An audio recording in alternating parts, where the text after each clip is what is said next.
the back details, trying to find Alarm and Carbon. He swings in, makes a choice of one, also going in with them. The enabling from the rest of the charge. Andy on the 3, it's going to be Molly taking down. Now Lee Jig on dead out of the fight. Great punch timing there from Milan Ron to finish off Void as he hits the ground. They will lose 3 members in exchange, but this is going to be the Valiant maintaining Damage from that flux. Here goes back Ailey though, and cleaning up around Jodak and make it 2. What a flex. Sit down, Guangzhou. You're out of this fight. point. They nearly have the cap already. The Valiant need to stay glued to this. Milan Ron, he builds up, gets the self-destruct. There's going to be 2 self-destructs simultaneously. DJ gone, eliminated. Now Fate's going to be gone. Lip manages to find 1. Cho Cheng going to be eliminated. Just for a moment, they've actually done it. They have made it happen. Welcome back, guys. It's time for the final series of the evening. I am Achilles. That is Avril, and we'll be guiding you through the action here for the final set. Now we have the LA Valiant getting ready to go up against the Guangzhou Charge, 2 teams that have had their struggles throughout the season, obviously, Avril, but one a bit more so than the other, I guess you could say, especially in recent times. The Guangzhou Charge looking way more meshed, looking way more synergetic, and a lot of that has to do with their DPS lineup. I mean, yeah, that's pretty accurate. The Chargers have had a better season overall. They've actually been able to secure matches. They've got a lot more maps in there as well. But, you know, one thing I'm glad about, Seth, is they really did bring in the Valiant experts to cover Valiant once again, because by my calculations, this is our 7th time casting the Valiant of their season, and it will be a total of 7 out of 16 of their matches that we've covered now. So we've done the most Valiant games of anybody. We really are the experts on Valiant here. So, you know, what do you need to know? What do you want to know about Valiant? Well, they haven't won yet. Will they win today? Probably not. But, well, you never know. You never really know what's going to happen when things get down to the wire and how these teams are going to perform. I mean, it's not like the Valiant haven't had their moments where they look like they are going to be able to take more maps. They look like they could potentially take a series. They've had specifically so 3 moments. Those times.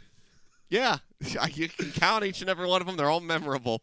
It's just a lot of space in between. But, yeah, I mean, it is what it is, I guess, is really all we can say at this point. This is just kind of what happened this year, and we've been watching it. They've been dealing with it, and all we can do is sit back and try to enjoy the games. Because if nothing else, they have certainly been entertaining. Do you want to know the very specific 3 moments that Valiant have had? I know them off by heart now because there haven't been many. It's a King's Row win versus Chengdu. It is a Volskaya draw versus Shanghai, and then a Numbani win versus Fusion. So that's it. That's all 3 of their moments. I think I've even done it in chronological order and specifically, you know, where they happened as well. So. There you go, nailing it down. Boom. There's your Valiant analysis that we got from the experts right here. No one more knowledgeable about Valiant than us, really. It's true. Not even not even Ben Troutman or Matt Marcel can cover as much ground as we can when it comes down to the Valiant. We got all the stats locked away in our brains. Screw PCs and all of these algorithms that they have to work with to track the data. We've just got it on lock right here in our heads. But I do believe we're going to be taking a look at the starting lineups here in just a moment as we get ready to move forward into this series. And we'll see, what they're going to be working with. I don't think we're going to be seeing too many stretches of the imagination when it comes down to the lineups here, of course, for the Valiant. Oh, trust me. Things off. Yeah, you're gonna need to do a bit of imagination stretching if you want to imagine a solid victory today, or maybe any. I don't want to rule them out. That's a lie. Honestly, I just want to be as based as possible. But to be fair to them, look, I'll give them the benefit of the doubt every single time they've come on. All 7 times that we've casted them, including now, and this is their 15th match overall. One thing is certain here that you can't fudge the stat. They are officially eliminated from not only the Countdown Cup but also the play-ins as well. So these are their last 2 games. We will be covering this game, and then they'll play again tomorrow versus Chengdu, and tomorrow's match versus Chengdu will be Valiant's last official game of 2021. Yeah, I mean, it's unfortunate. It feels like we're watching like an endangered species where there's just like 2 left of them, and they're up there in age, and we're just kind of, there's nothing we can do but watch on as it just kind of dwindles out. There is actually one other person though on the face of the planet that probably knows more about the Valiant and has partaken in more Valiant. No, I was gonna go for Tezande. I think Defiant is definitely partaking in more Valiant games than anybody else in the world. So shout out to him. You want to know someone that does know something about the Valiant. If you actually look at the other side of Guangzhou Charge here, you know, we saw their roster come through. Pretty standard here. Same 6 players they've been using for some time now, but Kareev should know something about the Valiant. That's his ex-team. I mean, he's been on there before. That's he true. was still there when it's green and gold. He wasn't there during the blue and, yellow phase, which did happen last year and is happening here as well. But I think Kareev will have no problems here dispatching of his old squad. So there's 2 sides here. Look, if you really love the Valiant, you could technically win on both sides. If the Valiant win, good for you. But if Kareev and Guangzhou Charge win, then also good for you, because there's some Valiant lineage there for you. Well, there you have it. Well, starting things off on Nepal, we will see who's going to be able to take a step toward a map win. See right here, Valiant on a 19-map loss streak, the longest in the history of the franchise and 3rd longest of all time. So unfortunately, it's not been great. The future is bleak and pretty much non-existent at this point, as we kind of said. But was it a match lose streak? I think it's a map. Map? Okay. Because if it was match, I'd be like, well, that means the second worst is London, as they're currently still on one, and the first is Shanghai.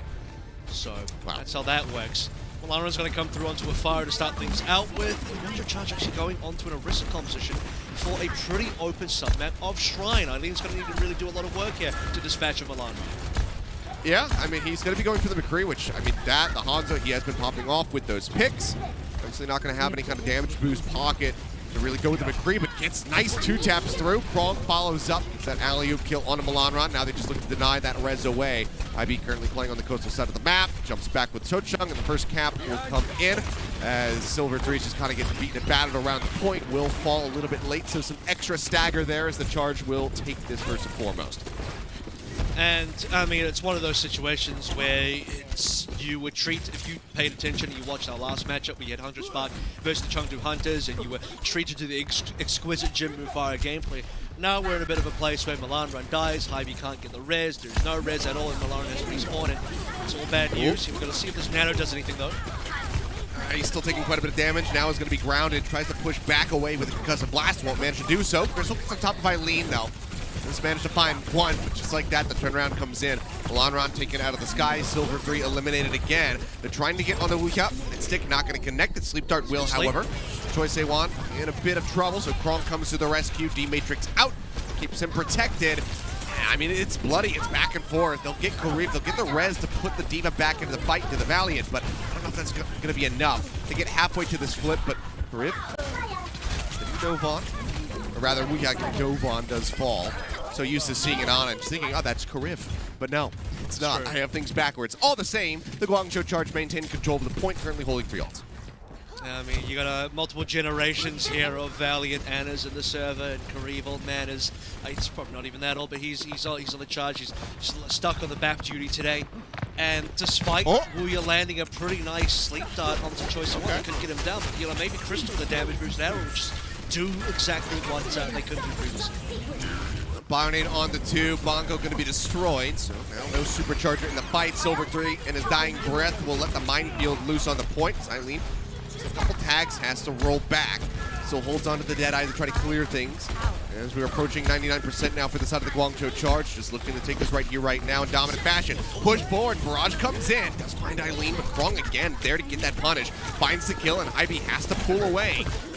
Cannot try to go for that res, it's just in too precarious of a spot. Self-destruct, a little short hop up over the top, doesn't catch anybody off guard, doesn't find the kills.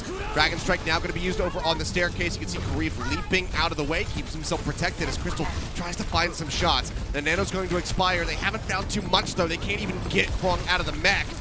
Get a mech, Chochung destroyed there. Choi Se-wan comes up with that kill, find the pulse bomb to get the finishing blow. And it seems like this OT is just going to start bleeding away as Eileen comes in from behind, finds Milanron with a flashbang headshot, and they close it out 100-0. Yeah, looking like a straight execution there as well. So it's going to be a 100-0 demolition, rather, would be more accurate, of the LA Valiant on our opening sub map here. And this is the thing, right? I mean, you have to look at how incredibly different the skill level is between these two teams. And you may have been baited into predicting Valiant today, and I know Custer did. If you paid attention to his particular tweets, he said full send, 3-0 Valiant.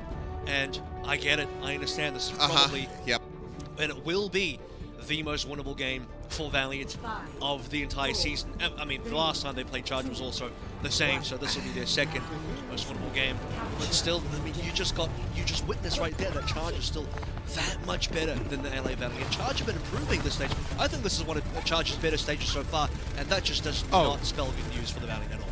Yeah, I fully agree. I think if you made that tweet like 2 months ago, I would have agreed to a degree. And you know, I could see them potentially closing it out. Nice shot from Crystal. Gets the hit there on the career. Not a headshot, but prior to that, not Eileen. Rio still sticking with the Orisa, is going to get gunned down. A little bit more frag power coming through. Crystal might actually pull Valiant to hit. They get the first cap, so it's not going to be a 100-0 affair unless it's Valiant getting the 100 part of that. And maybe a bit of a tough job for the Guangzhou Charge to retake this within a risk. We'll see what they can do, because Kariva's quite close to an Ant Matrix, and that will be the key tool. And be countered by Crystal with the Dragon Strike, so they'll want to hold the Dragon Strike until Kariv pops down the window. Waiting, poking, and prodding their way through the spawn as best as possible. Eileen spots one, Dragon Strike going to be thrown in, and Rio falls. A bit early. Yeah, finding that kill, and that's a nice push forward here for the side of the Valiant. Multiple kills, and that's just going to lead to further delays as Eileen and Mandu will both die here. For now, maintaining control of the point, 35% already established. Not too bad look. I don't know if they've really lost anybody on their team yet. Give some percentage points. I mean, give you that. It's percentage points for sure, which is always a good thing, but they don't have a clear counterplay versus the Ant Matrix now, which can be a bit of a problem. The next best thing they can do is Rui's going to have to pop trance, and they can aggressively play into the window. Unfortunately, if they do not address and play into the window, if you actually respect the Ant Matrix for Kariv, you're going to be giving away too much space to the Charge. You don't want to be doing that if you're Valiant right now and you're in control. Always run through, not run back. If possible. Or just go directly just through Kariv, right? Just kill him. Yeah, you could just kill him. Crystal finds that pick. Eileen trying to peel, trying to get rid of this Hangzhou, but the D-Matrix comes in. Shocheng keeps him protected. Rio comes crashing through. Transcendence is going to be forced. This could end up being costly in the end. Eileen just connecting with that flashbang. Now has the Deadeye online. Crystal going to fall. Deadeye instantly pops, canceled. Realizes that he doesn't have a good enough angle. Pushes back out now with the rest of the squad, with Hybe going down. We have getting finished off as well. This should be a flip coming through, but let's see how far the side of the Valiant can take this if they can get up to 99% before surrendering this. They do have the tank still playing forward. As Torsay 1 will hound down Milanron. Silver 3 going to be dead. They can pop Shocheng out. So will be 99% on the board, but can they get the flip to close it out? I'm fairly impressed and also surprised they made it this far, because they started dropping members quite early. They tempo trance in their fire. They also used the Valkyrie, and they were still being dropped by Guangzhou Charge. Started finding kills, and you'll notice one thing important here is that they pretty much used no ultimates. They did use a Deadeye, so we saw that. Eileen did cancel that one, but he's already 56% over towards a new one. Kariv has still held the same Ant Matrix from the start of this entire map, and now it's finally popped it. Pushing forward. Rio just set up the minefield here, trying to cut off the rest of the team. They are a little bit dissected now, and yeah, they get the pinch. They find Weeka over on the side, get that elimination. Hybe going to be joining him as Choi Se-won. Looking the dash out, doesn't have the recall. Obviously, once the stay alive goes to 6 HP before the heals come flying in. Very nicely done to keep him alive into the fight.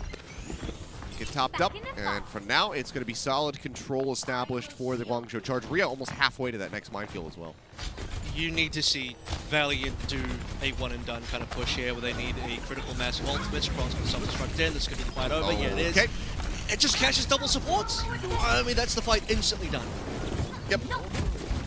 I mean, this is, again, now, you know, single ult use, find the fight, buy more time. 65% on the board for the Guangzhou Charge. They still have 3 ults ready to go. The minefield's nearly there as well to just lock off this initial choke. Silver 3 is trying to go for the back cap.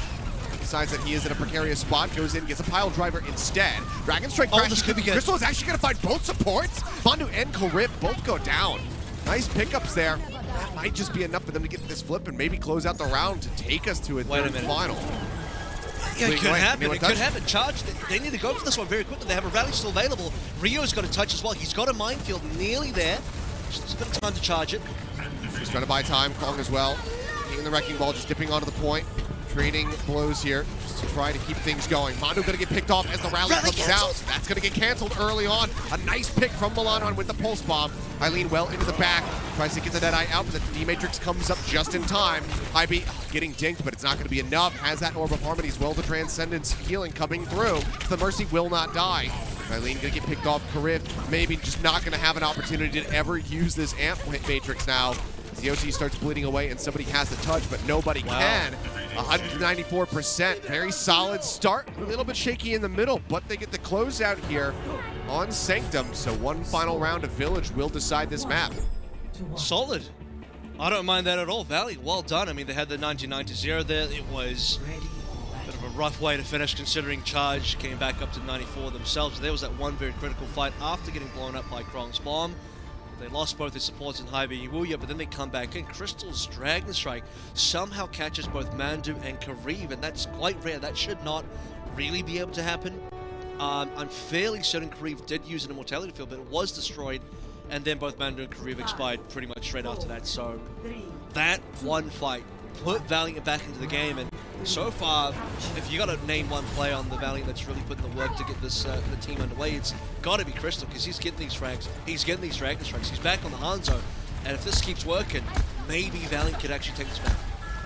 I'd say him or Shochung. Shochung doing a really good job keeping his team protected, playing that D.Va incredibly well. So both of them leading to that round victory, but can they get this ever-elusive third one? Actually take this map and start off the series with a win. They're taking a little bit of damage, going to drop down off the high ground, flashbang in, and there's Shochung yet again. T-Matrix comes in to try to keep Silver 3 protected, but it's just not enough. Too much damage output, and now he will get punished for that push forward. They look for just a little bit more. Finish off the Baby D.Va, the point's already been capped. Guangzhou Charge starting in control. And I know Silver 3 just died here, and everyone's like, oh, there we go, Silver 3 doing his usual thing again. But just one thing real quick about the last sub-map as well in Sanctum. Silver 3 going for the back cap is actually what pulled the Charge back and gave Crystal that 2k on the Dragon Strike. So maybe an opportunity now for Valiant to do a similar thing. Silver 3 pressuring the point just a little bit. I don't know where Rio exactly is set up. Seems like he's on the high ground. Yeah, that is all of Charge and the high ground together. So there is the opportunity for Valiant to maybe go for objective pressure.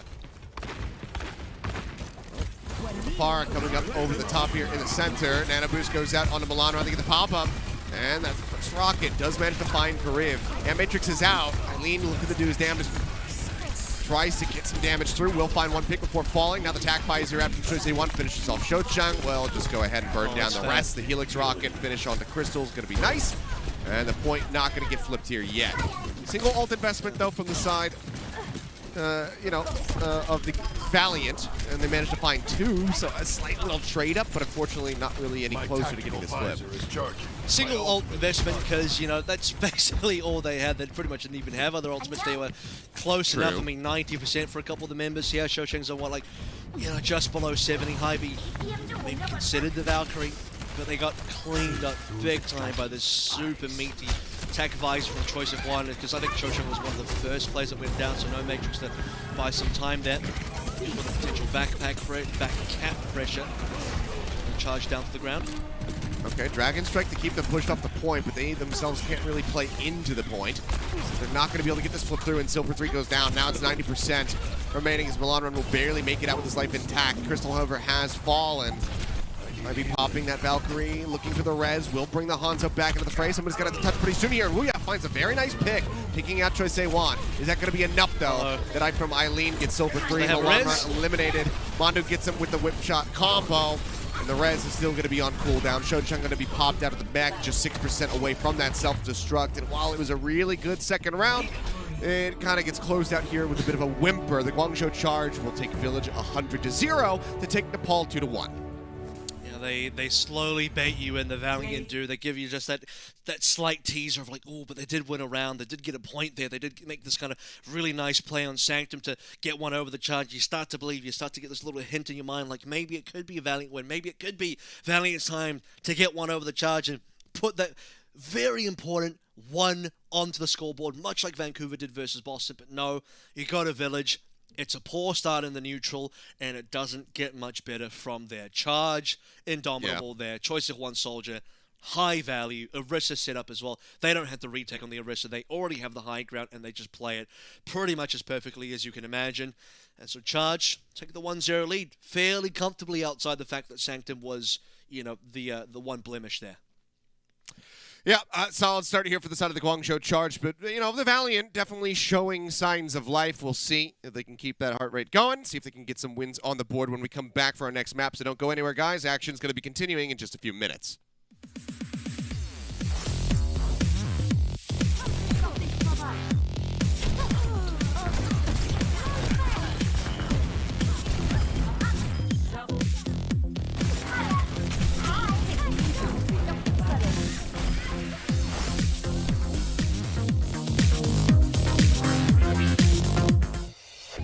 The Overwatch League is brought to you by TeamSpeak, the official voice supplier of the Overwatch League.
The Overwatch League is brought to you by TeamSpeak, the official voice supplier of the Overwatch League. Alrighty, we are back in just one map into our final series of the evening. That's right, fast days of APAC action here, as we're just going to have two matches as we go through the weekend. But starting things off, it's the Guangzhou Charge taking a win on Nepal over the LA Valiant. Bit close, though, when it came down to that second round of Sanctum. Was able to take it to the Valiant, but unfortunately couldn't find any percentage on that third and final round, so they do start down a map. As we get ready to go into Hanamura, we will see now if they can tie things up.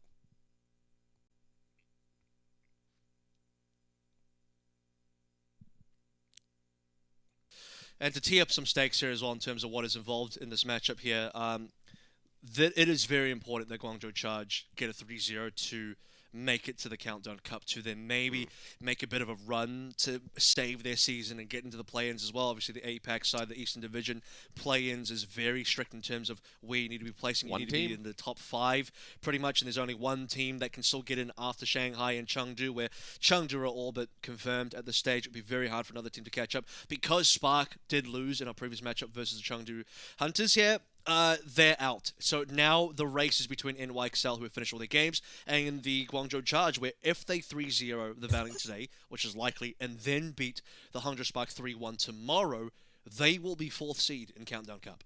Full knockouts.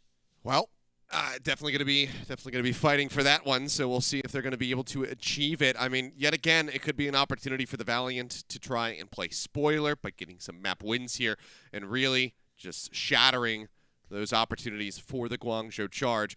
If they can get it done, it's got to start here with Hanamura. Try to tie it up, not go to match point, because, I mean, you're not the Seoul Dynasty getting into a position where you want to reverse sweep. It's not the most reliable for pretty much any team out there these days, other than Seoul. So we'll see if they can avoid that, force the series to go on a little bit longer by finding a win, or dare I say it, a draw.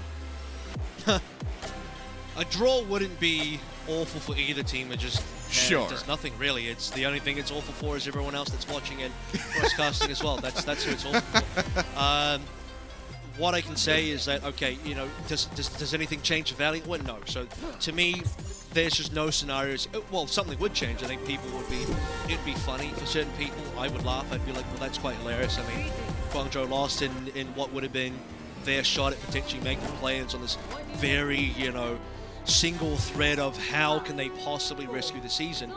But otherwise, yeah, it really is just a test to see if Guangzhou can do this or not cleanly. If they don't do it cleanly and they do drop a map, they must then 3-0 the Hangzhou Spark tomorrow, which is considerably harder, because after watching Hangzhou versus Chengdu, I still think Hangzhou are a reasonable enough team that they can beat the Guangzhou Charge, especially Shai. Like, Shai's been monstrous, and keep an eye on Eileen here, first and foremost. Eileen is going to be kind of that litmus test, because Eileen versus Shai tomorrow is going to be one of those matchups, which means Eileen today, I need to see some good stuff. All right, well, he's back on that Hangzhou that really kind of, slingshotted him back into the limelight after a bit of a rough season. So we'll see how he fares. Choice A1 just trying to slink around the outer side. A little bit of a mess up there. Choice A1 clipping the roof. Now wants to dive in. Spots out Crystal. Get those rockets in on top of him. Hasn't really been able to make a solid connection yet. So it's very slow build on these ults from the side of the Guangzhou Charge thus far in the attack. Silver 3 goes in. Pile drives up at the roof. It's a little bit of a hit in. There's Milanron nearly with that pulse online, but Choice A1 finally finds his target. Crystal's been eliminated. Has his great back angle now straight in onto the Brigida. Hits the ground. Can't rocket jump back up into the air for quite some time. They will lose Kariv. Here's to find Silver 3. They can keep the tanks alive. It'd be a big boon here for the side of the Charge, but Weecat throws out that Discord Orb, gets it onto Rio, finds the elimination, and seems like the Guangzhou Charge might have to reset and go again here. No, they have Far in a great place, and Choice A1's completely open right now in terms of his area control. Shou-Chang cannot do anything about the situation. I'm sorry, I think that's a poor choice to start out on composition-wise. He would love to go back to D.Va now, because something needs to deal with Choi, and as long as Choi's is free farm, and this will be a charge cap. Okay, yep, there you go. Choice A1. Speak of the devil. Nobody's able to deal with him. He just bops Shou-Chang right back into the path of his rockets, gets the kill, and that will be the cap coming in onto A. And we'll see if he's going to change. I mean, he doesn't nearly have a grab, so it's always one of those feel bad situations, but it would do so very well for them. The problem, there's two things here. One, okay, so you don't change. There is a possible assumption maybe Choi doesn't want to go far for B. However, that would only be true after Choi uses this barrage. So now the issue is, you may be playing for a grab, but Choi's playing for a barrage, and you can do nothing about this barrage now. So, especially with high B down, it just goes from bad to worse here. We're just going to have to pop trance as soon as this barrage comes down. Trisay 1-0 just gets himself right into the back, and everybody just goes kaput right there on the side of the Valiant. Instant 3 kills, no chance of trying to respond to that. And now he's just trying to hound down Silver 3. Nice little tracking there on that final rocket. We'll get the finishing blow. They've got the Matrix set up here on the high ground. Eileen just shooting through. There's the headshot. Hy-Vee with the rally rolling. He just does not last long enough. Transcendent's going to be popping Booyah, just give it a little bit of extra staying power, but Eileen is tracking him so well. I just look at that, lines up Milan Run. Rio comes crashing in, gets the final shot for the elimination. We got dead on the low ground. Point still has not been capped yet, but the time bank is still going to be absolutely massive for the side of the Guangzhou Charge. Yeah, and they finally get him off there in time. The grab comes in, and it's going to do absolutely nothing. Hey, you know that grab that Shojang was waiting to use the entire map? There it was. We saw it. It came out. And this is the problem, is like, you may be holding for Grav. You may be very attached to the 75% and just nursing it, caressing it, letting it feed, and just being like, baby, when this thing grows up, it's going to be beautiful. It will be this nice, incredible Grav that will carry our family fortunes forward. Or I guess Charge will just simply win in cap before it even becomes a factor, because you didn't have a defensive matrix to stop the barrage from coming on through, and the only thing you could possibly do is have Will use a Transcendence, which he couldn't do because he was one of the first targets killed in the barrage, which kills him in 0.5 seconds, and there's no way he would have had the opportunity to use that Transcendence unless he sees that Choice One was dropping down, but apparently no one saw that, so Valiant, wrong choice. Well, the good news, at least for the side of the Charge, is that they didn't lose a fight with 6 ultimates, because that would have been a big blunder. That would have been some egg on their face right there if that had happened. But the thing is, yeah, they people may expect it. I think there are some maybe strange expectations, maybe inaccurate expectations when people come into this one and be like, oh, well, you know, the Charge are like the second worst team in the Eastern Division. They haven't done super well, and doing? They're not great. He's doing some sort of recon strat. Yeah, the recon arrow will drop down and reveal. See if it hits anybody in the head. We'll all be happy. It'll see the composition. They'll see that Shocheng solo Zari, and now Choi, which he was on a Farah.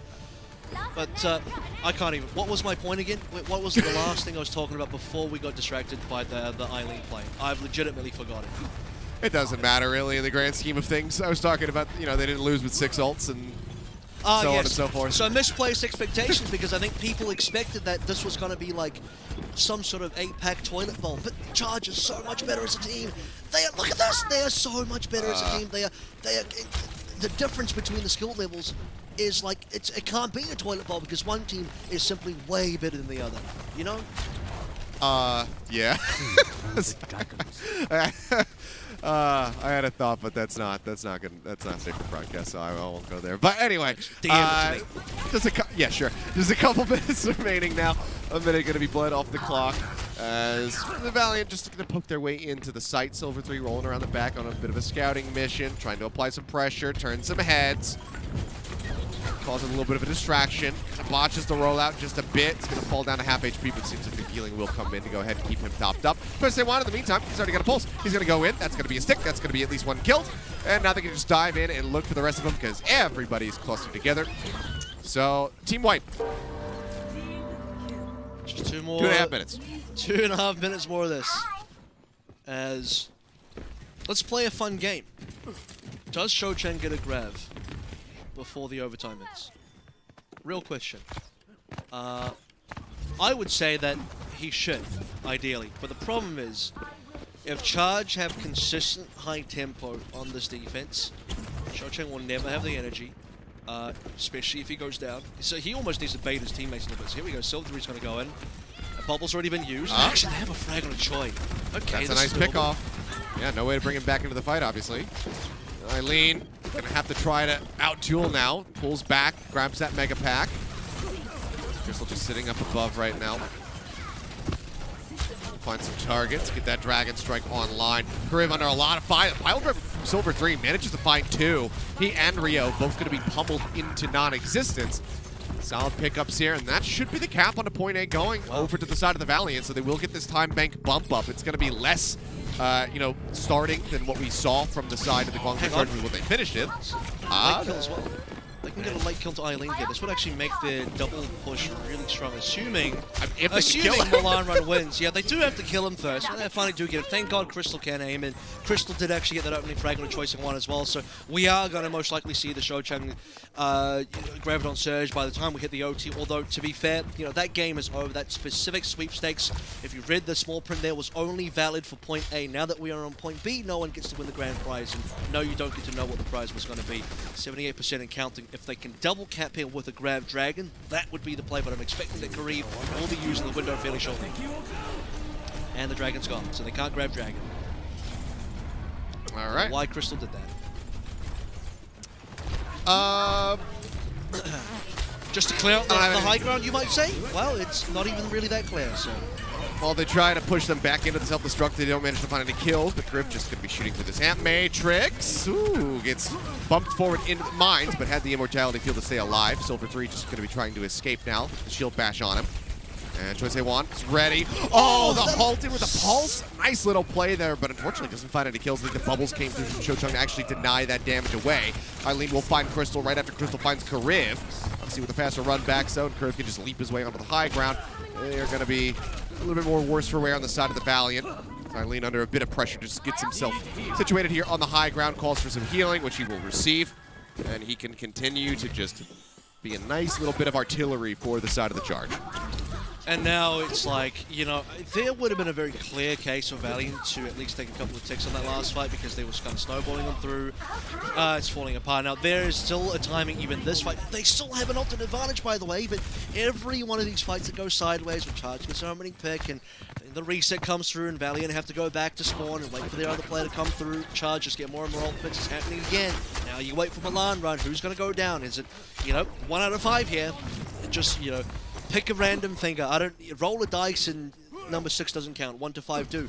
So if somebody keeps dying again, this is just going to go only one direction. Charge will have ultimates, and the one window that Valiant had with an ultimate advantage is slipping away. See through the dragon's eyes. I guess they just, you know, decided we'll now just wait for Crystal to get another dragon online so we can have the Graph Dragon combo get used.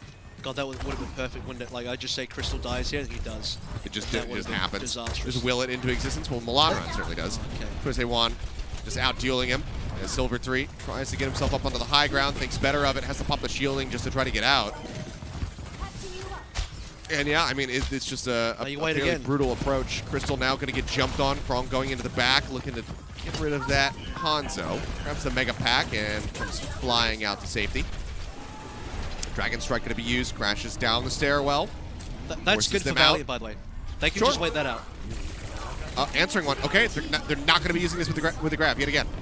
They try to just get them off the high ground, get them into a position, so let's see what they can do now on the back end. They have the Transcendence to buy a little bit more time, but Eileen with the Storm Arrows will take Crystal out of the fight.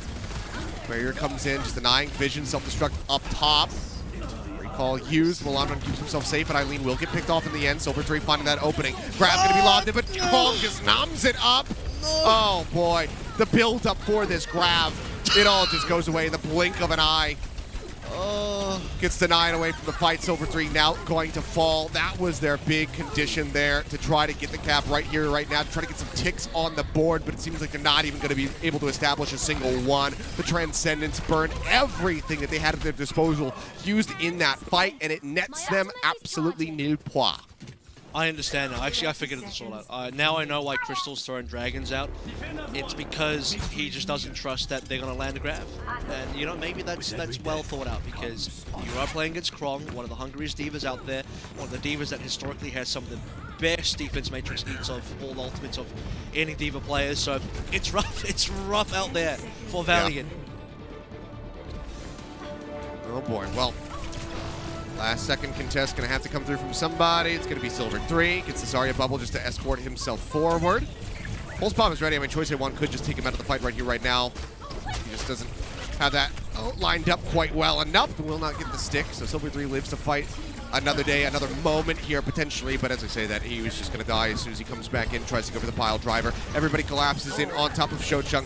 He will fall, and that should be the OT bleeding down. It's going to be 0 ticks established on point B as the Guangzhou Charge successfully take Hanamura, now moving up to 0.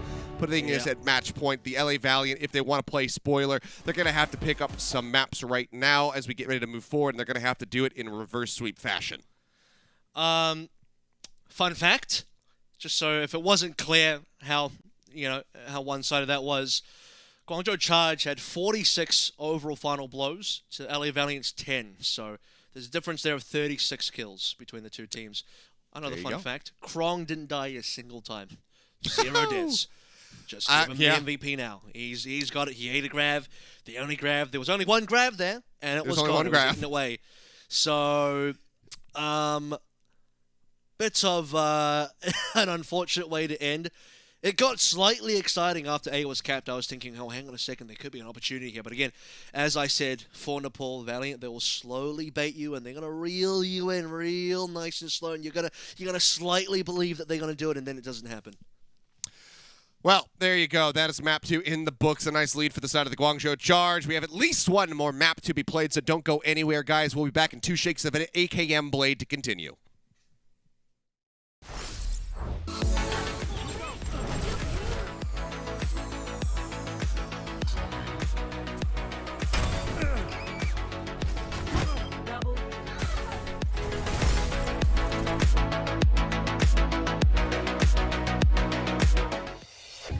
The Overwatch League is brought to you by TeamSpeak, the official voice supplier of the Overwatch League.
The Overwatch League is brought to you by TeamSpeak, the official voice supplier of the Overwatch League.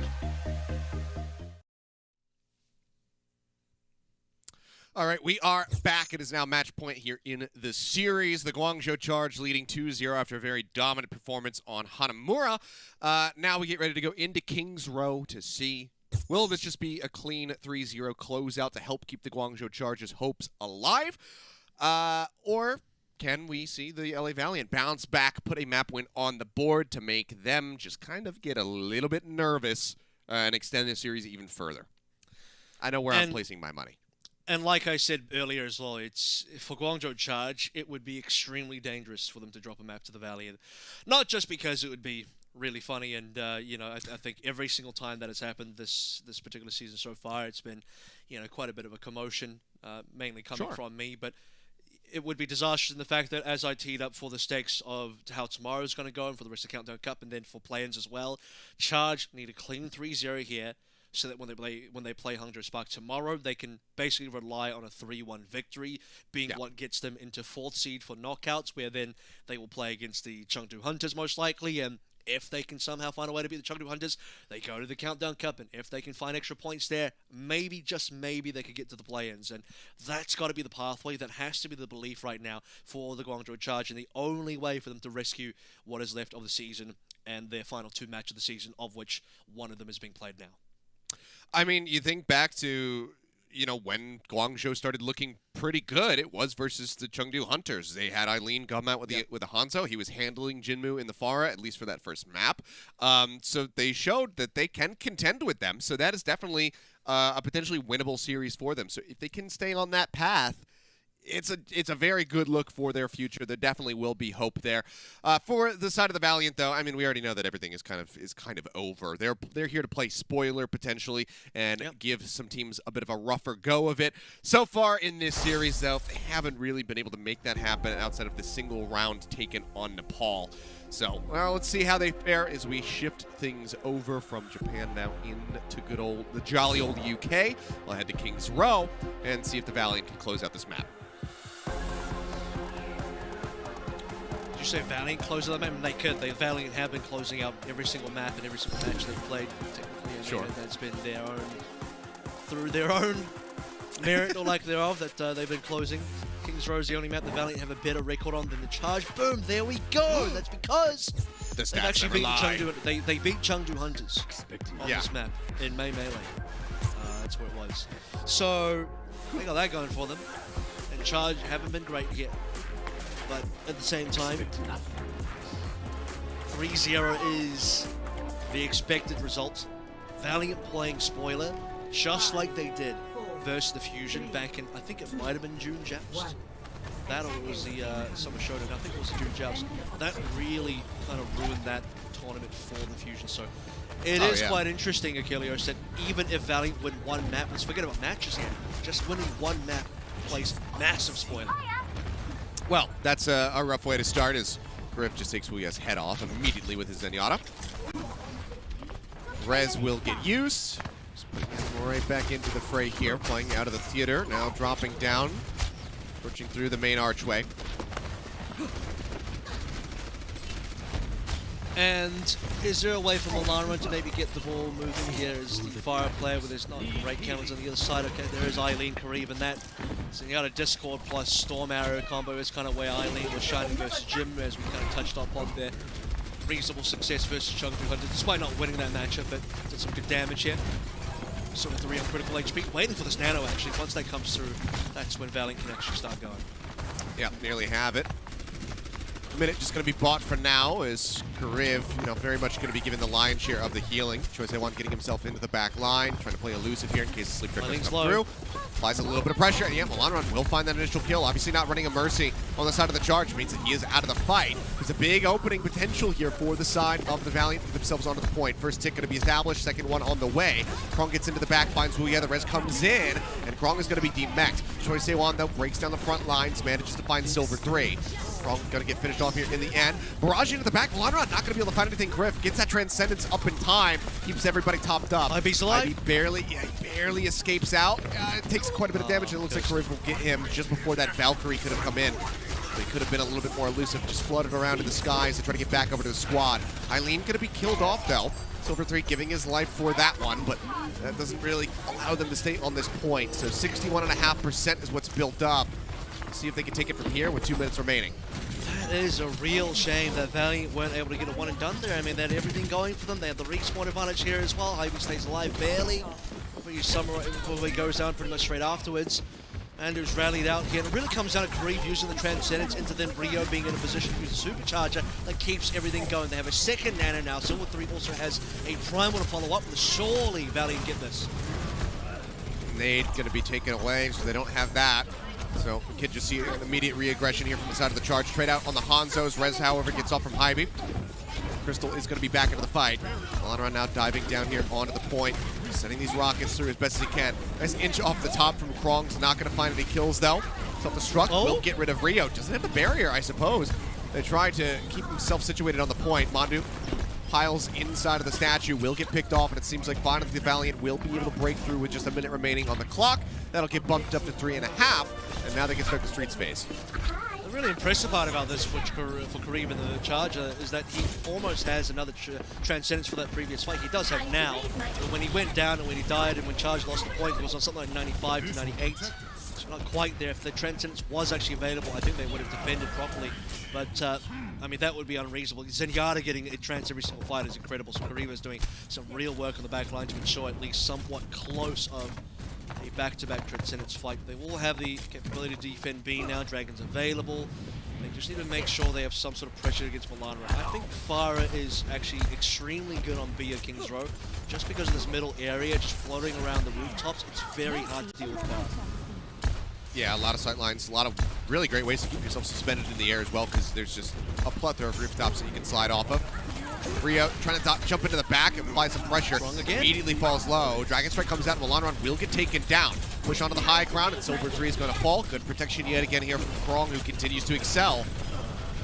Jumps into the back now, looks for Hybe, and will make it in safely behind Shochung. Just trying to play like a brick wall and keep his squad top. I'll be honest, Krong has had a great series so far. I mean, he's applying great solo pressure. I say solo, Kareev also discords Milanra there as he swaps off the fire now on towards the Tracer, but getting a solo kill onto Milanra, who's pocketed by Hybe, pretty impressive stuff. And you also notice when the nano dives came in from Silver 3, Krong counter dived the back line of Valiant to get Tracer. He got the kill to Wuya earlier. Here comes another nano. Yep, out on a Silver 3, Discord Orb goes forward. He'll pull back around the corner, playing safely as the struck goes into the back. He's not going to manage to find anything. Pulse Bomb comes down to the Crystal right as he tries to send the Dragon through. He will manage to get the ult off, but obviously it costs him his life. Rez is there, though. Ivy continuously just bringing him back into the fray. Diving around the back. We have a bit of a flank coming through from Eileen and Rio. Trying to catch them by surprise. It's a considerable amount of damage, but rally armor from Mandu helps keep them safe. Nice little headshot onto Crystal with that elimination onto the enemy Hanzo, and just like that, we're now down to 1 minute and 15 seconds remaining. Krong is, again, just getting these really nice solo kills, but what a beautiful shot from Eileen. The Sonic Arrow straight to the head of Crystal, and now they have Transcendence plus Dragon Strike in a plethora of ultimates beyond that also coming online. That's a Dragon now. Sleep again, connecting onto Rio, but everybody dead. There's no way to capitalize on this with just Hybe and Shocheng alive. Shocheng just looking to get a little bit of energy for himself, as Chosewan says, well, I'm just going to play back above your spawn and then just drop in with a pulse. These fights don't last long enough. I mean, if you're trying to build energy on Zarya, you need a situation where these fights can be extended. You're getting more than 2 bubbles of flag. You need to be able to disengage. Yeah, sure, disengage or just win the fight off some double bubbles into the 80 energy. Shocheng then dies in these fights as well. He just can't quite secure it. That's a nice solo kill from Milanra, though. Well, it seemed like maybe a little bit of an ego duel from Eileen, not pulling back, not dropping down to safety to try to find the rest of his team and get some heals. Takes a fight and does end up getting picked off. Yeah, Pulse Bomb not going to connect. High energy now for Shocheng, charging forward. Bionade is going to be good on Mandu. He pulls back and will get picked off in the end. Milanra finding the kill, but it's the cost of both tanks here. Now going to be moving into overtime. Cart not even halfway over towards point B. Chosewan asserting some dominance. Manages to find one. Tucks in behind Crystal. Krong will just D-mech kill Hybe. That clears the cart. And that is going to be the OT bleeding away. Krong is just having just a whale of a series right here. So, yeah, I mean, it's like, speaking of ego, right there, Milanran tried to throw a Pulse Bomb onto Choice A1's Tracer. A Tracer trying to Pulse Bomb another Tracer, to me, will always be the ultimate, like, really? Is this how it's going to be? Yeah. Finding a stick onto another Tracer is one of those impossible things to do in this game.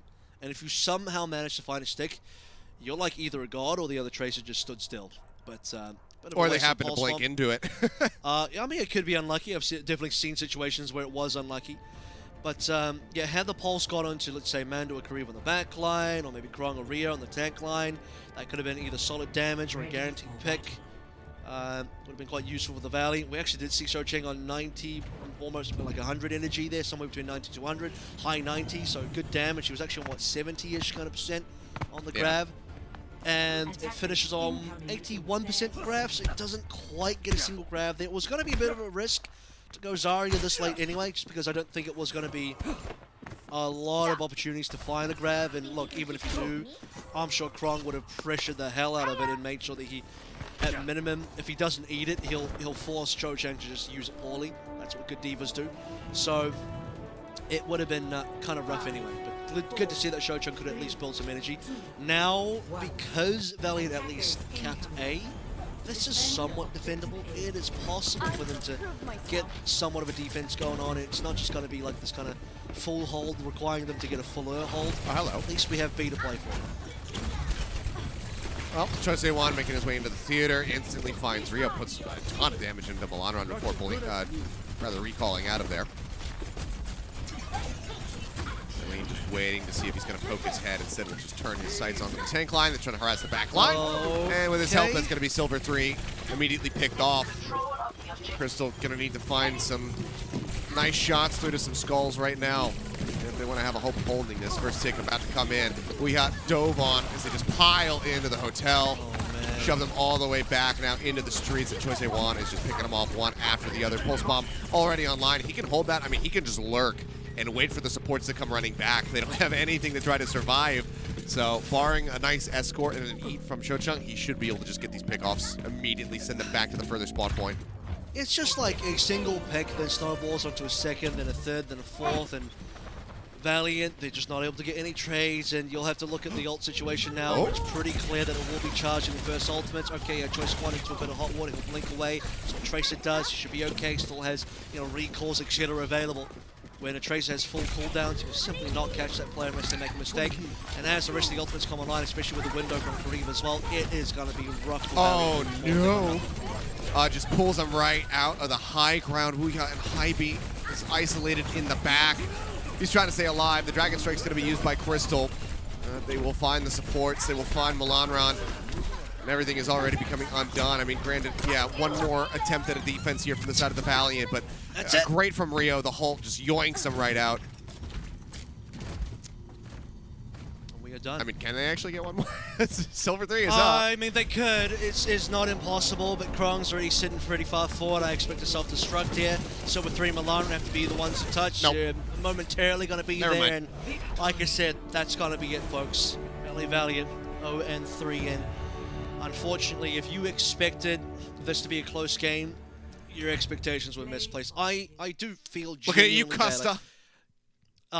To be fair, I think a lot of people, including Custa, who put that in there, they knew it was a bit of a meme anyway. I legitimately do feel bad because you look at Milanran's cam here, he's frustrated, he's unhappy about that, and you know it's rough when Milanran has been one of the most cheerful players I've seen, not just on, you know, the LA Valiant, but across pretty much any team, and that's considering Valiant's scoreline, record, performance this season. The guy has been pretty much smiling, laughing, and having a good time, you know, PMA.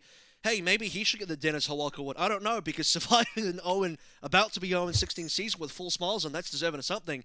But that particular end-game screen there with his face on the screen, head in hands, I feel awful. I feel legitimately bad for them. And there's not much more that can be done, because the unfortunate reality of the situation is even the second worst team in standings in the Eastern Division APAC region, they are still so much better than the LA Valiant. Yeah, I mean, it's just, it is what it is. I can't say much more than that. You know, it's taught if you don't have anything nice to say, usually just kind of keep your trap shut. So this is just kind of how things got set up, and unfortunately how the season has unfolded for them. And yeah, while they do have another series yet to be played, it's already so far gone for the side of the Valiant. I mean, maybe in the future, you know, they could rebuild and have a solid squad moving forward into 2022, 2023. Maybe Tezande will release like 5 studio albums. They'll all hit, you know, #1 on the charts, and he'll just buy out the squad, and then, you know, we'll have the LA Chocolate Rains or something like that. I'm not really certain what's going to happen, but you know, it's rough tidings right now. Our player of the match, though, to focus back in on some winning squads, is going to be Choi Se-won on the side of the Guangzhou Charge. And you and I kind of talked about this during one of the breaks. You kind of could have gone for basically anybody on the side of the Guangzhou Charge when you have a team that is dominating this hard. It was a really good point that you made. And for my money, I still would have gone with Krong personally, but Choi Se-won definitely had a very impactful performance. I mean, yeah, like roll a dice, right? Assign a player to 1 through 6. Whatever it lands on, that can be your player of the match, because when you have a 3-0 performance with the other team, couldn't really come up to match you. Everyone looks good. There's no player that looks bad. Even if you make a mistake here and people die, and you know, there were deaths across the board, you still dominated the other team, and you are still going to look fantastic. And Choi's Fire in particular was unmatched, unchallenged. Some of that was due to poor compositional choices, but I would argue that even if Cho Cheng was on a diva, I don't know how much it would have helped them anyway. It would have maybe made things slightly more competitive. But if you're the LA Valiant and you are falling this far behind, I also understand that sometimes you just want to play comfort when you are not able to maximize a quote-unquote meta composition. Maybe just play comfort picks, and Cho Cheng's #1 comfort pick here is going to be probably the Zarya. And I even specifically remember a match we casted from Valiant, which at this point, you know, is almost all of them. Cho Cheng, Zarya versus, I think it was Philly, and he had some decent moments, and that was when I was like, okay, this is a hero on this particular player. I could show something. And so I'm not surprised that we've seen other players like Hotbar, Kalios, they all, like Young in particular, very comfortable in the Zarya. And if that's what you feel like is going to give you the best chance of winning, then you're going to play it, and it makes total sense. But unfortunately, it will give Choi Se-won, or fortunately for Choi Se-won and his team, a much more favorable matchup than Choi on Tracer, on Fire, on anything else he's played today. It is just going to be indomitable and far too good for the Valiant to catch up on. Yeah, I mean, granted, we got to see Choi Se-won, you know, on the far, but he still comes in here, gets 30 final blows, 55 eliminations, and only 5 deaths in a 3-0, you know, stomp of a series. So still some significant numbers being put up there by Choi Se-won. You could tell that his impact was definitely felt throughout all of the rounds that were played. But it's a very solid look for the Guangzhou Charge, and I think that we're going to probably get into this again just to fully reiterate what this means for the Guangzhou Charge, their future as well as that of the NY XLs, now that we are in our game break here at the end of the evening. So with this 3-0, their heads still above the water. And most importantly, they are in control of their own fate here, which you can't say the same for a team like NYXL, who is technically still in the running, but NYXL are closely watching these games. NYXL, I can tell you, we're the biggest fans of Valiant today, so, you know, they may not have the most fans, but all of NYXL were definitely fans of Valiant today, because they need Charge to not win maps. They need Charge to, if possible, lose completely to the Valiant, or if that's too far of a bridge to cross, which it is, lose some maps here. One map, even just one map, if Charge lost, would have made tomorrow's matchup that much more difficult. So, yeah, it's now going to come down to the sort of position where if Charge lose Hangzhou tomorrow, NYXL, they get 4th seed, they will be in the Countdown Cup knockouts. But if Charge beat the Hangzhou Spark, and they are +1 in the standings, if you just calculate it one more time to see if 3-2 is good enough.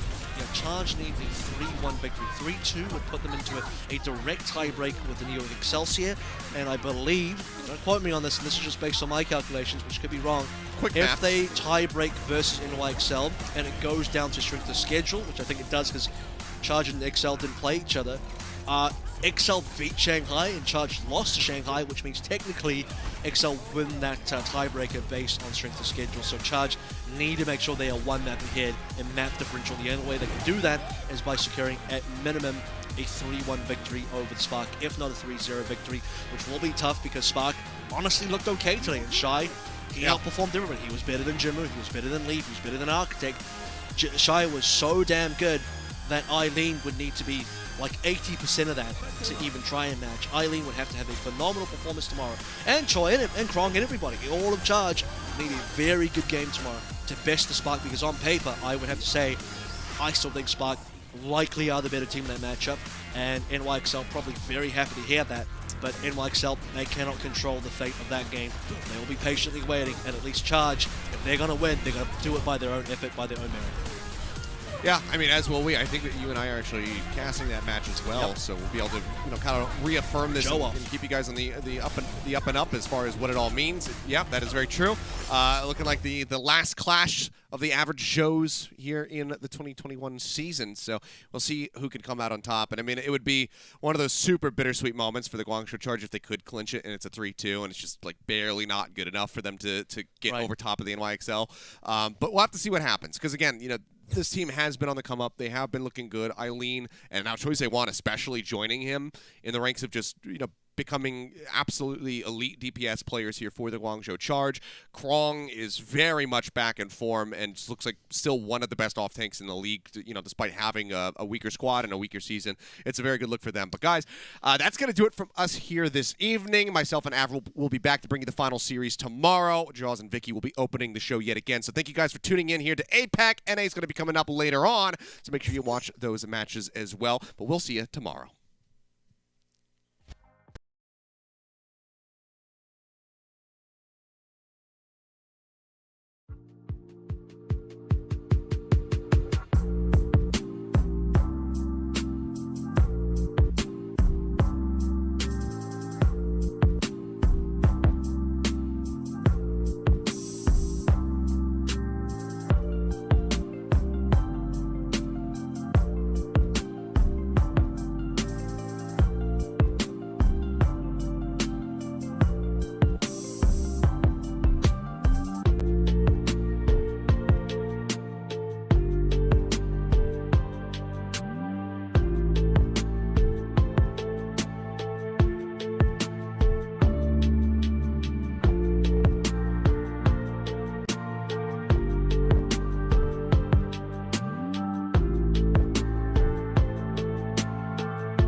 bloody hands, my eyes wide, I got one chance. No sleep till I'm enhanced. Fight hard and keep my stance.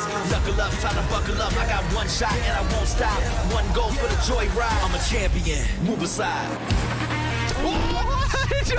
Okay. Are you kidding me? Taking over the game. What am I watching? They might just be doing it. He's a god. He's a god. Yeah. Oh! Full force, I'm unleashed, so don't speak. Grandmaster, don't sleep. Victory, it tastes so sweet. Knuckle up, time to buckle up. I got one shot and I won't stop. One goal for the joyride. I'm a champion. Move aside. Let's go.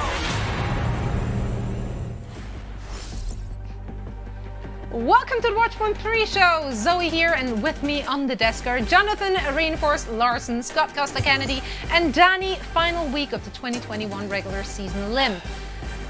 You know, I just want to say, you know, I had so much fun this season, and I'm really gonna miss you. We need to stop We have talking. so many weeks left. And I just learned so much. He's been like this for like 3 hours. For 3 hours before the show, he's just been like, oh, you know, it's soon over. Last weekend. Oh, guys, I'm gonna miss you guys. Some people thrive in sadness, and that is okay. Danny, I'm not judging you. I'm more to go. Come on.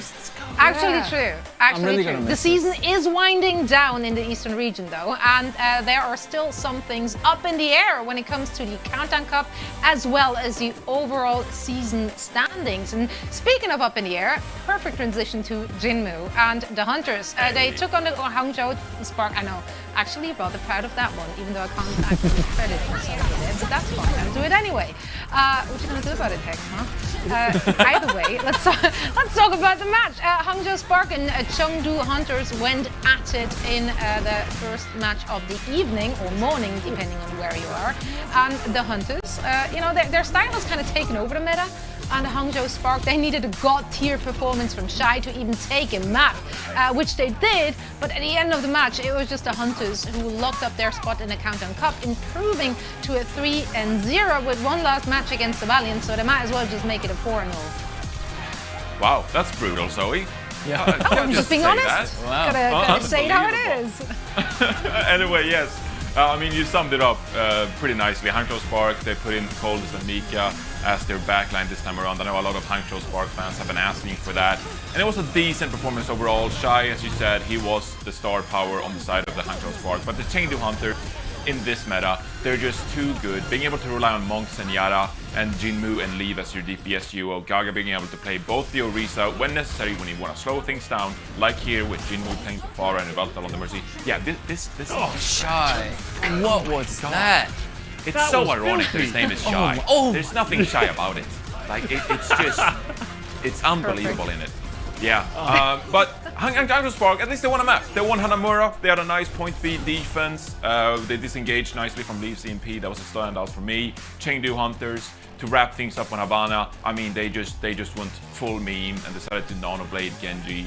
Jinmu had some good fun with Dragon Blades. Monk played the Ana as well. So, Chengdu Hunters, we talk a lot about their Wrecking Ball compositions, Monk being able to play this Zenyatta and their dives, but they're also able to change things up. We see the Orisa from them, we saw Monk on the Ana as well, was a nice change of pace. So, the Chengdu Hunters, they can do it all.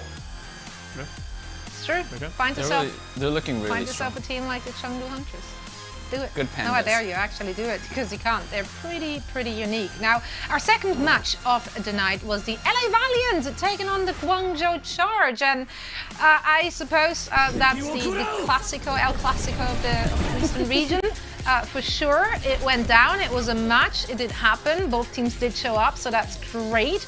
Now, Winners Valiant, they did go up against the Charge, and they did take a round on control, Danny. Nice. Woohoo! Let's go! Yeah. Not an improvement victories. though. We gotta take him. But guys, I am starting to think that this Valiant team isn't going to have a very good year. This is weird. It only just dawned on me. Oh, you're beginning? Yeah, just now it's sinking in, honestly, because they still have 0 wins in their win column, and their next match probably not going in their favor either. Now, the Guangzhou Charge actually still have a chance to make the Countdown Cup, and the 3-0 victory really helps their chances there as well. Yeah, so the LA Valiant, they are 0-15 now. They up their record even that little bit more. They go up against the Chengdu Hunters tonight. So They're pretty good, so good luck, Valiant. Hopefully they can take a map. We've been playing for it. I think a bunch of us actually did do our pick'ems for the Valiant. We did. We actually did. Yep. Yeah, we did. We committed. It was Almost. you, We me, almost got Zoe, Vicky. Good for you. Everyone was, we wanted to send them, our energy, but it apparently didn't really work out. Yeah, they weird. needed more than energy. thought And some good performances from Merlin Run and Crystal again. I think they did have some, getting some good opening picks from time to time. But unfortunately, they couldn't get it done. On the Guangzhou Charge side, though, they actually do look quite good in this meta. I think, Eileen and Choicer One really look comfortable with their switches and their flexibility. So they could upset a lot of people. Primarily the New York Excelsior. I don't know if we're looking at that later, Johnny, if you want to go into it now. But oh boy. Yeah, there's a lot of things going on with the Guangzhou Charge and the New York Excelsior going back and forth. I mean, let's actually dive in. Let's take a look at the standing for the APAC, not just the Countdown Cup, but also, of course, for the overall season. Starting with the Countdown Cup, it all comes down to the Hangzhou versus Guangzhou match. Guangzhou can get into the Countdown Cup knockouts with a 3-1 victory over Hangzhou, which would knock New York out of the Countdown Cup and the overall playoff picture as well. Is that correct? I think you did the math better than I did. That's correct. Did I? That's correct. That So is if correct. Guangzhou wins 3-1, New York are out of the Countdown Cup knockouts, okay? And that means that New York can't get the extra league point to overtake Hangzhou here in the regular season standings, and they cannot qualify for playing. So Hangzhou Spark, they're safe if they lose to Guangzhou by 1-3 or 3-0 tonight. It's math. Great math. So if Oh no, Hangzhou you loses, confused Danny again. So if Hangzhou wins 3-0, what happens? Yeah. If they win, they get an extra league point to 8. Right? That's what happens, Danny. No, wait, I thought you were talking about, you said if Hangzhou lose. I'm so confused. So if Guangzhou Johnny has been explaining this to me for the past like 30 minutes. We'll figure it out. Okay? If Guangzhou wins 3-1 or 3-0, New York is in. If Hangzhou Spark wins, New York is out. Oh, right, okay. No, So wait. if Charge happens to hate New York, then No, if they win Wait. 3-1 or 3-0, then New York are out. yeah. That's yeah, what she said. no, wait. If the Charge is winning, then New York is in. If Spark is winning, then New York is out. Please! The math! Let's listen. All right, Johnny. I've Johnny, made the walk us through it again. calculations! I just said it right, and now I say it wrong. I don't know what happened along the way. Anyway, the point is that Guangzhou has the chance to play spoiler. Correct. Yeah. But they're going to have to be able to shut down Shy. So let's just move on as if that quick math never happened. Shy from the Hangzhou Spark. He is in our player spotlight today. I mean, some might consider him an MVP candidate. Possible Rookie of the Year as well. Hard to believe that this is actually his first season. Yeah, MVP, I think, is a stretch. He's had some good performances. He was heavily in consideration for Rookie of the Year early in the season. He has sort of fallen off a little bit in the back half of this season, unfortunately, just because he hasn't been able to play heroes that like shoot at people where he can really pop off. He's sort of been stuck on that Sombra role, where it's hard to really have those great performances, and it doesn't really suit his strengths. We got to see him on the Hangzhou today. That is definitely his strength. He is still a phenomenal player. In my opinion, I actually think, this could be a hot take, but he is the best hit scan in the world right now. He has struggled on the Hangzhou's. No, I stand by this. Obviously, on the Hangzhou Spark, it's been hard to sort of prove that he is better than some of these other candidates we have, but just watching this guy play any form of hit scan or long-range sniper is just, it boggles my mind. He just doesn't miss. So he's not MVP, but he's definitely your best hit scan player in the world. Well, yeah, but he hasn't had that performance as like this fair. year. Like I think. I mean, neither did the team, right? Yeah. Yeah. Exactly. Okay, that's fair. That's fair. I'll take it. Well, but who knows? Yeah. Maybe Shy makes the list of MVP nominees for this year. Who knows? I mean, we might know, but you don't yet. There is only one way to find out. We are going to world premiere the list of MVP nominees right after this break, so you don't want to miss it. World premiere. Wow!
Alright, welcome back. I don't even gonna let those guys talk because it is now time to reveal for the first time ever, our MVP nominees for the Overwatch League 2021 season. So without any further ado, let's just meet your MVP candidates. Woohoo! Words cannot describe this season of the Overwatch League. Now, what is this? This is carnage! Yeah, season 4 was quite the battle. And as with every battle, there is only one victor, one MVP. Get ready. These are your 10 Overwatch League MVP finalists. Sparkle. Sparkle gets a comfortable 4K there. I love this guy. Lip. This is fantastic from Lip. Pelican. What a ridiculous clutch from Pelican. Lead. Lead comes to the rescue. This guy is something else. Hanbin. Hanbin has it one for dinner. Fearless. Her shot is down. Fearless. Oh, get wrecked. Izayaki. Izayaki is popping off. What a ridiculous play. Prophet. Prophet finds 3. Shu. What a beast in the back line. Fleda. Maybe the Madman can do it. And here we go. The Overwatch League has placed $50,000 on the line. The winner will be determined by you, the fans, along with the Overwatch League casters, teams, and the media. Use the hashtag OwlMVP on Twitter to tag your favorite player by their Twitter handle or in-game tag. You can also cast your vote by going to overwatchleague.com/MVP. Who will be your Overwatch League MVP and win the $50,000 prize? Answer the call and cast your vote today. Voting ends on August 26th. This is an absolute stop.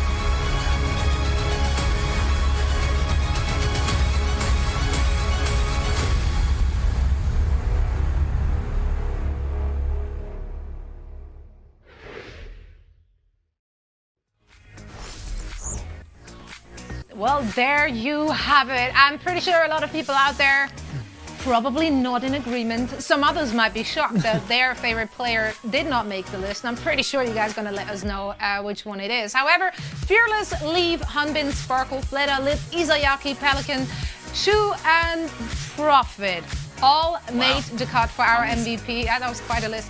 Did I forget? No, I didn't forget anyone. No, you did not. I don't think I forgot anyone. I think for once I actually nailed it. I am happening to be good at my job every once in a while. Now, as I say, you could make a case for any of those players being the most valuable player. So let's just do that right now. Danny, why don't you start us off? I know we can all be guilty of some, recency bias here and there, but there is one player who was MVP caliber since day one of this season.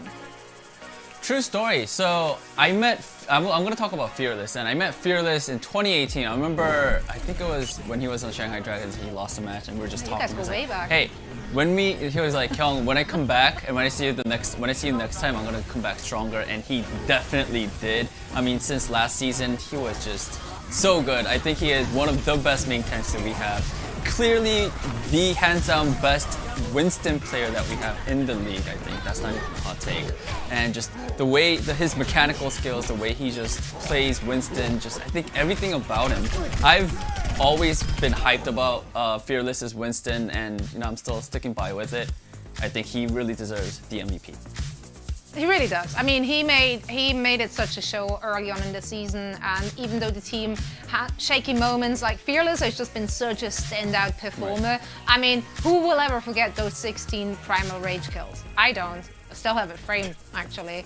So yeah, that dude just kind of built different. Now, that can be said for a lot of the guys making this list. The next one I want to talk about is Pelican. Because quite frankly, I think you can make an argument for him not just as an MVP candidate, but also for the Rookie of the Year, which I will be severely disappointed if he doesn't make that list. What impresses me the most is that he's not coming in with the same experience or tenure some other players are, which make this list. No, he's coming in as a rookie, and he has kept his cool. He has been performing on such a high level, not just on one hero, on so many different heroes. Like, he's been very flexible, he's picked up the slack for that team more often than not, and he's just carried his weight and then some. He has been such a boon, such a great pickup for the Atlanta Reign, really helping them propel themselves to like those top kind of spots time and time again. So I have been massively impressed with Pelican and his performance. Even more so because the team has not been like your top team at all times like the Dallas Fuel has. You know, like it's easy to look good if your team is doing really well, but if it doesn't all the time just, you know, hit those top spots, it's actually all the more impressive if one player stands out like that. Now, Costa, there are so many good candidates in the East as well, especially on the damage role, but who has been standing out for you? Well, for me, it has to be Leave. He is one of those DPS players that just seems to do it all. He plays Flex DPS, he plays Hitscan DPS, he plays Tracer, he plays Sombra. He honestly, if you can name it, he plays it. And this is his stats just on Sombra, so you can see his hero damage and his final blows at first. He's just doing so much work on this Sombra hero. But it's not just this stat card. I could show you probably 10 different stat cards of him leading the any hero rankings and doing work on all of them. That's what makes him, in my opinion, MVP caliber, because he plays so many heroes at the highest level, and that's what gives Chengdu Hunters that flexibility that we'd never really seen from them before. It allows Jinmu to just play whatever Jinmu wants to play, and allows them to sort of adapt and move around that. So he's kind of like the silent assassin for the Chengdu Hunters, and as you just said, Zoe, Chengdu have had their ups and downs this season. Obviously, they're very good right now, but a consistent factor through all of it, in my opinion, is Leave, and he has always been dominant for this team. So I think Leave should be a leading candidate for this MVP. Yeah, I actually agree. I mean, I agree with everyone. I agree with everyone on the list pretty much as well, so there is that. But now, last, certainly not least, Reinforce. You have picked a player who has to compete for the spotlight, not just in the league, but on his own team as well. Absolutely. I'm going to go with Lip. If you just look at sheer successfulness, I guess Lip is probably one of the most successful players this year for the Shanghai Dragons. Obviously, they won the June Joust, they won the Summer Showdown, and were runners-up in the May Melee against the Dallas Fuel. If you look at Lip's Sombra stats, I mean, he's been doing this since 2020 season. He was as dominant last year, kept it up in 2021, the Sombra stats, first in hero damage, first in enemies hacked, first in time to charge ult, second in the final blows per 10 minutes on the Sombra. And I mean, yeah, you could be like, well, it's because Shanghai Dragons, they're so successful, so it boosts his stats. Well, no, Lip is the one winning the games for them. That's why his stats are good in the first place. He's dominant in the server. He absolutely destroys his opponents. And this just doesn't go for Sombra. This goes for Tracer as well. Look at his stats! Oh my god! Oh. First in hero damage, first in final blows, first in solo kills, first in pulse bomb kills. Let's not talk about the deaths. I mean, Lip is a fantastic hit scan player. And if you think back to the main melee, one of the big reasons why Shanghai Dragons found themselves in the final against the Dallas Fuel was because Lip was able to take it to the Dallas Fuel on the Dead Tracer head-to-head matchup. So Lip, he's been able to do whatever the Shanghai Dragons have required of him this year. We shall not forget how DM came in at the start of the season for the Shanghai Dragons. He was supposed to be the long-range hit scan player for Shanghai Dragons.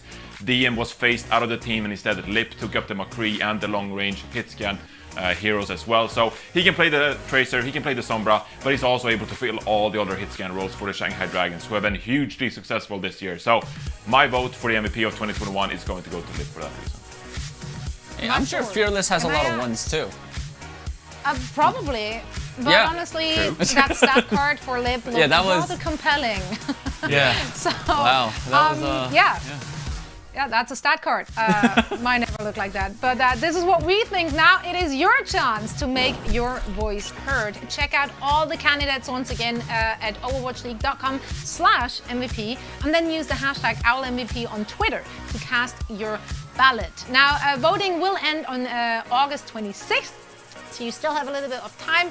And again, overwatchleague.com/MVP. And whilst you're out there already on the World Wide Web, why not kill two birds with one stone, like I'm about to do? Because once again, I forgot to do my pick'ems. So we still have a little bit of time. All you have to do is head on over to pick'em.overwatchleague.com to get you get $500 and a statue of Hangzhou if I'll you're take the happening to have a... in a heartbeat.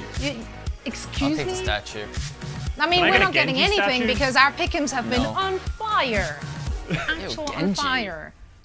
Also, yeah, You get killed out those of birds, here. Zoe. Get Great out job. of here with that Great one. job by you. Thank you. Really Thank killed you. Well, we are just minutes away now from the start of London versus Paris with a Countdown Cup knockout spot on the line. And we will be previewing that match right after the short break. So don't go anywhere.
Welcome back, one and all. Our first match of the day is between the London Spitfire and the Paris Eternal. And here is what is on the line. If London lose, they are out. If Paris lose, they're also out of the Countdown Cup. So for London, it's one of their last chances to put a non-zero in the win column, which has not happened so far. They did get close here and there, though. So I want to see them play their best player.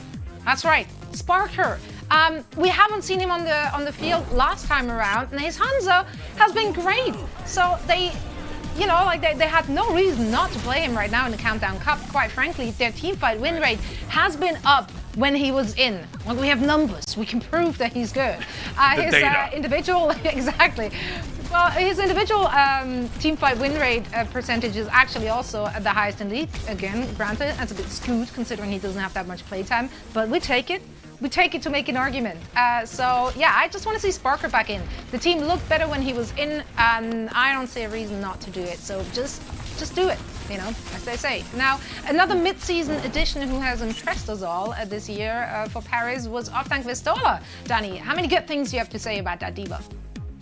A lot. Great. Yeah.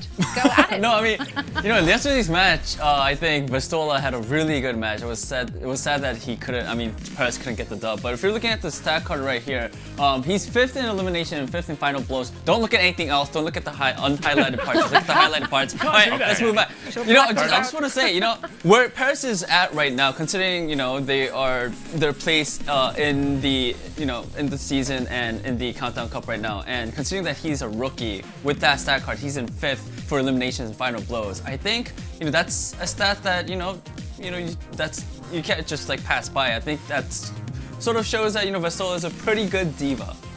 Yeah. Those deaths though. A man on my own pace. Dives in, goes in, gets the job down, and then goes back to spawn. Yeah, he's my job basically he's really aggressive, very aggressive diva. He gets the kills. Yeah, that's exactly what we can take away from those stats. Why not? Now, as well as Paris has built this roster, they have been, you know, tinkering with it rather a little bit. Onigot came in yesterday, and honestly, that just didn't look or seem like the Onigot we know, though, Costa. Yeah, Onigot's been really impressing me as of late, especially in the Summer Showdown, with his versatility to play the Tracer, play the hit scan. So I've been very high on him, and I could understand why he was staying in as a mainstay, even when they were playing Tracer over the Suna. But yesterday in their match against the Toronto Defiant, it didn't look that great. If we're going to look at the stat card of his Tracer stats versus Toronto compared to the season average, and you can just see he didn't cut the mustard yesterday. He was really struggling. If you watch that match, it wasn't just that he wasn't doing a lot of work, he was also getting picked first a lot. So I want to see a better, more, I guess, something more similar to what we've seen through the entirety of this season from Onigod if they're going to get this win, because obviously that loss against the Toronto Defiant yesterday was a big loss for them. But if they play to the same level as yesterday as they do today, they can easily lose to the London Spitfire, who look to be on the come up. So I want to see not just Onigod, but the entire Paris Eternal squad step up for today, because otherwise they're going to be the team that gives London their first win. Absolutely. Someone who can cut the mustard, though, Zoe, is Shaq. Where is this even coming from? Like, why would you? I don't know. What kind of mustard are you consuming? Like, do you actually slice mustard? I don't know. I don't know how it gets into the jar. It's not solid enough to cut it. Well, speaking of someone who has lots of solo kills and pulse bomb kills, it's Shaq from the London Spitfire. His Tracer is absolutely nuts. I mean, we should think back to when he was on the Valiant last year. They were phenomenal in the regular season. Shaq's aggressive Tracer was a large part of that. And going into London Spitfire, we hyped this guy up. We're like, Shaq is going to continue to dominate on Tracer. You can see that he gets the job done when he goes for his flanks and he gets those kills in the enemy backline. 4th in solo kills per 10 minutes and 4th in pulse bomb kills per 10 minutes. But I need him to step up today against the Paris Eternal if London Spitfire are going to get away with a win. I think strategically, this is a very interesting matchup, because we saw yesterday how the Paris Eternal, they struggled against Toronto Defiant, Sombra Tracer dive, and when they slow things down, Hisu went over to the Hangzhou. I could see a very similar scenario today with the London Spitfire if they decide to commit to the Sombra Tracer like they did earlier in the Countdown Cup, or if they want to see Spark on that Hangzhou as well. So, if Shaq steps up on a Tracer, it could be a huge win condition for the London Spitfire. Absolutely. Now, speaking of winning conditions, we are still, of course, going at it with our own little competition in terms of our predictions. So let's take a look at who we're predicting today to see if we might see any changes. That's right, we're going to take a look at all of our preds. Oh, Costa, no! All right! No! How have you done this? Costa, I don't... What?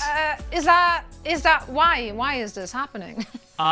Johnny, you want to go or do you want me to go? You want to defend this? Can I go Paris? Yeah, you can. No. No, we have flip-flop rules. You can flip-flop. Yeah, no, Johnny's allowed to flip-flop. He wants to flip-flop over to Paris. I will defend the London Spitfire. I wanted to represent the not the European Union, but the region, anyway, the continent. But instead, Costa's doing that for me. So, I mean, as I said, I think the London Spitfire, they came in and they early on played the Sombra Tracer, which now seems to be the meta. They seem to be early in that, and maybe with some practice time, they polish that out. So I was just thinking they out-strategized the Paris Eternal, who have been struggling in the Countdown Cup, being able to play the far up and slow things down. So maybe London Spitfire, they had a leg up in this one. Yeah. Are you flip-flopping? That's essentially my point. I don't think it's as much strategic. I want to see Sparker shoot the Hangzhou arrow, and I want to see Shaq shoot the guns with the Tracer, and I think that is their win condition. Because keep it simple, you don't need to overthink it, try and execute this crazy dive. Play around your great players on the team. If you play Sparker, Hangzhou, and Shaq's Tracer, Paris didn't look very good yesterday. I think they can get the win. All right. Sure. 1 in 14. Wow. Raise your hotties. I do not think this is a very likely one. This feels a little hopey copium, like a little bit of both. But I let you guys have it. Why not? You're the ones dropping Preds in the end, or I look like a fool after this. So just clip it and we'll see. Now, this is it for the Watchpoint pre-show, however. So we are ready to say goodbye and let this Battle of the EU commence. And who better to bring in than our very unbiased British duo, Bren and Sideshow. What are you looking towards today? Is it coming home? Today's the day. Today's no, the day. Stop Today's the day. It's coming. Okay, well, I'll rep Paris for this, just to keep it a bit of, a bit of parity between it. Also, I'm really confused by Johnny saying, "No, can I switch?" and then just sold why London were going to win. I know. He didn't switch. I honestly don't know what the outcome was. Because I asked to flip and they didn't swap the graphics, so I'm stuck with London, I guess, now. So we can fix I'm all for the hope here. You flipped. Hey, none of this. No, don't. Okay. Johnny, don't flip. We're Don't the flip. official ruling that you flipped. Can we get John Spector on the case? What's the official ruling? Well, this is wait, if Johnny's gonna flip, then I'm gonna flip too, because I don't want to go on the same team as Johnny. I'm on the lowest right now. Our graphics production don't get paid enough. Danny, we can't do this. We need to raise the graphics production salary. We can't. I just have to have different teams from Johnny. I don't think so. That I are can you catch flipping up to or him. are you not flipping? Either way, I wanna hear some history lessons here from Brennan. Yeah, because I know you guys were at it. Say, you guys were already like warming up to this as it were, I don't know, rehearsing. Yeah. Well, let me preface this by saying that I am not a historian. I have never studied history in my life. You didn't need to preface, honestly. I don't know much about history, but what I do know is that the France and the UK, bitter rivals for thousands of years. The France, I mean, they've been known by many names in the past as well. I mean, we're not some we can't even say on broadcast. Yeah, and it's going to be an interesting one. I think off the back of this match here, I'm going to be making some additions and some edits to the Wikipedia page of the France and England history, and start adding it just underneath Napoleon and some of his victories. I'm going to be adding this one as well. This is why Wikipedia is not a reliable source, everyone, because people like Bren can edit this. Sure. Yeah, exactly. But I think it's going to be quite exciting. And also, one of the things that I really did like as well, as we say goodbye to the Watchpoint desk, you guys can just listen to me ramble right now, because I'm going to ramble for a little bit. So bye-bye. We're gonna get the game started here. I quite like, Josh, as well, that we've had this thousands of years of at times very bitter rivalries between the UK and France. But as it's developed, very recently, it's turned into more of a bit of a friendly rivalry. I think that's something quite nice about that if you look at the course of it. I mean, at some point, they were at war for 100 years. I mean, that's kind of ridiculous to go from that to now just like kind of cheering against one another in football and whatnot. So I quite like that, It's almost like a message that no matter how long you might think you're going to be holding a grudge, eventually it will fade away.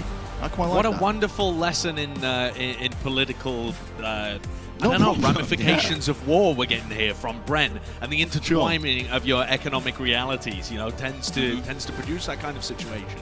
I think, though, that the London Spitfire and the Paris Eternal have actually kind of been not so much rivals against each other, but rivals against the rest of the league this time around. This year has really been them playing on high ping, inviting other people to compete against them on like this 90, 100 ping kind of scenario, and seeing who can do the better out of the two. It's clearly been the Paris Eternal over the course of this season. But the London Spitfire have a great opportunity today to be able to snag the first win, and then really have another rivalry matchup with Vancouver, who could both be at 1 and whatever it is, 1 and 13, 1 and 14. Yes, it's looking interesting, and Spark is going to be in the starting lineup as well. This is something that the desk was pointing out as well. They wanted to see this happen. Today could be the day. Josh, you were saying it's coming home potentially. This one match, this one match out of the 15th. This will be now. Yep. 0-14 is what the London Spitfires record is sitting at. And it has been an absolutely brutal season for this squad. They were the winningest roster that had ever been put together in European contenders. They come into the big leagues, into the Overwatch League, and it all crumbles. I mean, it has just been brutal. They've been close at times. They've sent people to extremely excruciating 5-map series. They nearly managed to upset the San Francisco Shock. But at the end of the day, it's a big old goose egg in that win column. Not a single one. And today they're fielding their two best DPS players, in my opinion, Shax and Sparker. I think Custer is right on the money there, expecting them to come out with the Tracer, the Hangzhou, and that should be the strength that they can rely on to at least make this a close game. A geese egg, particularly oval? Yes, yeah. Extremely oval, extremely large, and only one is called a goose, Brent, not a geese. Oh. Okay, well, it's a good thing I don't talk for a living. Anyway, Paris Eternal, here's their starting lineups. And yeah, they're going to be running Suna and Naga. Suna on the Tracer as well, most likely as well, is where they've been kind of playing him. Naga in particular as well has been absolutely dominant on the Pharah, especially with these Pharah comps that are all the rage these days, obviously being popularized by a lot of the APAC teams and seeing the strength of them. They have been putting them to work and getting some reasonable results out of it as well. I think the Paris Eternal, though, is still in the stage of trying to figure out when they should be running Naga on Pharah. They tried to run him constantly at the beginning, and they came out with a great result against the Dallas Fuel, and everyone's thinking, all right, this is Paris Eternal's stage. They're going to go 4-0, 3-1 at a minimum. And now this stage has become a serious underperformance, and I think part of that is them trying to figure out when to put Naga on Pharah. Against the Boston Uprising, they tried to force it all the time, and they just got completely shut down and delivered Boston the only win of the stage that they've managed to secure. So Paris are now trying to figure out when and which maps they should be putting him on that role. They got a lot of success out of running Orisa Pharah comps in that attempt at a reverse sweep yesterday against the Toronto Defiant, but in the end they just couldn't pull through once it got back to control. Certainly couldn't. Busan is going to be the opening map that we're going to be heading towards. So both these teams are going to be battling it out. Plenty of opportunities to run the Pharah, but as you said, Josh, it comes to the adaptations over the course of it. And it is a lot on the line for both of these teams. And I don't know why I giggled when I said that, because it is actually true. Both of these teams looking for the win here today as well, for the Countdown Cup clinching scenario as well. They want to be making it into the play-ins. Obviously, the loser of this match won't be able to make it into that. For Paris, it's slightly larger in scope as well. On top of it, it's not just the Countdown Cup play-ins that they're playing for, but the postseason play-ins. Paris need to win, and they will be in. So massive ramifications coming off the back of this series right here between both these teams, on top of the pride of Europe as well that comes alongside it. Yeah, it is actually an incredibly meaningful game. And there's a lot of similarities here between London's situation and Vancouver's. You know, Paris and Boston were in the exact same scenario coming into the Countdown Cup. A lot of hopes, and both teams have kind of flopped. And Vancouver found that awesome win over the Boston Uprising. Can London do the same against a Paris Eternal that looks to be struggling right now? Complete mirror compositions on either side. We see the legs being locked in. Already that power drive to set it up. The Paris Eternal looking to get a bit of that damage in. Nice little Helix rocket from Naga. Off to the side. Chunks a few of them down, but Vistola's taking out the mech early. Gonna have to go aggressive here, trying to turn the tide of the fight, but already it is the London Spitfire who absorb the aggression. It'll be a team fight win for them as well off the back of it. Yeah, that early D-Mech on Vistola was so important. Didn't exactly see how that one managed to happen, but they trade Zens at the exact same time, and then it's Sparker on an off angle that makes all of the difference. Paris looked like they had the positioning advantage, but that D-Mech is just, it's massively important. The D.Va defense matrix absorbs all this long-range poke. If they're not up, it's hopeless.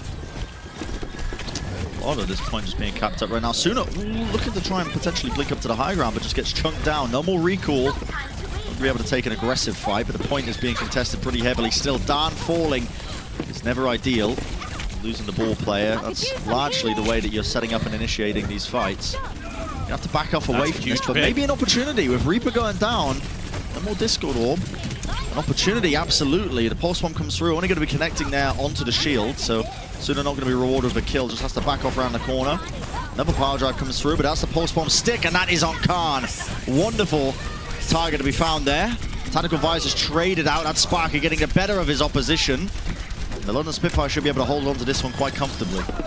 There's that patch change as well. The Tac Visor having no fall-off damage. You can just shred people from so far away. And Sparker just set up with Molfig, able to help him stay alive with the defense matrix there. Not available on the other side. But the crucial pick is Shax. Khan at 91% of his Transcendence. Wasn't able to pop it in response to that pulse bomb. Now Paris are coming back in though with double support ultimate. The rally, as long as Naga stays alive, could win them this team fight and flip it over. Darn falling so low, he's just trying to survive. Grabs the health pack, moving around the corner. There you go, there's the mines at least drop down. London preemptively going to be using that Transcendence to try and at least get a bit of space, but Kellex just wanders, backpedals right into it. Enough damage. As soon as able to collect up this kill, has the follow-up as well. No more recall available. He's going to be chased down here pretty heavily. Needs the heals, but gets the D-Mech instead. Still alive. Should be the team fight win eventually, but London going to be happy with that, getting 99% in the process. Yeah, not too bad. 99% London can try and come back in. Any kind of pick that Shax or Sparker can generate is going to be enormous. But Paris got a fairly cheap fight out of that one. They only used the mines and then the rally to be able to turn things over, with Dan and Suna combining really nicely together into the backline. And they forced out the trance really early. So Paris have still a lot of ults that they can try and win with. If Suna gets a pulse bomb, maybe defensively on Hadi or aggressively there. I mean, that's good enough. Don't need a pulse bomb if you're just getting the picks like that. And that's another cheap fight, right? Yeah, easily done. It's what you need to build up the ult banks and, as you were saying, just start rotating and get the ball moving. Maybe you can just start snowballing this defense all the way. For London, though, they're going to be, just keep it in mind, one team fight is all they need to win for this round. Yeah, Kellex should have the advantage in terms of the rally, but Dredro's managed to get basically up to that. You can see Tsuna looking for a pulse bomb. Good Helix Rocket just pokes him a little bit, but he's still going to go. Yeah, that's a pulse bomb actually. A bit of a whiff there from Suna, and Shax is just trying to contest up the point. We've seen a lot of this team's success really just lies on his shoulders in terms of what he can create on the Tracer. Being able to get too much done at all. In fact, the power driver from Darn, he trades his life for it, but they do take out Reaper. That's just the spam coming in from afar. Still, Transcendence coming in. Naga again with another kill, evens it up. Shaq's still putting in some decent work, but no one's really pressuring him. And look at this damage he's putting out. Helix Rocket jumps up to the side as well to meet the rest of his team. 80% in counting now, Josh, in that scenario we were talking about. Just winning team fight after team fight, chaining the ultimates. It's now a pretty harsh reality for London. They've got one more opportunity to retake this. But they also have double support ultimate. Because Paris were so aggressive in London's backline, Kellex was able to do way more work. He's built up a 30% advantage on his rally. So Paris have now gifted their opponents an opportunity back into this. As long as Hadi touches and triggers the OD, and that backline can survive. Sparker needed the trance earlier than that. And the mines take out Shax as well. I mean, double support ults is all well and good, but if your players are dead, you got nobody to heal. Naga being pressured out heavily, but look at that. He's already got the heals available for him. Losing this many players and the pulse one on top, Suna just closing this one out for the rest of the team.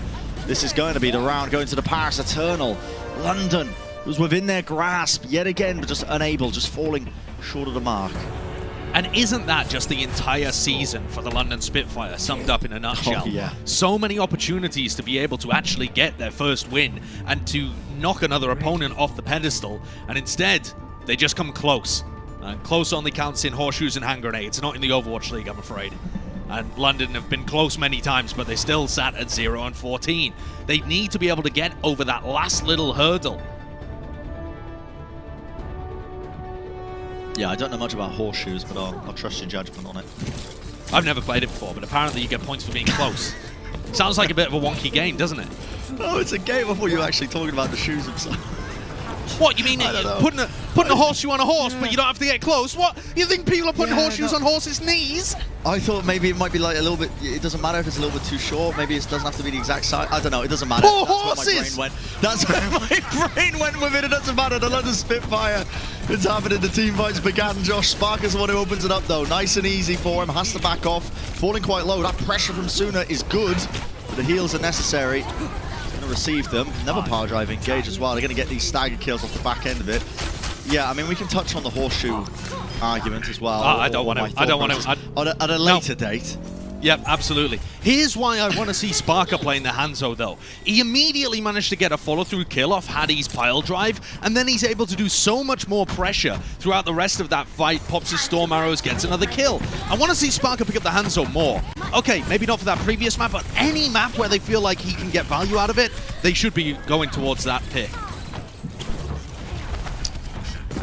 Now we see the post-one in hand for Shax here. He might not choose to use it, might not need it. He's just trying to follow up on a bit of the damage. That's a wonderful stick right around the corner, just zips around. Slaps him on the shoulder, says, see ya. Right back to the respawn queue. That's Shax's part of the map. That is Shax's area of the map. That's where he got that 6K last year when he was playing Reaper as well. He owns that part of the map. Don't try and take him there. Another attempt here for the Paris Eternal to try and push back in. Suna probably going to be the guy to watch for, as he does have a couple of ults, but now look at this aggression coming out from the London Spitfire. They're going to force out those support ultimates. It means they've already got that D-Mech there onto Vastola. It's a difficult team fight to take. Dragon Strike straight down through the choke as well. No one's going to be able to push past this. The team's split up, so it's really just clinical stuff there from the London Spitfire, able to use the ults, chain them up. Cool, calm, and collected. They have a lot of zoning ultimates as well with this comp. They have the mines, they have the dragon. I mean, you could use self-destruct in that kind of way as well. All stopping Paris from really taking space out this choke point. And you can see how much pressure Suna's under whenever he tries to blink forwards and take some pressure away from the rest of his team, make some space. London are just stuffing them. Yep, hard drive into the back there. London playing very aggressively. The mines drop down as well, but they've already lost a lot of their players. I don't think this is really a winnable fight. They need some objective pressure. Paris need to use Dan and Suna to actually contest the objective, draw people back.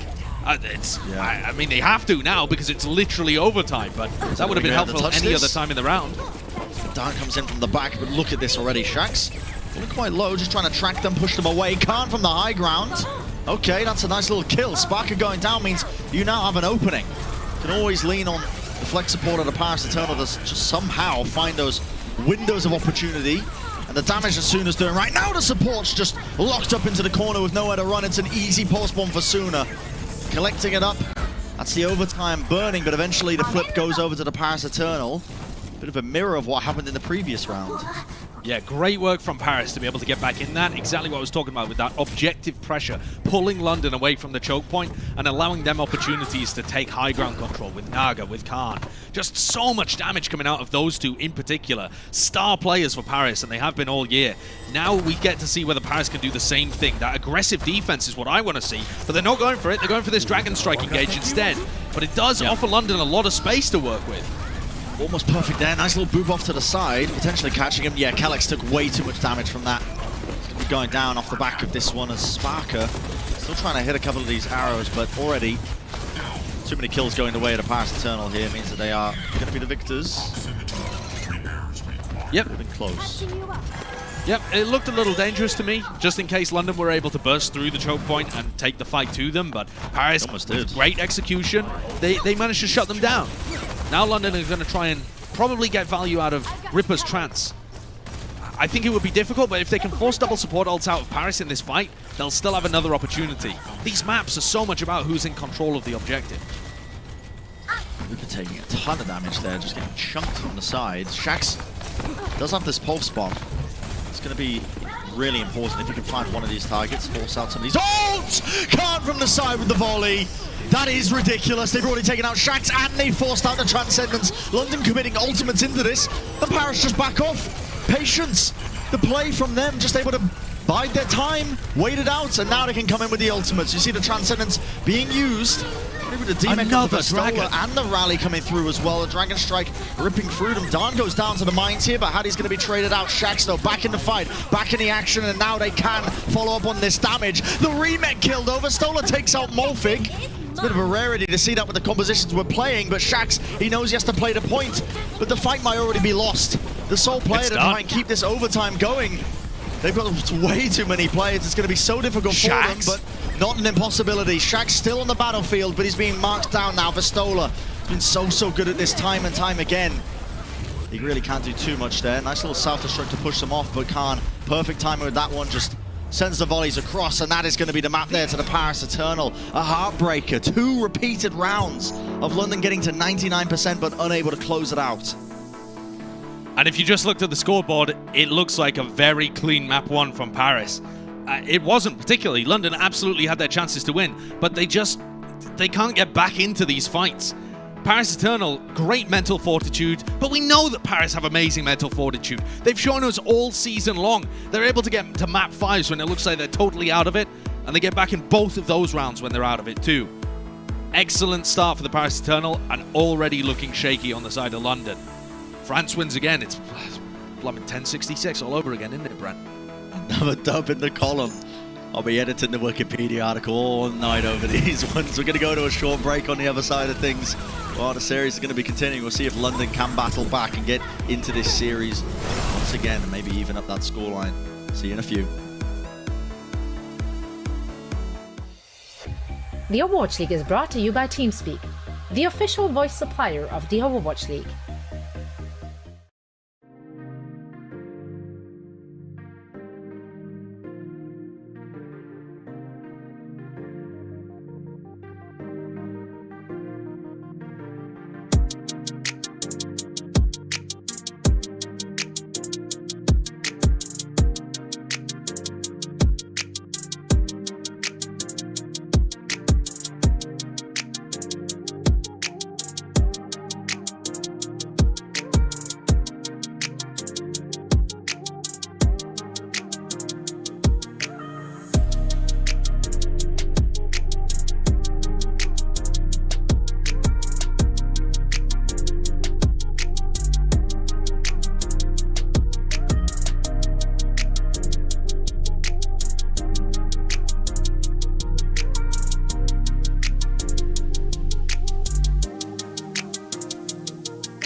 time to crown the MVP of the 2021 season, and you, the fans, get to help decide who takes the title home this year. So head to overwatchleague.com/MVP to see the candidates and learn how you can cast your vote. And yeah, definitely worthwhile doing that as well. We've had a lot of discussion already about who should be making it. I even made the outlandish claim of, you know, Pelican potentially taking it as well, which a lot of you were scoffing at.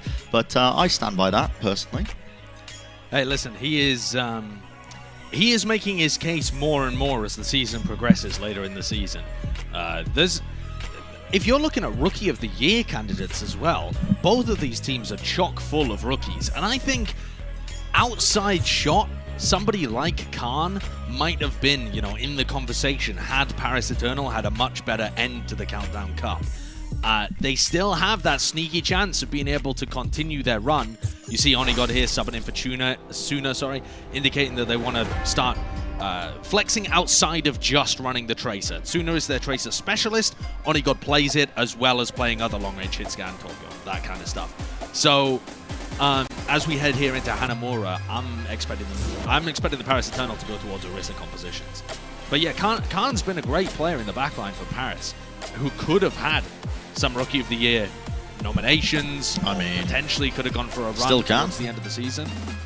Yeah, I think he would have to blow the doors off the Countdown Cup. I mean, still can. That's all I'm saying, Josh. Still can. That's what this map's playing for. This is what this match is playing for. Yeah. Get into the Countdown Cup play-ins, potentially go to Hawaii. Yeah. Both of these teams, if they lose, they're out of the Countdown Cup West Region knockouts. London Spitfire have been hearing that all season long, and they've never been able to reverse their fate. Paris have been in a number of those scenarios, actually. They've had a pretty successful season, and they'd love to make it 8-8. Attackers incoming in 30 seconds. Yeah, that would be a nice way to just round out the overall season, especially when expectations were so low for Paris coming in. Most people pitting them really at the bottom of the West Division. I absolutely really thought that they would do. I thought they would do worse than London, for sure. Because when you looked at their contenders results, the core of the London Spitfire roster had been wailing on the Paris Eternal players. The Paris Eternal players have not been put together, and they did a great job. Huge shout out to Avala, Get Amazed, the GM and the coach of the Paris Eternal, who forged this roster and kind of put it together. Because they've taken the scraps of EU contenders and made them into a very good Overwatch League team. Yeah, it's fantastic. Teleporter comes out onto the point there. It's a classic maneuver. We've seen it all season long. Big Bionade onto Onigod. Not enough damage, though, to try and take him out. In fact, Spark had, as well with the neutral hack, could get it onto Vistola, but no one's able to really do anything at all. Shax goes down to the Stray Icicle. The point's already played up to 2 ticks here. It's going to be really difficult now for the London Spitfire to try and contest this. In fact, they seem a bit disjointed in the matter, a bit undecided in terms of how they want to be engaging onto this one. That's a very fast cap, Josh. Yeah, this is... There's no chance it goes the way of the London Spitfire, and Paris have 6 minutes in the time. 6 minutes. And they have a great opportunity to just forge a path straight through. London are nowhere near any of their ultimates. Streedro nearly has rally. Dan could hit some crazy shatter if they just go straight down main. They've got a great chance here of snowballing. Sim TP off to the side there. Shield's being held up. That is the wall. Yeah, Reaper gets caught right against the spawn door there. Shadow almost online for Dan as well, but all he needs to do is really hold up the shield here. Buy a bit of space for the rest of his team. That's going to be the second tick available to them. With that and Matrix into the backline, Khan is just wreaking havoc across the battlefield here. Another teammate comes through. The Shatter off to the side. Someone needs to deal with Shax off onto the one end of the spectrum. There's the EMP being sent out across the point, but it's really not going to be any sort of follow-up right now for the London Spitfire. Still, they have ultimates and they're committing them. The Nano Boost, the Rally, the Primal, everything coming into this one to try and turn this fight around, but the Blizzard just locking them all up. Shax still onto the point, causing a bit of damage, but eventually he's going to go down. Up to the side, London doing a pretty reasonable job of just buying as many seconds as they possibly can here. Molfig so low.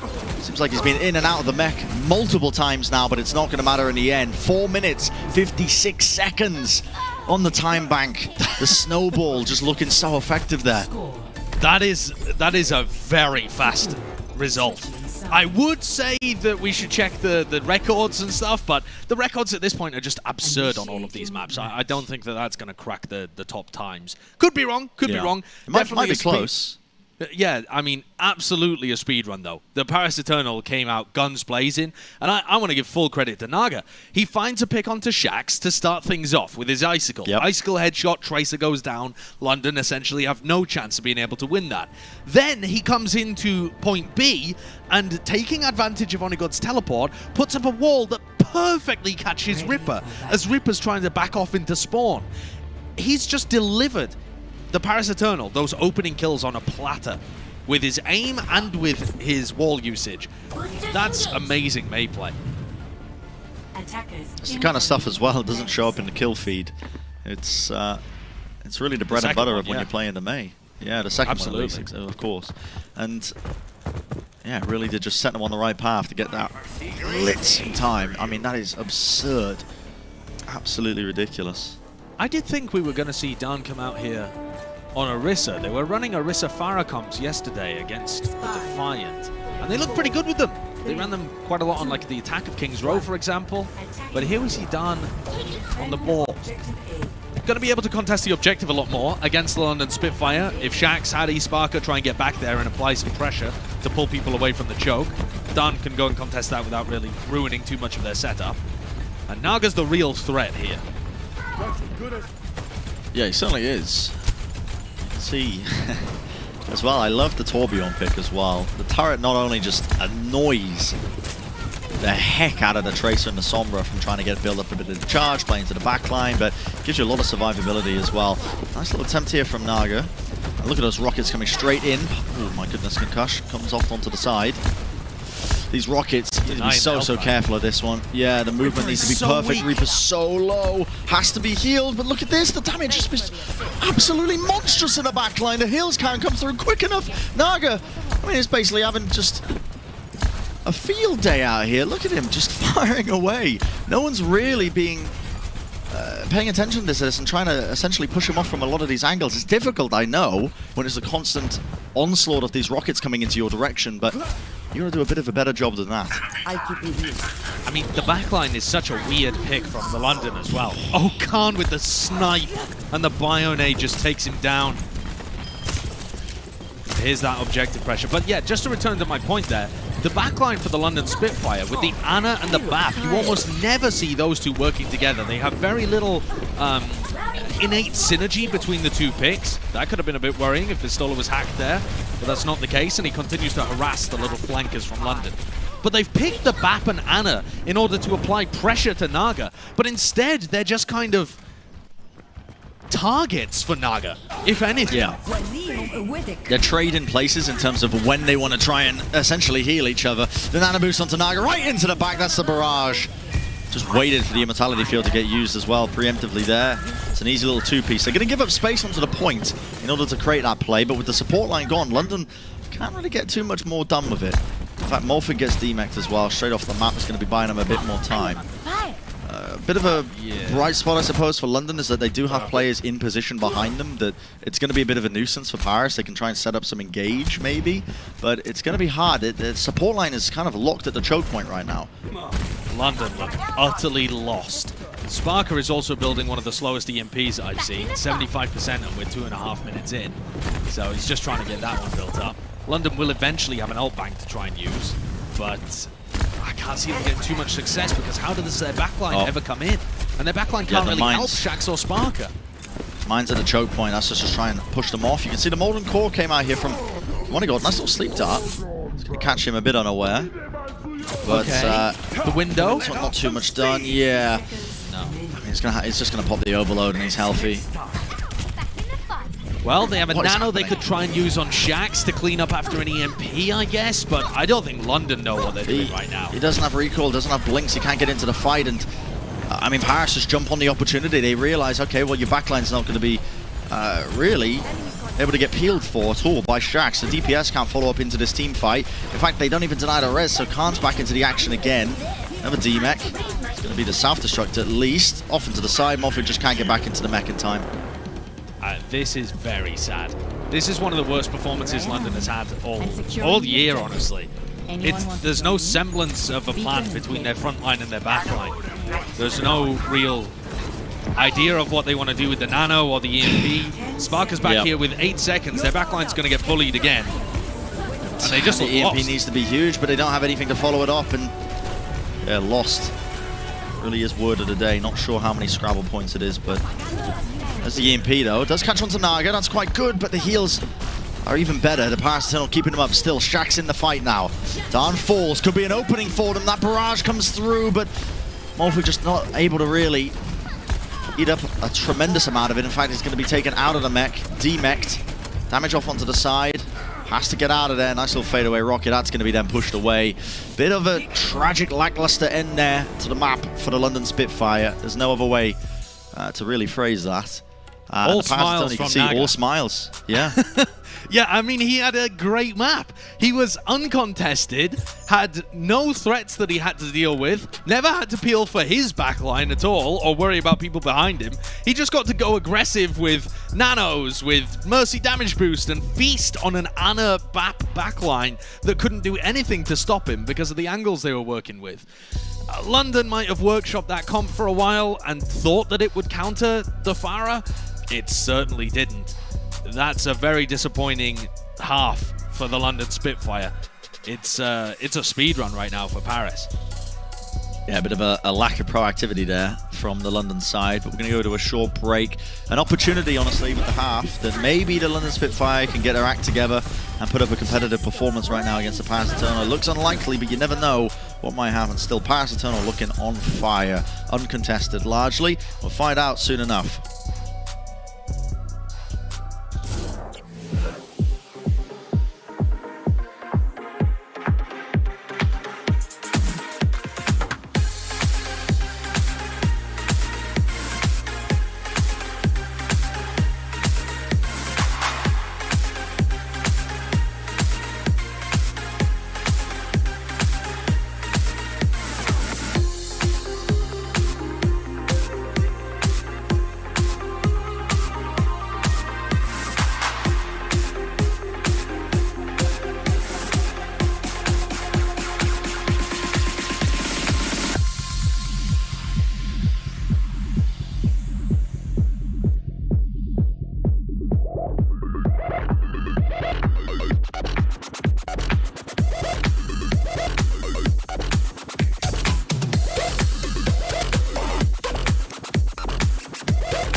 The Countdown Cup tournament is almost here. Will you have the correct pick for this tournament's winner? Go to pick'em.overwatchleague.com to submit your picks for this week's matches. Still a bit of time left to get your picks in, as well as the overall planes as well. You know you're going to be wanting to get those points on the board as well for your chance to win that $500 and the Hangzhou statue. This match, yeah, I mean, it's looking like it's well on its way for a bit of a speed run.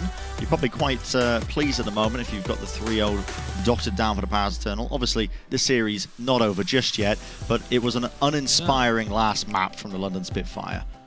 It was a terrible last map from the London Spitfire, but we saw with the Paris-Toronto game, Toronto go up 2-0, and Paris take it all the way back to 5. I don't think Paris's mental is... Paris are not the kind of team normally to go up early in a series and then let it slip away from them, though it's been heard of, for sure. It's been heard of. I don't think we're in for that today. You know, we were talking earlier on about some of the historic rivalries, if you want to call it like that, or wars, essentially, between France and Britain. I don't know whether that counts as a rivalry, honestly. It's not like a friendly sports rivalry. Well, it's turned into a rivalry. Sure, yeah. And previously, it was incredibly bitter and brutal. Yeah, I mean, I was mentioning 1066, not technically, the French, actually. That was the Vikings who settled in Normandy that ended up taking over England and causing future debacles in the 12th century onwards because of all the ways it mingled the monarchies together. But this match is the opposite of the 100 Years' War. It is so quick. It is the 100-second war. This is set to be potentially one of our top 5 fastest matches this year if they can wrap up Numbani in 8 minutes. So that's what I've got my eyes on, Bren. Is that possible? Yeah. Possibly. I mean, it's Numbani. It could happen. It's the Paris Eternal on the attacking side, so we could see it. Potentially a record. Speed run this attack side if they want to get top 5 this year. It would have to be non-stop. Could happen. You never know. The London Spitfire looked a little bit lost. A bit uncertain in terms of the way they wanted to run the composition that they're running. Now they're on the defense side of things. And they're still running Sparker on Sombra. I really thought that they would try and lean much more heavily into him running the Hangzhou, honestly. I was going to say long-range hit scan, but it isn't just any old long-range hit scan. It's that Hangzhou Tracer that we've seen be so successful from a number of teams, both in the West and the East. And yet the London Spitfire really seem like they want to go for both of their DPS being these flankers that can get in and do something against Paris Eternal's backline. And Paris are going to come out here with an Arisicon, kind of bunkering. They were playing a lot of this against Toronto. They certainly were. High ground's going to be taken here from the Paris Eternal. A lot of pressure available to them with the flashbang as well. Yeah, right around the side here. You can see them trying to set something up, but that's Hattie getting red. Gets the power drive off onto the side, but that's a quick little headshot still. Oh my god. Going to be taken down pretty quickly there. Paris Eternal, the longer they drag this one out, the better it could become for them, and they have really just baited in a lot of aggression. Have to still be careful though. They don't want to overstep themselves, but a picture-perfect wall. Naga's been excellent with these all series long. Just wonderful placement. And this is going to be a bit of a capture here. They're going to be able to contest this one up. The freeze locking up Hardy is never ideal for the London Spitfire. Can he get out of there? He can just about. And they're still contesting up the point. Yeah, they've been walled off, though, again. So another one of Naga's walls, which is getting large value for them. They're going to be able to get 2 ticks for free, setting Ripper back up on the high ground. Someone's got a touch here, though. Tanks yeah, they do eventually. And DPS coming back in. Coming straight through. Morpher get a bit of the off angle here, just pumping in those micro rockets. That's going to be the Transcendence Force, though. Good presence of mind from Vestola to find that one. But again, another icicle. Straight to the cranium. That Shaxx removed from the fight. One of the carry potentials, one of the really sole win conditions, it feels like at times, to the London Spitfire, just taken out and removed. a couple of whiffs there. He's laughing at it. Exactly, he's laughing at it. There's no pressure on Paris right now. That's what I wanted to point out. The psychological element there is that if you're whiffing and it's doing, you know, if it's hurting your team, you feel frustrated about it. Naga is all smiles. He knows that he's having a fantastic individual performance and he's helping his team just blitz through this match. I like the sneaky setup from London. You know, they hid Kellex, they tried to go for a pile drive, and Kellex coming in to do some damage with Molfik, but Sparker was nowhere to be seen, and Hattie and Shaxx just couldn't get out. So even though they started well, it just all fell to pieces. Shout out to Dredro as well. With the shield bash onto Hattie to remove that setup. Seeing something similar happening here. They have so much crowd control to really lock up Hattie when he goes for these engagements. Still, Onigod falls. Shaq's getting the better of him there with the Discord Orb applied. Self-destruct over the top. That's going to be forcing them indoors, but London are going to be avoiding the worst of that. They have managed to buy a bit of time here. Still looking for a pick, though. Paris' comp is very good at taking out these sustained, drawn-out fights and engagements, but eventually they do burst through. That's a great attempt there. The EMP really finding a bit of value, at least as they get that kill onto Darth. Pretty large value, yeah. I think the EMP shut down the supercharger there as well. Naga's still going to invest the Blizzard. Paris believe that they can win this. And Onigod finds the pick on the break. That could absolutely do it. It could do it, but still, Strax is in the fight. Ready and waiting to follow up on all this damage that's being done, and he is doing a tremendous job at that. Still, ultimates being committed. Dredro putting the rally in. That's a self-destruct indoors, right up close and personal. Onigod could not go anywhere. Pistola getting demeked on the tail end of it as well. And now they can really just start to apply some pressure. I think this is Paris getting ahead of themselves ever so slightly. Throwing in ultimates into fights, which, yeah, not winnable scenarios. Yeah, I mean, it started with the self-destruct. It was self-destruct, and then there was a rally, and then there was the supercharger, and then there's just a ton of fights being invested, or a ton of ults, sorry, being invested in a fight where they were down. Just that confidence level from the prior two maps, thinking, or perhaps deceiving Paris into thinking that they could win. Now they've fed Spark of the EMP, so this map is not looking particularly great for Paris Eternal. They've thrown away the old economy, firmly in favor of London right now. Window off to the side. Fortify's going to fade away here. Onigod going to challenge up that Deadeye now. Off to the side, but no one's really going to be playing out in the open. It's always 12 p.m. somewhere. You gotta work on that. Yeah. 12 p.m. Oh my goodness, he's on a tear. Off to the side, Sparker, when he was falling down off the side of the map, taken out pretty quickly, and he really just looks unfazed by what's just happened. Clicking heads like it's normal. Yeah, that is a fantastic performance from Onigod. He's looked really good for the Paris Eternal towards the latter half of this season, even though the team hasn't been doing as well. I mean, actually, the second half of the season has been pretty decent for them overall, but Onigod really has been doing well. They ran a lot of this kind of setup, this same composition. Like I was saying, it had its moments where it was successful, but the Toronto Defiant found ways of breaking it apart. Sparker now making the move onto the Hangzhou. That's what I want to see. I think that this is going to apply a lot of pressure onto Darn's shield, give him opportunities to go toe-to-toe with long-range options from Onigod and Naga. That's a good engagement as well. Moncore, a lot of it getting ate up, but they've got the damage. Just playing around. It's so difficult as well to try and play against some of these targets. You can see how tanky they are. Naga was surviving for so long there when he had two players marking him, but that is going to be a teamfight win. London can be happy with that one now. With this 2-minute 30 time bank, that can get trickled down pretty quickly if the York Paris Eternal. Still a lot of ultimates for them to work with, though. Yeah, huge amount of ults. The Paris Eternal have got massive value here. Darn very weak, though, going to be able to be healed up. They're going up top here. This indicates to me that they're going to want to look for value out of Khan's Amp Matrix. Maybe combo it with the Deadeye coming out from Onigod, see if they can get a free pick. That is a dominant combo. Yeah, really nice from the London Spitfire. Shoving the ultimates in. The Dragon Strike pushes the positioning back. Obviously, the Pulse Bomb forced out the Immortality field. They had nothing to really just mitigate all of that being used. Good heads-up play there from London. You want to see that proactivity from them.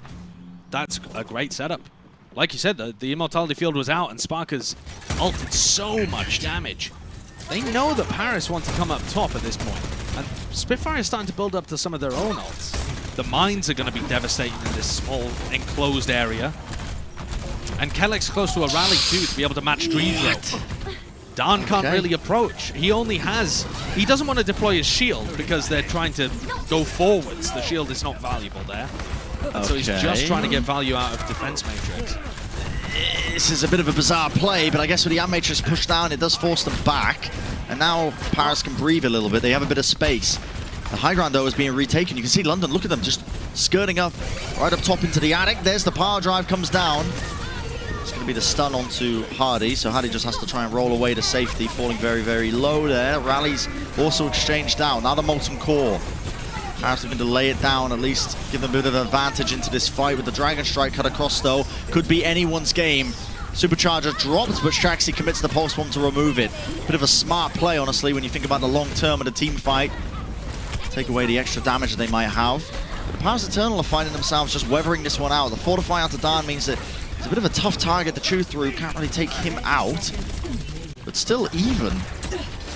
Yeah, it's crazy that Paris has been able to get all this space. They bought time for Khan to come back, and Khan heals up Dan, manages to get up close to another Ant Matrix maybe by the end of this fight. Dan is tanking, oh, but he's been caught. Oh, he did a cartwheel, that's absurd. Dan just sent straight off to the side. The Olympics is over, I don't know if you're going to be getting any points for it, but that's a wonderful little play there from the London Spitfire. Dragon Strike online as well, but they're not even going to need it.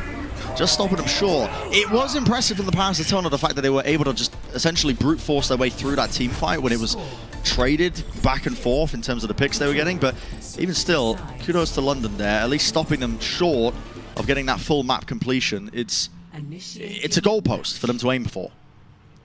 It totally is. And I think we can quite firmly say at this point, it's not going to be a top 5 record in terms of speed runs for Paris. So no medal there. No medal for the cartwheel either, which I did enjoy a lot. Never seen a cow cartwheel before. I've never seen it.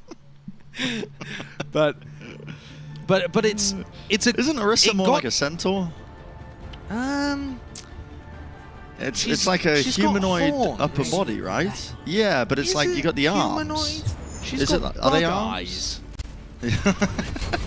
She's got bug eyes and horns. Yeah, I mean, she's her own thing, all right? She doesn't need to be compared to any sentient... Well, I suppose she doesn't need to be defined. Yeah, she's not close to any other organic life form. She's her own thing. Where was I going with that? I've completely thrown you off your train of thought. I've completely thrown you for a loop. Here's where I was. Even though that was really sloppy from Paris, after point A, they're just throwing ults at the board, getting punished as they try and rotate through the high ground. It still is a not too bad push when you consider Numbani as a whole.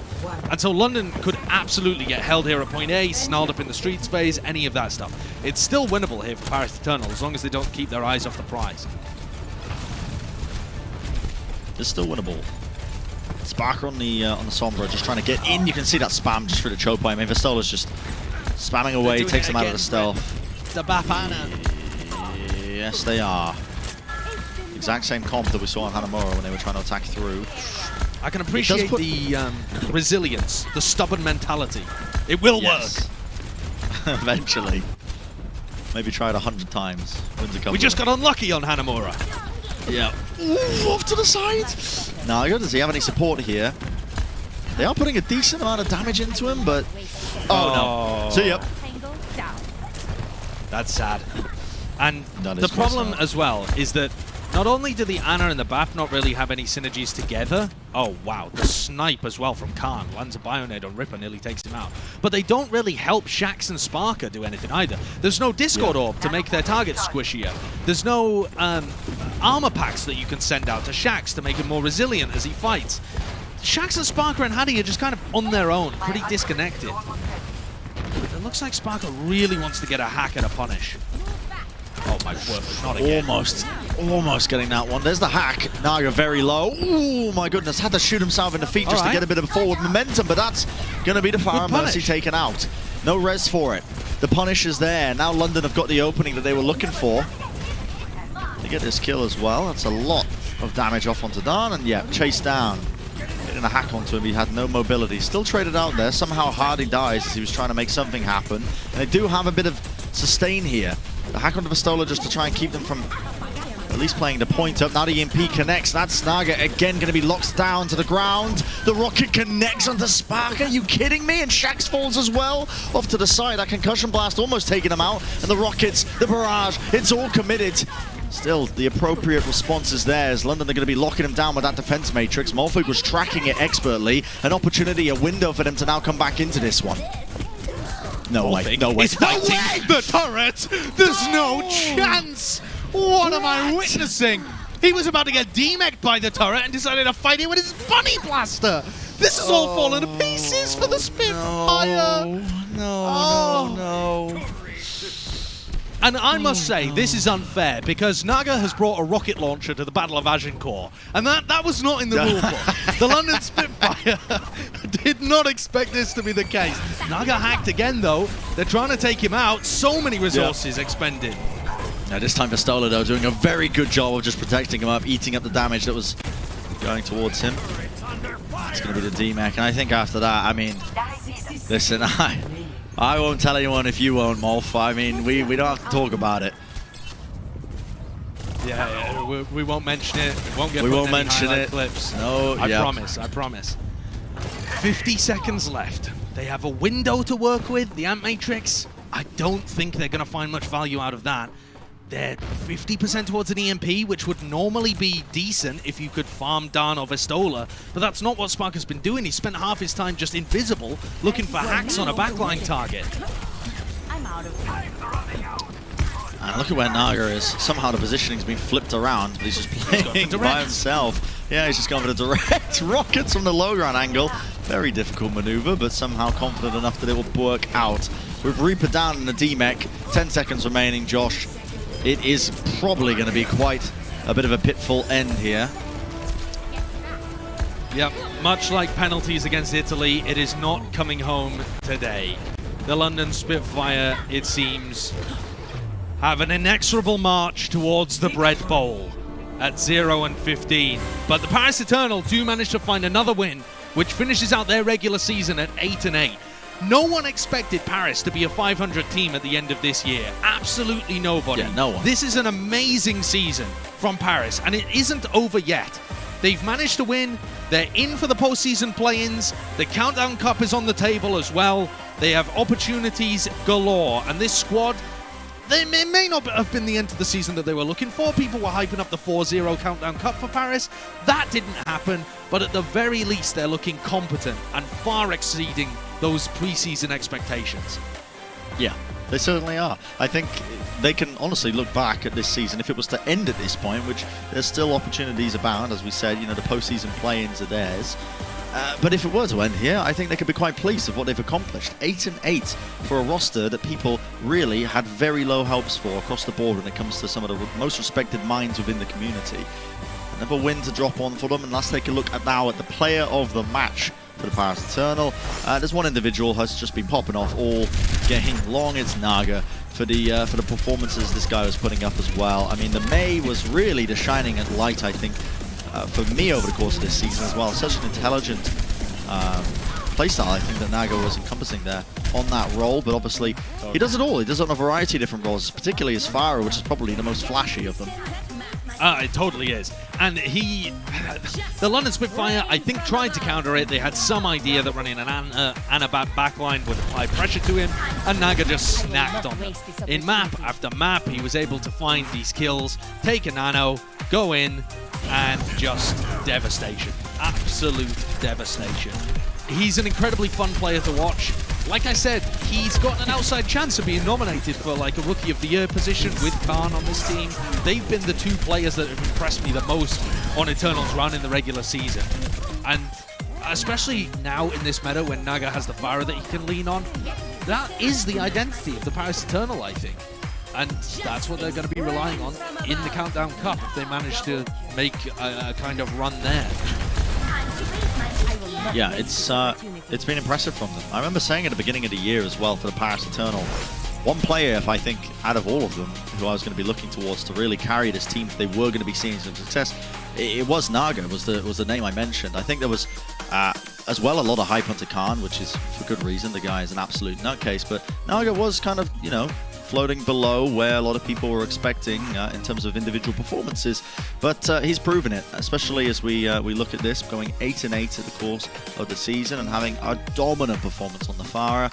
Really well played to them and to Naga as well as an individual, but not over just yet. Obviously, still got the postseason play-ins to look forward to. Yep, and Naga played 6 heroes in this match today as well. So it's not like he's just a Farah one trick or anything. He's got a range of stuff that he can play and a range of different compositional ideas that the Paris Eternal have. And like I said, this hasn't been the Countdown Cup that they were hoping for, at least the regular season portion of it, but it doesn't, maybe it doesn't end here. So, yeah, Paris is definitely still a team to keep your eyes open.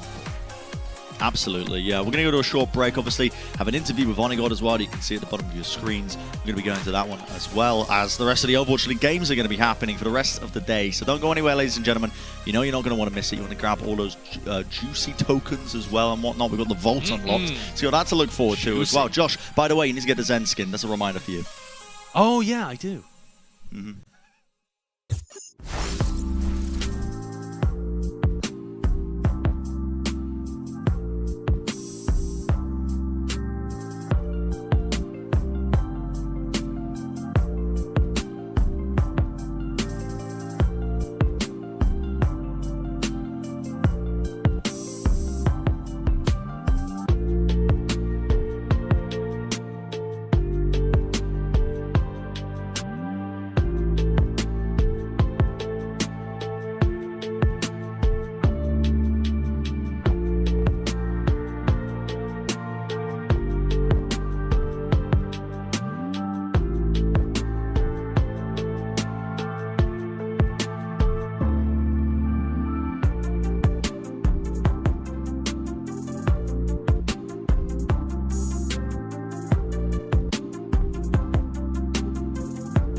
Hi everybody, welcome to Game Break. We're joined now by Onigod from Paris Eternal. Onigod, congratulations on the win. How are you feeling?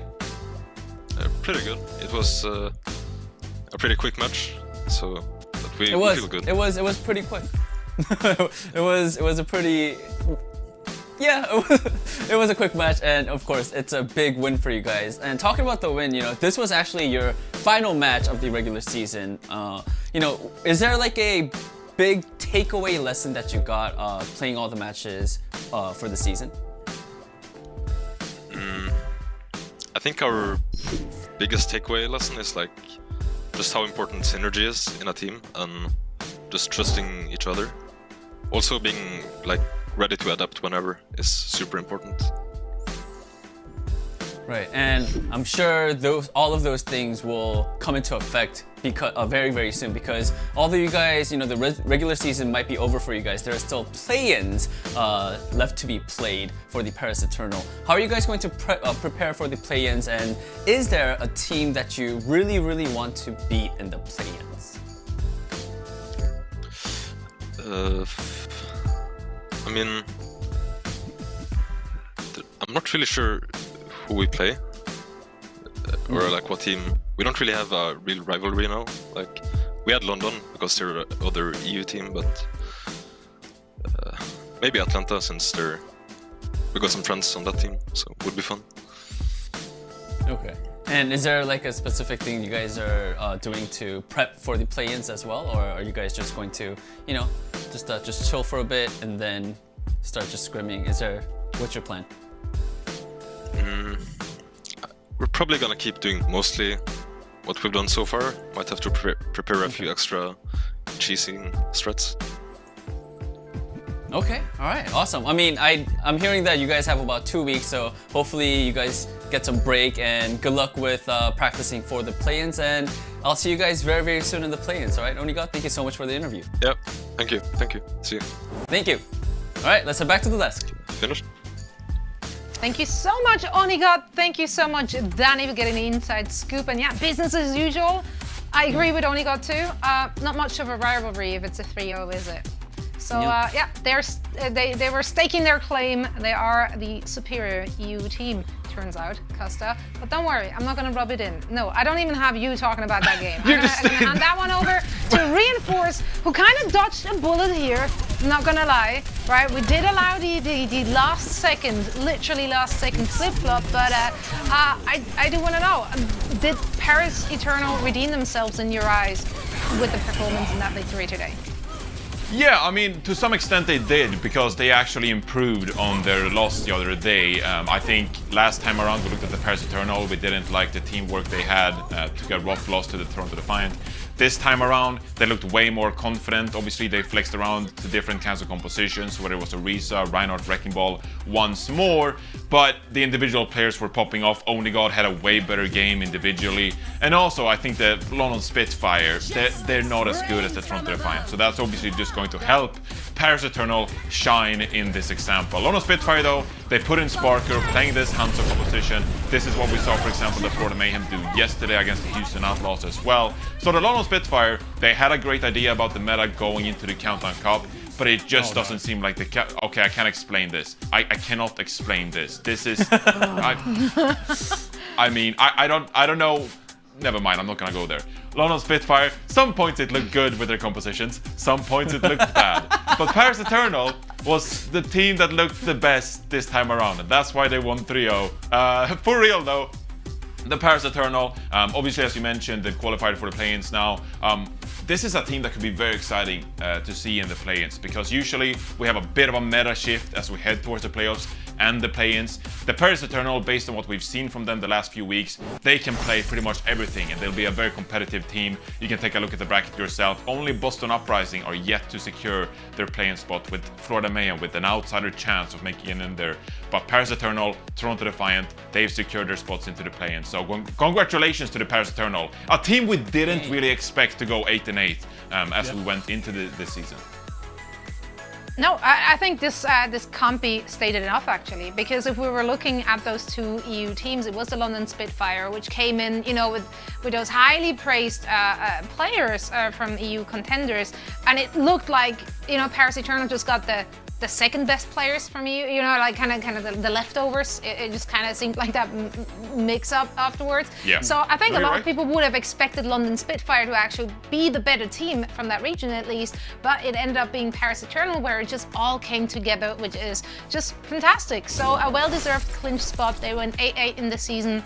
Now, if we're looking at the Countdown Cup, they are, of course, still having more points they can collect, right, if they manage to actually make it into the Countdown Cup.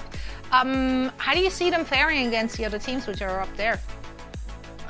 I'm a little worried for Paris. Obviously, I think not looking at today's match, looking at yesterday's match against the Toronto Defiant, as much as the Toronto Defiant has been playing well, they're going to have to go up against one of the better teams that we have in the West. The Atlanta Reigns, the Los Angeles Gladiators, I expect to make it their way up there as well. The Houston Outlaws.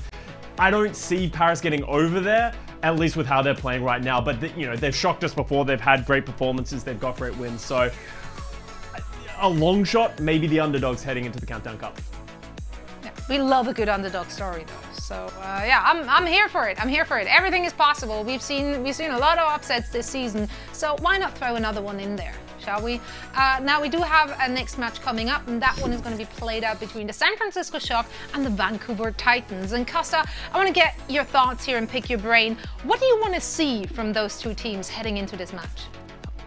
Honestly, just good looks, because there's a lot on the line for both teams, but they're very different things. So for the San Francisco Shock, we haven't seen them for a couple of weekends, but they looked pretty good last time they played. They went to 5 with Dallas Fuel, but unfortunately did lose. But the question becomes for them, are they going to be able to three-peat? Right now, the answer is probably not. Let's be real, but we want to see good performance because they are on that cusp of getting into the playoffs and not having to go through the play-ins, and they've obviously had a struggled season compared to what we know them for. On the other side, the Vancouver Titans, a team that got their first win last weekend. Breadsticks, everyone was really high, everything was going great. We thought that maybe they're going to be able to do it, they'll be able to beat London quite handily, but they went on to a pretty bad loss against the Washington Justice, I believe it was, and they just didn't look as cohesive. So was it a one-off? Are they going to be able to replicate that performance that got them the last win? Because they can't beat the Shock. The Bread Bowl is tomorrow. I think it's tomorrow. The Bread Bowl's tomorrow. That's so what exciting. really matters. It is. Stay tuned. London, 12 p.m. PST. Don't miss. We need to be there for that because, and this is the precursor to that match. London just heavily struggled. How are Vancouver going to do? How is this match for tomorrow going to fare? All right, so yeah, let's see their warm-up round against the San Francisco Shock happening in just a little bit. And for all of that, we're going to hand it over to ZP and Doa, who are joining us for this phenomenal match. Hello. Hello. Hello. Yes, it's all right. It's rare that you guys are up at this hour, is it? Like, that's right. I don't think we talk all season when different time zones now. Yeah. The sun is out, and that's very weird. You've called upon the two cast men of the 3-0 Apocalypse. Remember that last time ZP and I were here to cast San Francisco versus Vancouver, and it was the fastest match that had ever been seen in the Overwatch League. So, naturally, they had to bring us back, right? Well, also, it was a bit of a monkey's paw because I know in my contract many years ago, I went to the bigwigs up top. I said, I will only cast rematches of Shock Vancouver, thinking that I'd be getting the greatest matches of all time. And now we've gotten to the current era where Vancouver is very different. So, ZP, my eardrums have just exploded. I was about to say, like, that was really loud. That was so loud. That's right. I will never hear again, but at least the last thing I ever heard was the dulcet tones of Z Pyramid. It's great. So the dodecahedron is here as well. I don't know what happened. Perfect. I don't know what happened either. It's a mystery. It's just more hype, right, Desk? It's just more hype coming into this one, isn't it? Yeah. Loud is funny, I'm awake now. I'm awake for this one. So thank you. Thank you so much, CP. All right. Well, thanks for stopping by, Desk. We always appreciate it when you do exactly that. Well, ZP, here we go. Here we are again, back in North America. Well, virtually anyway, I suppose, for the same matchup like I mentioned earlier we did before. It's the San Francisco Shock versus the Vancouver Titans. And the thing is that San Francisco actually has a good amount to play here for, because they play Toronto tomorrow, I believe, or later in this weekend anyway. And so getting a 3-0 here today is pretty important because they still have that chance to take that third spot in the West region overall and avoid the play-ins. That's a pretty big deal. Yeah, it is. And I think the Shock are in this weird situation where because their tournament performance this year hasn't been very good, people just go, oh, the Shock, they're not a good team anymore. But then you actually look at the overall league standing and it's like, wait, the Shock have a lot to play for. They're one of the very top teams in the league by record. And you think about it, there's plenty of cases throughout sports in general where, yeah, a team might not look the best in the regular season, but you finish with a decent enough record, you go into the postseason, and you surprise people and remind them that, hey, we're actually a really good team. Yeah, exactly. And, that's the thing, right? Because this roster is so talented. I mean, just look at these fine young gentlemen and their Overwatch skill. They have been great to watch all season long. Obviously, they have a pedigree to live up to with the San Francisco Shock name in the Overwatch League. And so while you would think that a 3-0 against the Vancouver Titans would be a foregone conclusion, you gotta take it seriously, right? So I think we're gonna see this team step up. I don't think we're gonna see any messing around today. I think we're gonna see serious Shock. Yeah, I think this is a Shock that's going to be out for blood. And just like I'm out for eardrums right now, where, when we're off camera, I'll see if I can fix whatever's going on there. As it's not just you, Doa. It's not just the audience. It's also production. Where, what I think happened? I think my headset got caught on one of the dials right as I was standing up. So I was I sure hope it didn't change anything. And apparently it did. It may have. Yeah. It may have just changed something. Who knows? But we'll figure it out. Don't worry. But I'm excited because we've got this matchup right, and we've got the Vancouver Titans. They got their first win. They are no longer winless. Only 2 teams remain with that illustrious designation. But they could still play spoiler to the San Francisco Shock. And although your playoff hopes might be over, if you're the Vancouver Titans, at least you can go down swinging. And I think that's what I'd love to see from this team today. Yeah, I think Vancouver, they've had an interesting stage so far where they've looked better than expected.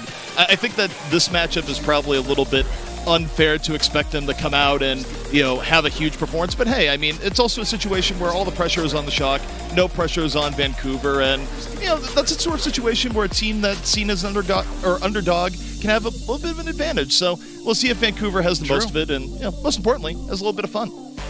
Yeah, we'll find out. I mean, it is going to be a fun match either way. I wonder if San Francisco is like, all right, well, we already got the world first speed record against Vancouver Titans or any team really in the Overwatch League. I wonder if we can beat that record today. That thought has got to be going through their heads a little bit.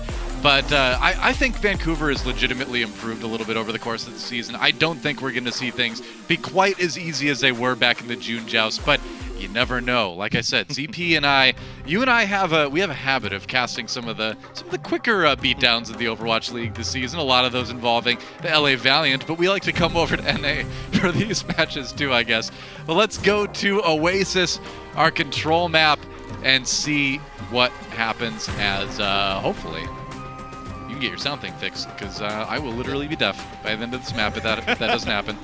Well, you see, right now I'm actively adjusting it. I'm that's trying already to sound better. normal, but I'm already way looking better. at it, and it's I'm just about at the right level. Yeah, there we go. I Bit think more, I'd say. All right, all right. It's still a little bit loud. No, I think we're good. A little bit. We're good. Okay, well, there we go. Esports in action, ladies and gentlemen. This is the beauty of remote casting. It's time to start our series here. San Francisco Shock versus the Vancouver Titans, of course, starting things off on City Center here in Oasis. And we will see. We will see what sort of fight Vancouver has brought for the Shock here. Now, the Shock don't have a win rate above 50% on any of the first 4 maps in the series. Yeah, sure. But they're still doing pretty well in the season overall. It's still the Vancouver Titans. I think an upset would be one of the biggest we've ever seen in Overwatch if it does happen. Yeah, I think this is one of those things where you look at it and you go, wait, maybe all the rumors and tales about the Shock not being as good this season are true, because I don't know. They still have a really good record, but then it's you lost to a team that's been struggling all season long, only had 1 win. So, Shock, we'll see if they can live up to the dominance here in Vancouver. Let's see if they have something to do here. Right now, look at the Shock. Shock for now. Yeah. Not doing anything too crazy. Just kind of walking at Vancouver, where Vancouver, more under pressure to make something happen with the dive. I mean, hey, when you play a composition like the Shock are, you can just kind of walk towards the team slowly, stay as that cohesive unit, stay behind the shields, give your DPS a chance to shoot a bit, and there it is, a kill already on a Delvin, so it's a good start for Shock.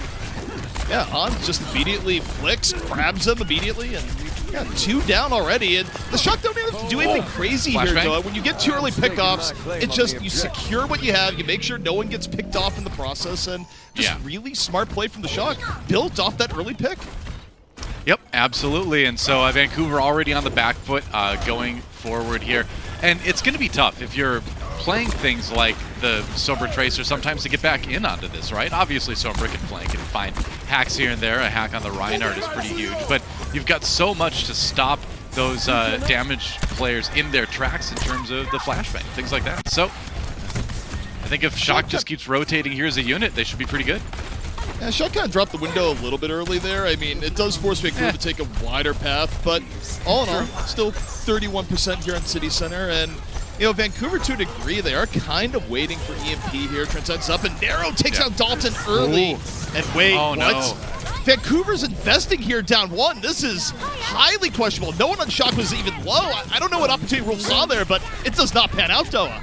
Yeah, Fried Wiener down as well. Fire does get the kill on the Nero, but it's looking pretty rough for the Titans overall. And, you know, that is, you know, you get those situations, right, where the team call is to go in, you lose someone immediately at the start, you try to make something out of it. Maybe they still can. With kills coming out for Vancouver now, looks like they might be able to flip it after all.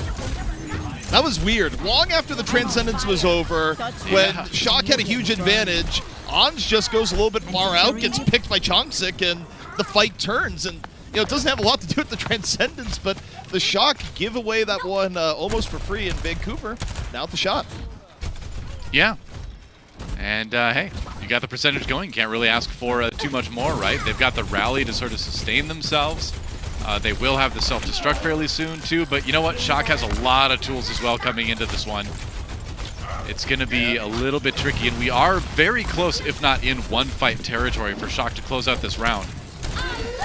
Shock, they don't have to do too much here. I mean, now that they've played the rally, they do have to be a little bit more aggressive and looking for targets. But Vancouver, they see the rally, they count the rally of their own. So Vancouver's going to wait a moment, head on in, a little bit of rally band. Smurf, though, dropping the shatter. Puts the ball to the ground, he's going to get it. The bomb to the back, and that's 2 easy picks. Hans, though, falling to the back. Fried actually getting 2 with Linkser in the follow-through. Vancouver still might hold this point. Yeah, Fried Wiener trying to keep it alive, and Linkser helping out a little bit as well. Looking for that remet kill. Tons of fun. No, doesn't quite get it. Oh, doesn't get back in the mech at all. Shoyobin finds the kill there. This has been a scrappy point number 1 for both of these teams. Shock's still on the verge of taking it. Maybe if Nero can find a good pulse bomb, they can secure it. Looks like they have anyway. So it's all about the cleanup now for Shock. It's all about finishing the objective now and maybe finding a couple picks around the outside to make sure that Vancouver never gets a 6v6. Yeah, the weird thing about that is that, you know, Vancouver, they actually could have blown the Transcendence there and when the fight was more even, because Fried had done a great job of, you know, bringing it back to a winnable fight, but, you know, Vancouver, they decided to save for what could be the final fight here. Linkser in on the side, very close to EMP. Needs to drop this EMP before a Pulse Bomb pick comes out. Vancouver engaging fast here is of maximum importance. Roof drops the Transcendence, Pulse Bomb in from there, though, strikes Fire out of the fight early. Linkser drops EMP, but it's after 2 already dead. Well, the Dragon Strike comes through, doesn't really connect with anybody, and it looks like it's going to be a round win for Shock. As soon as they can finish off Linkser here, he's going to go ahead and teleport away. That should be it. San Francisco Shock secure the first point here on Oasis. Yeah, and, you know, there were flashes of brilliance from Vancouver there where it not so much in terms of ult economy, where the ult economy was a little bit shaky, but just, you know, you mentioned the idea of scrappy fights where Vancouver was able to mechanically get some good picks, turn fights in ways that they probably shouldn't have been turned, but all in all, not enough to win the round. Yep, that's right. So, you know, Vancouver, you know, we'll see what they can do here on our second round, but it's looking a little bit grim already. How much do you think that was a compositional mismatch too? Because I just feel like what the Titans were trying to use just weren't able to break through against Shock's kind of hardpoint composition. Yeah, I mean, I think with what Vancouver was running, it was really reliant on Linkser getting big hacks and like quick EMPs. I don't think it was a huge mismatch per se, but Shock definitely had the neutral game advantage throughout the entirety of that, which put way more pressure on Vancouver to have clean engages. Sure enough, well, Shock able to take the high ground early here as they drop down as the point unlocks. A couple hacks come through, and it looks like that might be something Titans can capitalize on. Yeah, early pick on the Twilight. However, Fried gets caught, can't get away. And Smurf just walks him on a reset, goes, I'm gonna walk forward. I'm gonna shoot this gun a lot. Odds is gonna clean up the scraps, and Vancouver quickly losing point A after what could have been a promising beginning. Yeah, it's a bold move to name yourself Smurf in the esports landscape, but you know, if you're always smurfing like that, it fits. Yep. He's been that in the Overwatch League for a long time, where very few people can say they're smurfing at the OWL level, but Smurf's one of them, then. Right here, right place, right time, just gets a walk forward, hold down left click, and let it fly. Yep. And just walking the wood chipper there. San Francisco Shock hoping Nero's Pulse Bomb lets them keep the point going. That kill on a roll certainly does help. Yeah, I mean, you get the Zen that early. Again, Shock get to take it easy, get to flex their neutral advantage here, given that, you know, they don't have a Sombra. Let Ons look for pickoffs, and, you know, Nero can just relax. Doesn't have to use the Pulse Bomb until Vancouver's back up to a full 6. Yeah, exactly. Kind of wait for that push to start to coalesce, no pun intended, and then find a flank to throw the Pulse Bomb into. All right, high noon activated. Dalton gets caught by it. Oh, no. Oh, poor Titans. They never had a chance in this one. Yeah, Dalton's been priority number 1 for the Shock DPS, it seems. Take down Dalton and go. We'll wait for Linkser or anyone else on the team to beat us. And, you know, thus far with Dalton getting neutralized, it's been rough for Vancouver. Now potentially heading into their final fight. Yeah, I mean, Shock too, they didn't really need to use a whole lot to repel that last attack, and it is starting to look like unless Vancouver can really get something going here, it's going to be a quick 2-0 for the Shock here on Oasis at least. We'll find out. Oh no, Ons gets 2 to start things off. That is not what you want to see if you're a Vancouver fan. Yeah, I think that was both window and supercharger, so Ons just had power upon power there and quickly flexed it upon Vancouver, and, you know, kind of ends the fight before it truly begins. Vancouver, though, you take a look, they have a huge amount of ults. The question is, can they get decent engage here? Chongsik is going to get an overtime, so this is still a winnable fight coming up for Vancouver. Yeah, it's possible. EMP comes out. Oh, okay, that's a good start anyway, but no, they don't even get to the point. Oh my, and San Francisco Shock able to take the first map of the series in short order. I'm not keeping track of the timer, ZP. I know some people out are doing that out there, but that's got to be pretty close to what we saw back in the June Joust. Yeah, that was fast, and a lot of it just comes down to the neutral game where, you know, the Shock were winning fights off poke before the full engage came in. Ons was just wild in terms of accuracy and early pickoffs, and yeah, I mean, Vancouver just was constantly on the back foot. True enough. All right, well, a quick 2-0 on Oasis. Shock on the board. Don't go anywhere, though. We got another map coming up real quick here on the Overwatch League.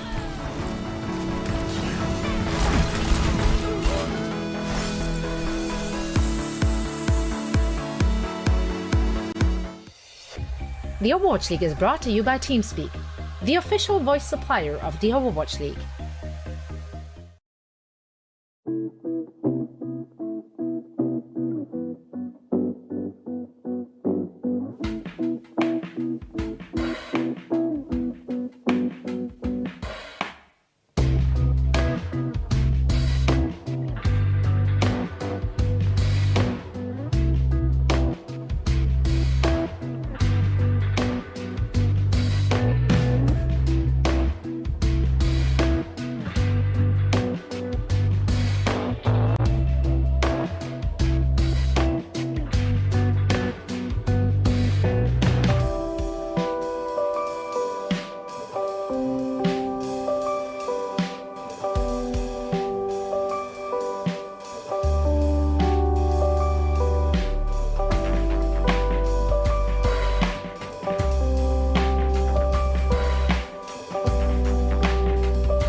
Welcome back, everybody, to the Overwatch League. Doa and ZP here. ZP shouldn't sound like a drive-through speaker anymore, so I think we're good here. But what's not so good is, unfortunately for Vancouver, they got rocked in the first map of the day. We'll see if they can pick it up, but San Francisco certainly looks like they came to play, don't they, ZP? Yeah, San Francisco, I mean, this is what we expected. And also, when you have a big skill difference between the teams, you do see fights are just won on a mechanical basis. And that was the story of all of Map 1, right? Where Ons in particular was on fire, landing pick after pick. And, the Shock were just outplaying in multiple facets of the game. Yeah, we do see some subs as well. Super subbing in at the main tank role for Smurf, and Teru subbing in for Linkser at damage. So some swaps here and there as we go to our next map, which will be our assault map. It's going to be Volskaya Industries, and it remains to be seen if Vancouver can summon the strength today to try to come back and at least, make San Francisco work for it a little bit. Didn't really seem to be the case in map number 1, but you never know. I think for Vancouver, their best hope of victory here is that they have to hope that Super's acumen on whatever hero he plays, might end up being Reinhardt here, is about the same level as acumen in Jump King that he was playing last night, where I did a little bit of research, and let me tell you, the man was failing jump after jump, and if his pins look as bad as jumping last night, Vancouver actually could be in for a good time. So he was more like Jump Duke or something like that, some lower level of the aristocracy of jumping. I understand. More of like a prince. Ryan. That's Jump Prince. Yeah. Not in the line of succession though. I see. All right. Well, let's check out this play from Chongsik from our last map. Oh, he just couldn't get to the point. I was wondering about that. Yeah, because we caught it from the side room at the end of this map, that last map, and wondered kind of how the Titans managed to not get there in time. And Chongsik apparently trying, but 1 millisecond or so too late. Vancouver is going to be on the defense here on Volskaya. A lot of teams prefer to start off on defense because you kind of get that benchmark of where you need to get to on attack then. Yeah. Makes sense. And the benchmark after this for Vancouver might be go really fast, continue to hold W, because Shock, their team that they definitely set quick times when they're on pace. And Ons right now, just going, does anyone dare challenge for quick pick? It's not the case. Instead, swapping off the Shock. Now heading forward, but it's going to be a slower approach with the Orisa. Yeah. All right. Teru is indeed playing the Pharah, so it was a good read by Ons early on to see if maybe that Pharah was going to poke her head out a little bit so he could try to take it off, but Teru doing the smart thing and waiting it out does show that Shock knows what they're up against. Twilight says, you know what, I'm a hit scan too, it's going to be fine. Violet gets in on the bloodthirsty action as well. It's a good start for San Francisco on the attack already. Yeah, it's more than a good start. It's a fantastic start. I mean, losing 2 people that early, Fire going down, now 3 people. Okay. The point was already gone, Doa. It's the Shocks. Right, that's it. Stick a fork in it. Yep. Type the GG on point A at least. Point B is where the Vancouver Titans are going to need to put together their defense. But this was one of the quickest point A's I've seen in a while here. No recontest, obviously. And Ons already walking forward. The rest of the team going to follow soon, and we'll see how fast the Shock can get this done. Yeah, I mean, that's a situation where Teru essentially aim-checked the Shock, and the Shock said, hey, our aim's pretty good. All 3 people that had hit scan just looked up, blasted them out of the sky, and, Chongsik no longer had cover, died immediately after. So it was a very quick escalation, though. Looks like we have a little bit of a pause. Not sure which player called for that. Needs a little bit of work done on their computer, possibly. We'll see if we get back into the game sooner.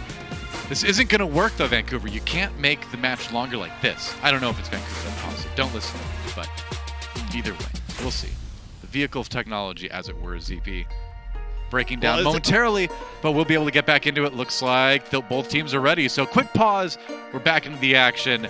Vancouver Titans in just a moment, trying to put some sort of defense together. In 3, 2, 1, and here we go. Yeah, I mean, their best hope for a quick defense here is Dalton just, landing an arrow from afar. The problem is Shock are going to open up here with the window and immediately be applying even more pressure. Right. It's kind of taking the side route here. Trying to let Super go first and be able to set it up for Ons to walk in a little bit safer. Looks like they'll do just that. Oh, Nero's Pulse Bomb did get eaten by Fried Wiener, so Rolf got a kill into Nero. It's an opportunity, at least. All Ons is out for blood, though. Goes after Chongsik and finds him. Yeah, he went for the Deadeye for the quick reload, going, I need more bullets, give it to me. We don't need the Tracer, who had his pulse bomb and is like, dude, are you kidding me? No! Come on! That did not just happen, ZP! That did not just happen like that! Are you kidding me? Vancouver Titans. I mean, nobody's going to be searching for the Sasquatch anymore, man. They're going to be like, yeah, it might be out there in the wilderness, but that is one cryptid we're not interested in anymore.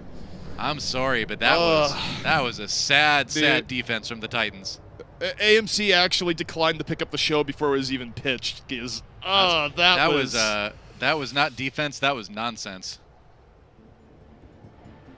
Apparently not a top 5 time. Other teams have beefed harder on Volsky Industries. The only takeaway there for Vancouver, I suppose. I am shocked. I am shocked that's not a top 5 time actually for attack on Vancouver or on the map rather. Maybe it is on the Vancouver Titans, but on the map at least. But either way, and the thing is the Titans had people nearby, didn't they? Didn't they have someone? Oh, they did, but Fried Wiener again. Oh, just couldn't get their Choyobin with the body block. Whoa! All right, nice moves from Choyobin, but still, that is about as rough as it gets for the Titans. The thing I'll say, even though you have good body blocking going on to help enable that, there should be multiple layers of redundancy to touch a point. It should just be relying on one person while multiple people are still up. Which is the real problem with that. It looked like a rough fight for the Titans, right? But it didn't look like an immediate, round-ending fight, did it? But got to shake it off. Goldfish brain, as Baby Bay used to say, right? If you're a pro player, you got to forget that last round, focus on what's in front of you. And Vancouver Titans on the attack, they got to get it done.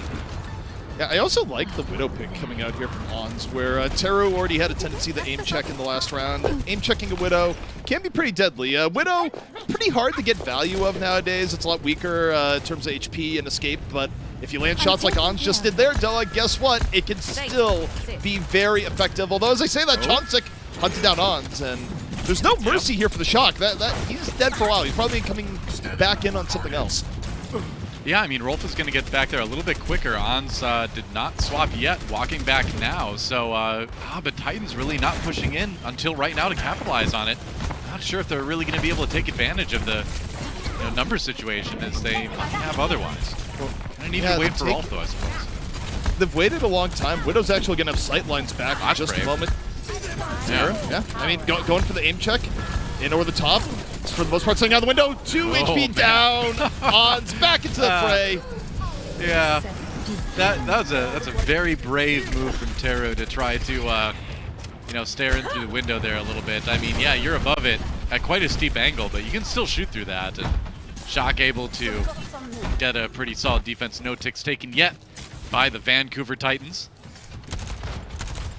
Yeah, you take a look at this here. I mean, a lot of it, when you run a Far Mercy, you're hoping that the Far can take over the game. You want a situation like Naga had, right, where you're not really running into any hard counters and you're really good at the Pharah and just take over a fight. But that's not what you get when you go up against the Shock, especially with the Widow in the back line there.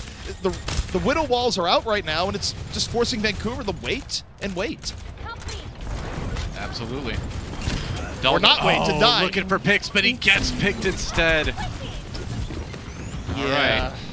Well, did not wait the requisite time for a better pick. Chonsik falling the Violet, and Doa, time gets away from us all here as it's only a minute 40 left for Vancouver to make something happen.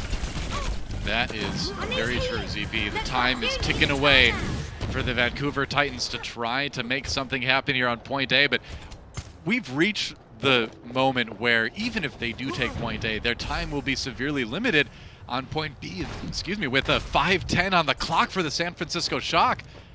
I don't know how you do it if you're the Titans. I mean, 1 point at a time, one fight at a time.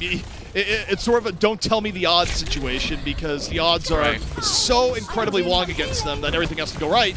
Unfortunately, Teru goes down, which is very much wrong. The res is going to be there, but Vancouver has really struggled to put any pressure on the fire. Teru's down again as Twilight just lights him up.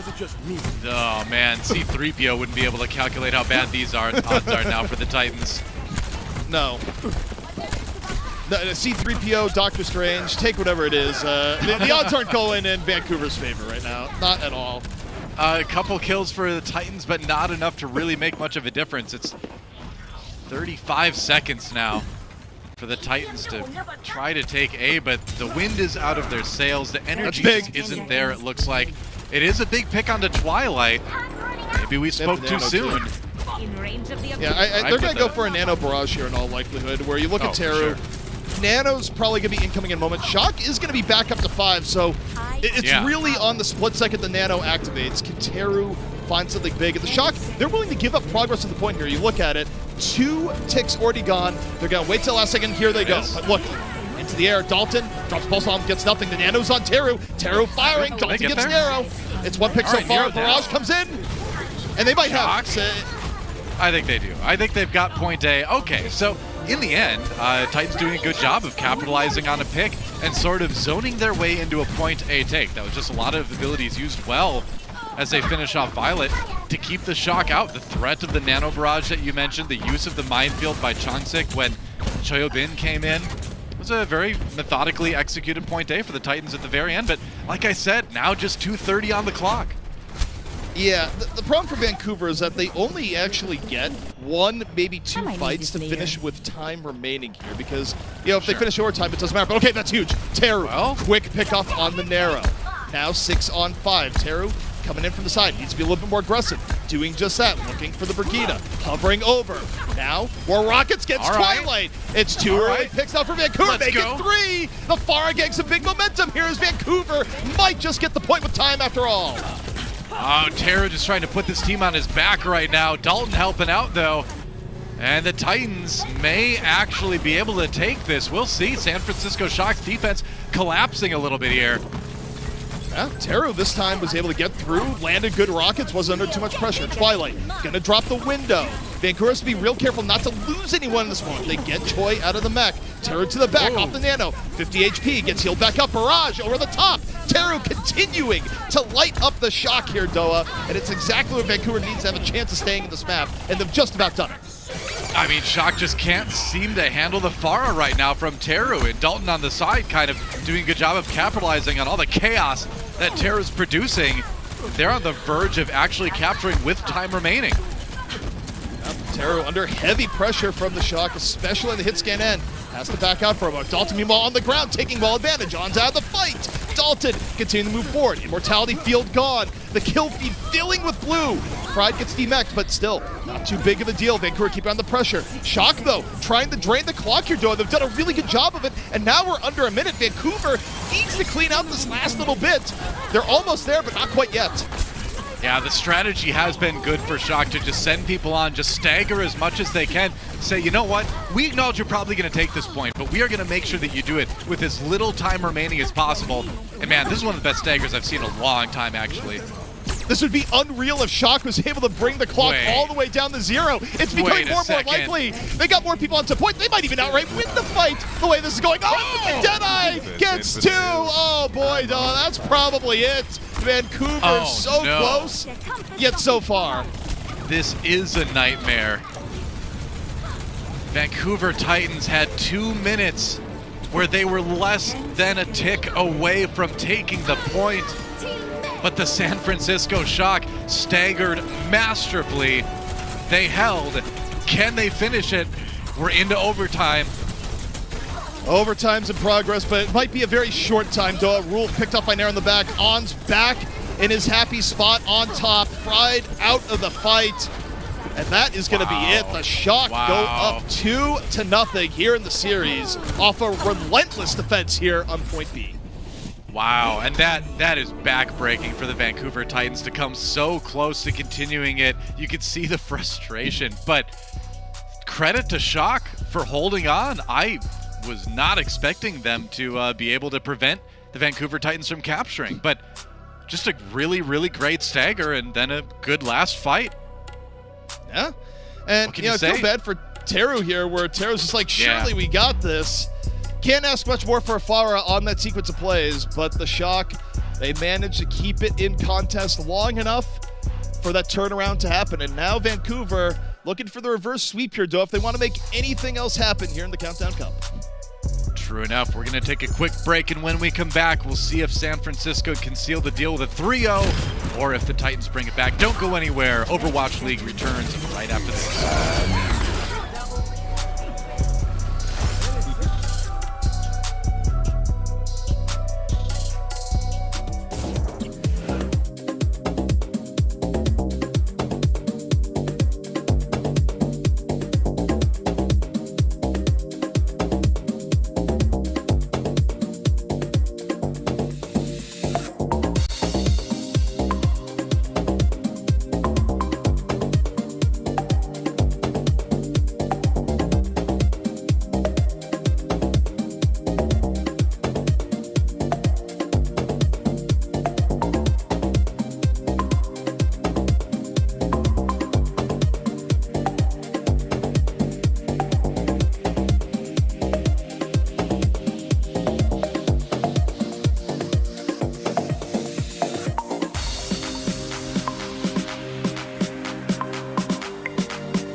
Hey everyone, welcome back. This season we want to celebrate you, the best of us, by hearing directly from you on what you love about the Overwatch League. Share your highlights and favorite moments of the season for a chance to win a trip to the 2021 Grand Finals in LA on September 25th. To find out more and enter the I Love Overwatch League contest, visit blizzard.wishpond.com/grand finals. Seems like a good idea, doesn't it, CP?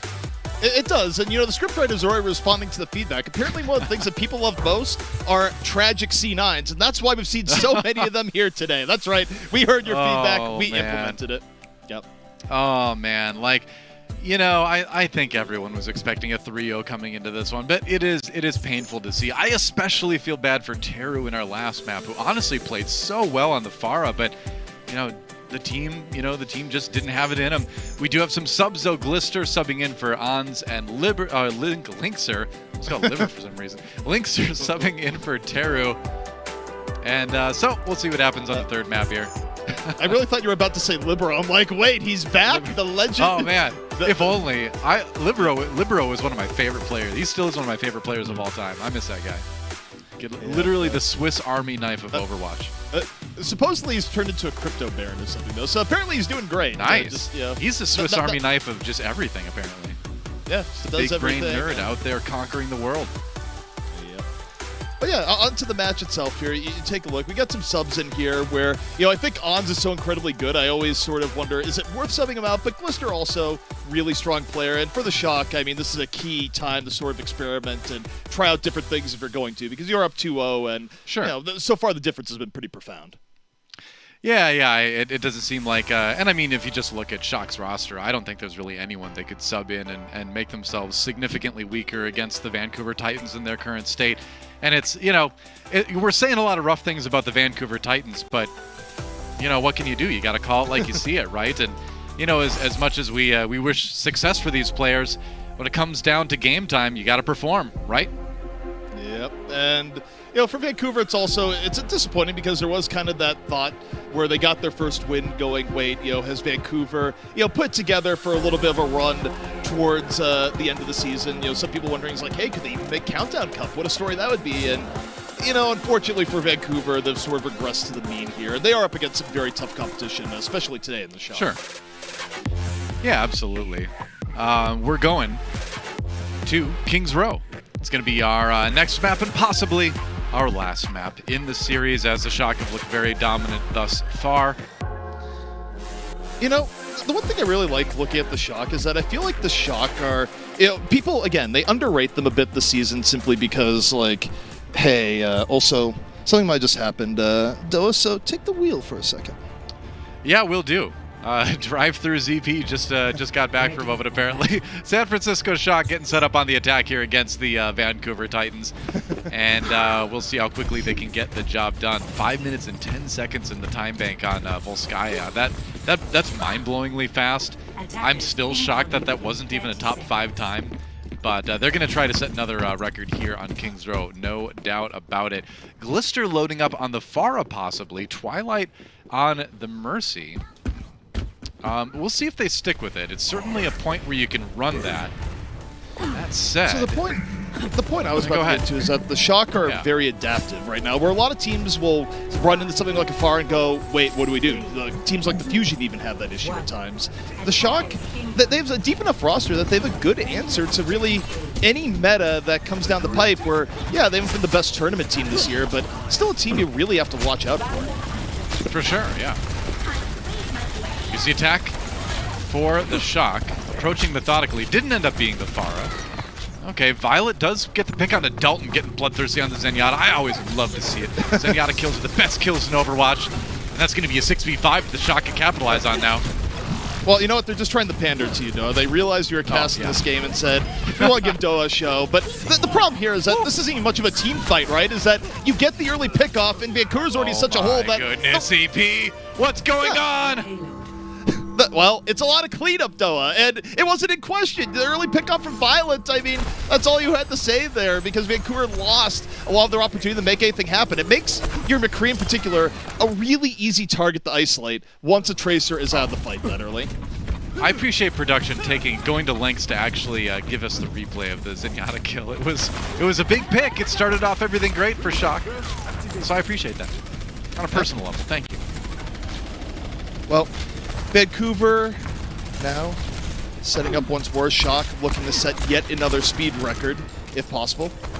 Things are rolling forward, and it's going to be Glister. Open up the Dragon Strike, built up real fast back at point A, nearly eats Rolf alive.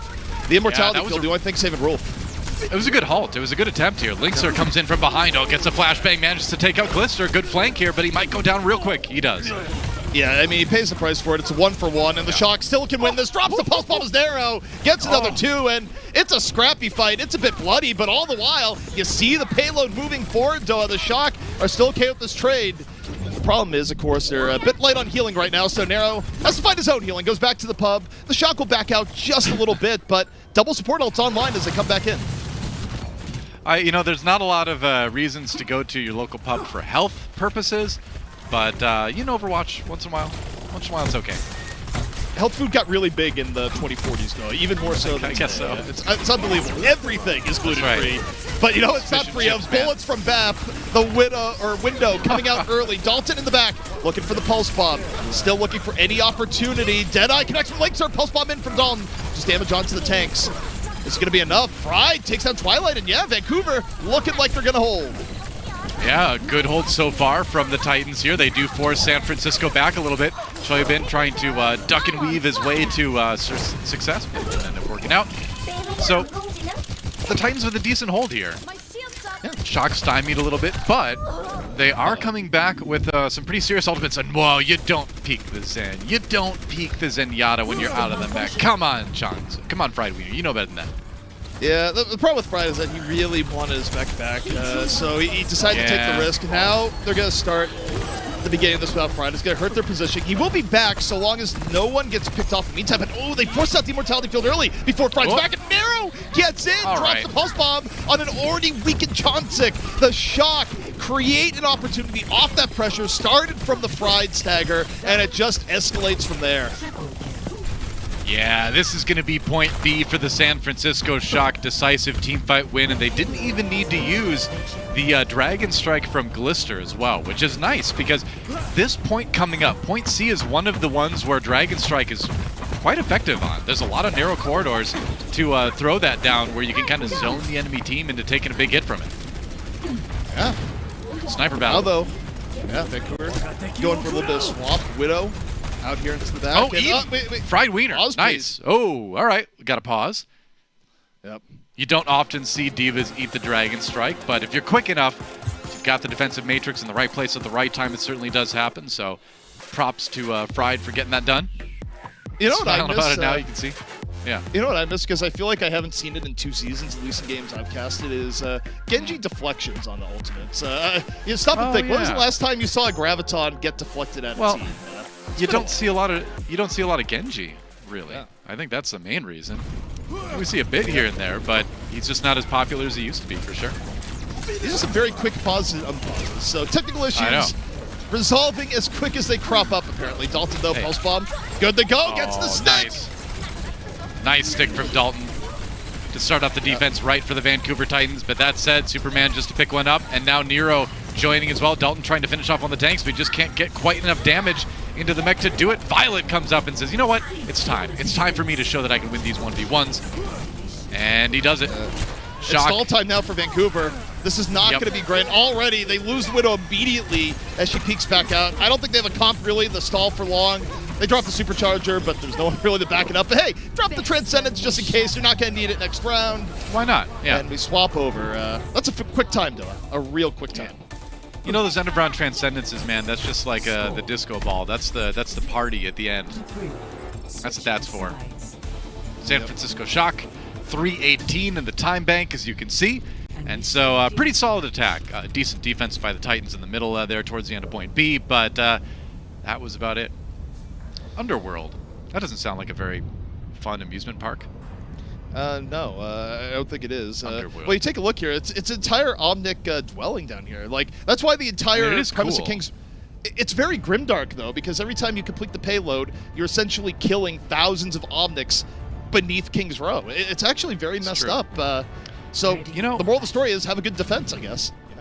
You know what that Omnic City reminds me of, though, is the layout for Blackrock Spire in World of Warcraft. True. Or Blackrock Mountain, rather. Yeah. No, I actually see it. It's very similar. I like the things going across, kind of like the chains, right? The platforms in the middle. Yeah. Lava at the bottom. Well, you know what that means? We just need to add a priest into Overwatch that can mind control people and throw them into the lava. Just complete the experience, as everyone recently found out again in Classic WoW a year or two back. That's true. If you go to retail, you can just life grip your friends right at the edge, and then hopefully they walk off, right? Yeah, I hope that is the hope. But Doa, we're swapping rounds here. It's going to be Vancouver on the attack. And if they want to keep the series alive, well, they got to go fast. Indeed they do. They are blue. They need to summon the power of the Hedgehog that shares the color with that to be able to make it to later innings here. Flank from Changsik. Linkser actually swaps over to the Hangzhou. Okay. Yeah, Linkser can be looking for picks. And, Hangzhou v Hangzhou battles can be pretty volatile, even if there's a team gap. There's always that potential for one arrow to change everything. You always have to play very methodical against a Hangzhou. Yeah, very true. We'll see how much respect the shot give the Linkser. Oh, no. Oh, as I say that, 2 already down. I mean, that was just a nice little dive by Choyobin to get that done, and then Twilight finishing off some kills there, and Shock holding easily. They do lose Glister. They don't have a res for him. He's going to have to take the long way back. Wonder if we might see a swap. Nero, though, trying to chase Dalton down, and he does just that. Yep, Nero also no fear in going after Linkser, where it's always tricky as a tracer, where, no matter how good you are, you always have that risk of Hangzhou just landing the arrow up close, and, there's no mercy the res or otherwise, but Nero goes, yeah, I'm going to take it. I have faith I can win it, and he does. Why not? Vancouver Titans trying to loop around the side for their setup here. Changsik, gets hit with a flashbang. Oh, no. Changsik just got completely isolated. His escape route was not an escape route when everyone in the Shock decided to close the door. And that's already 2 down for Vancouver. Nero might drop the pulse bomb to pile on here, but, the Shock just chilling right now. Don't need to, really. Yeah. I mean, that's the thing. You've got this narrow choke on King's Row, so things like the Pulse Bomb are a major premium if the Diva defense matrix is down, and top Tracer players like Nero are going to be watching for that cooldown and knowing when to throw the Pulse Bomb in. Linkser now going even higher risk, even higher reward onto the Widow. It's going to be way less shield pressure, but more chance for that one magical pick. The Shock will get dropped down. Twilight drops a window. Twilight looking for it. Nero, meanwhile, punishes Changsik. It doesn't matter if he's on Ball or Orisa. Either way, he's target number 1.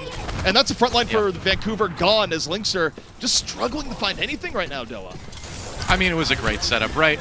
You put the wall down when you drop down like Shock does. Here's a little bit more cleanup here.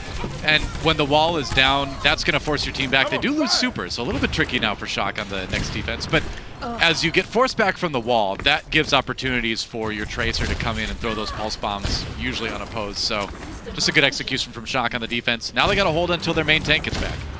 Also, this is a really big window for Linkser because the Shock, if they want to counter poke, they don't have a shield to hide behind. It's where Widow will, get brief opportunities for big pickoffs. But so far, Linkser just getting damaged. No headshots to be found just yet.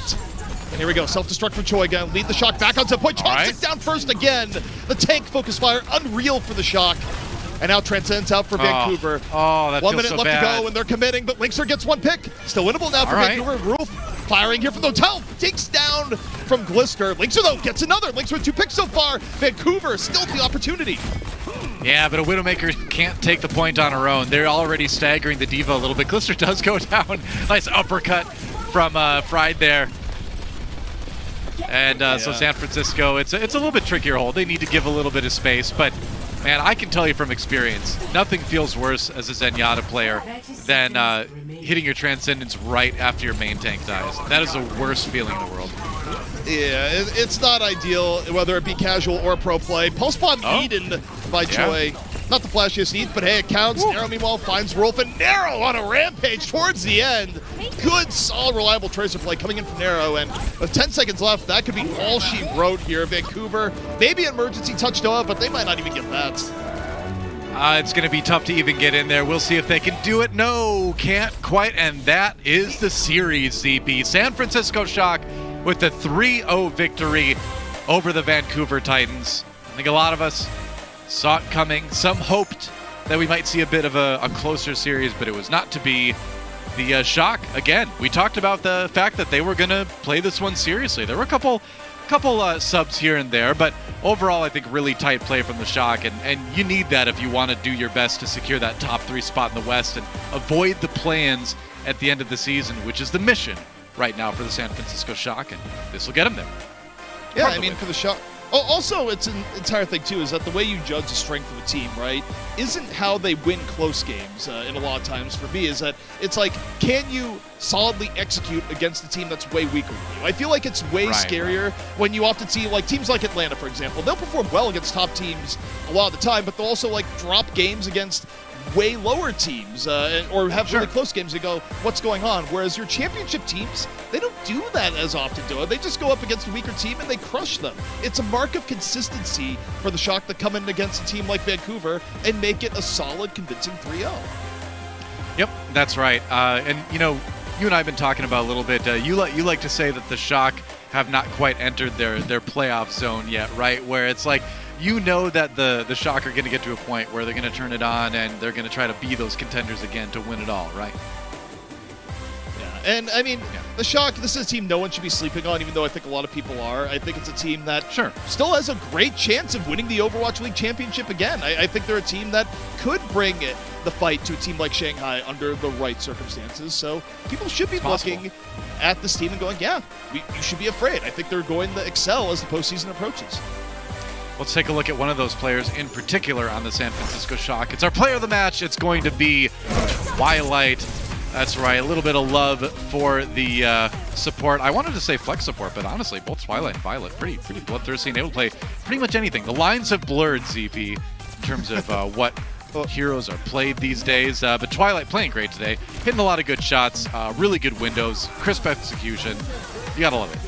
Yeah, I mean, Twilight, you can't ask for more. He was pumping out a whole lot of healing. His windows were on point. He was a big reason why Terrio simply did not have a good time on the Pharah throughout most of the match. I mean, when you get this little contribution from one of your support players, it lets all your other players just look that much better. And, you know, this is a case where Twilight kind of stole the show. Yeah, solid stats on the Baptiste today from Twilight. And it's fun. I think the support duo that Shock has is just really impressive. Violet and Twilight, I guess, if you put them together, are just awesome to watch. One of my favorite moments of that match was when Violet was charging up his right click on Zenyatta, and I heard the McCree say, like, I need healing, and he just ignored him completely. He's like, no, man, no, I need all 5 orbs. Just be patient. Just stay out of sight or something, you know? Oh, you need healing. That's unfortunate. Just watch these orbs fly instead, is what he did. But yeah, you know, Violet, if they were a DBZ character they're fusing, that'd be their name. So congratulations. That's right. You've coined a new the term. Fusion dance, yeah. Exactly. Well, we're going to take a quick break. As you can see, an interview with Choyo Bin coming up. Don't miss that. And then after that, we've got the Florida Mayhem versus the LA Gladiators. It's going to be a fun match, so stick around for that. We will be back momentarily on the Overwatch League.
welcome to Game Break, everybody. We're joined now by Choyobin from San Francisco Shock. Choyobin, congratulations on the win today. You were saying that you wanted to try this in English. So can you tell me how you feel right now in English? I mean, just go Korean. Just go Korean. I can't. I'm nervous. Are you nervous? So just go Korean? Alright. Well, yeah. 네. 방금 영어를 좀 하시고 싶다고 하셔서 했는데 괜찮습니다. 다음에 해보도록 하고요. We're gonna do this this time for this time around. We'll just do it in. You'll talk in Korean. I'll do it in English. 이번에는 그러면은 한국말로 하고 제가 통역을 하는 걸로 하겠습니다. 다음에는 그러면 한번 해보죠. Next time we have a chance, we'll try this in full English. Okay, Choi? Yep, I try. All right. Okay, you will try, and I believe in you. All right, so my first question for you, Choyobin, is, with today's win, your Countdown Cup hopes stay alive, and every point matters for you guys at this point. With the end of season seeding on the line as well, how important is it for the Shock to go to Hawaii? 지금 현 상황에서 보면 지금 이제 카운트다운 컵이 좀 센쇼에게 굉장히 중요한 토너먼트가 된 것 같아요. 왜냐면 지금 한 포인트 한 포인트 지금 굉장히 어떻게 보면은 한 포인트마다 어떻게 보면 프로로 곧바로 진출할 수 있는 시즌 프로로 갈 수 있는 기회가 열리기 때문에 그것 때문에 초예빈 선수가 보시기에는 이번 카운트다운 컵 토너먼트 하와이로 가시는 게 좀 얼만큼의 중요성이 있나요? 사실 지금까지의 하와이 가는 그 프롭도 엄청 중요하긴 했지만 또 이제 마지막 이제 프롭이기도 하고 그리고 저희 점수도 굉장히 중요하기 때문에 정말 열심히 준비하고 있고 이번 프롭을 위해서 그래서 좀 많이 중요하게 생각하고 있는 것 같습니다. Okay.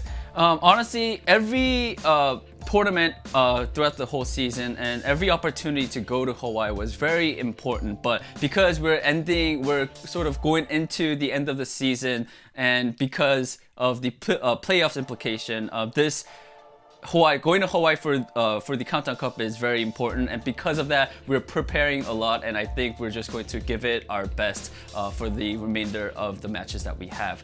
Talking about the matches that you guys have, your last match actually is for the regular season is tomorrow, and that is up against the Toronto Defiant, who have been looking, in my honest opinion, very good in the Countdown Cup because they have a 3-0 record. What are your thoughts? Your personal thoughts and opinions about the Toronto Defiant.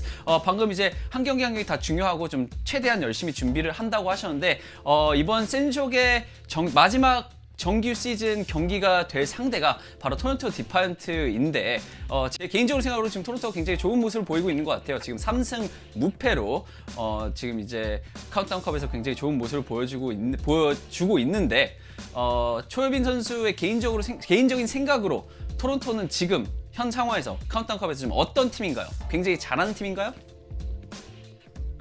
저도 토론토 경기 봤는데 확실히 지금 잘하는 메타에 잘하는 팀인 것 같고 그래서 저희도 그에 맞춰서 좀 열심히 준비하고 있습니다.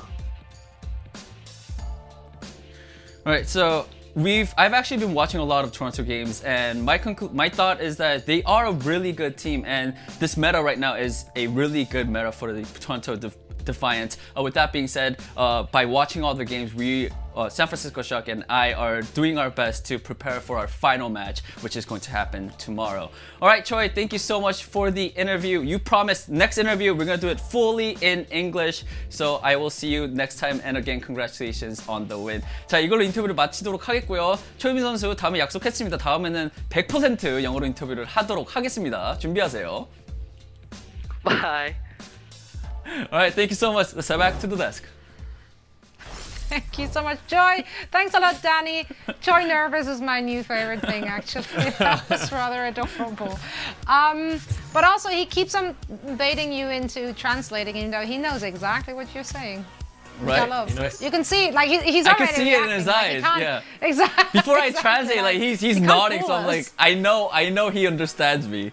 But I think it's just a confidence thing where, like, I think, because he did say he wants to try the interview in English, but then it was like, we only had 5 seconds before the interview started, so I was like, let's do it. And he was like, oh, no, I can't. But next time, Choi. Next time. Also, no one's safe from Danny.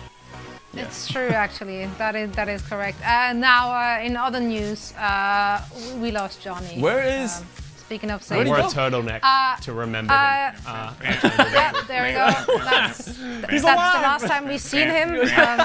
Was right there. I think he's attending a friend's wedding, which chat will now just misconstrue as Johnny is getting married. So congratulations to our colleague. Sadly didn't invite us, but sometimes it'd be like that. I understand. Right. We did get to watch some magic unfold on the server as well, as the San Francisco Shock made a quick process out of that one. We don't like prolonged pain, and they cut it short. In fact, this was the third fastest match overall this season, if I'm correct. Oh, wow. Maybe I'm really? not, but I mean, prove me wrong. So I am correct. I've been told that I am correct. So go me. Now, I do want to know how we're feeling now. We haven't seen the Shock in some time. Kasta, what's your takeaway looking at the Shock squad? As you said, I don't think we really saw them get pushed in this match. It was pretty one-sided for the most part from the San Francisco Shock.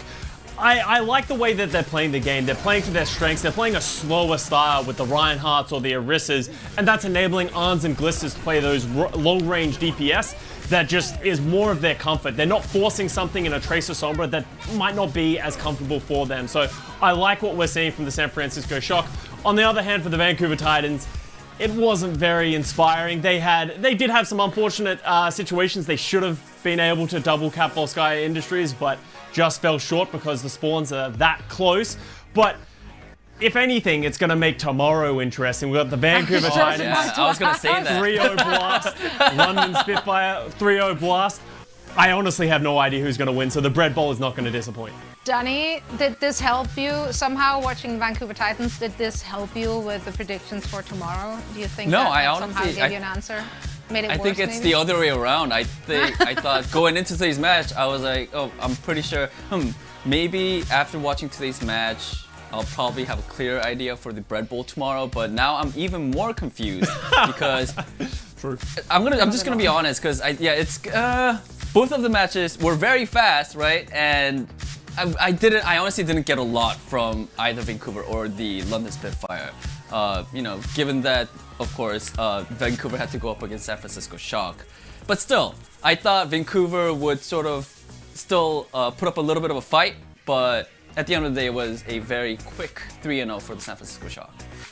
So, yeah, I mean, good for the Shock. Again, you love to see teams ending their season on a high note. They still have one more to go, but Choi seems very confident. Now, once again, you know what's coming. That's right, standings. Let's take a look at how this very match impacted our overall standings.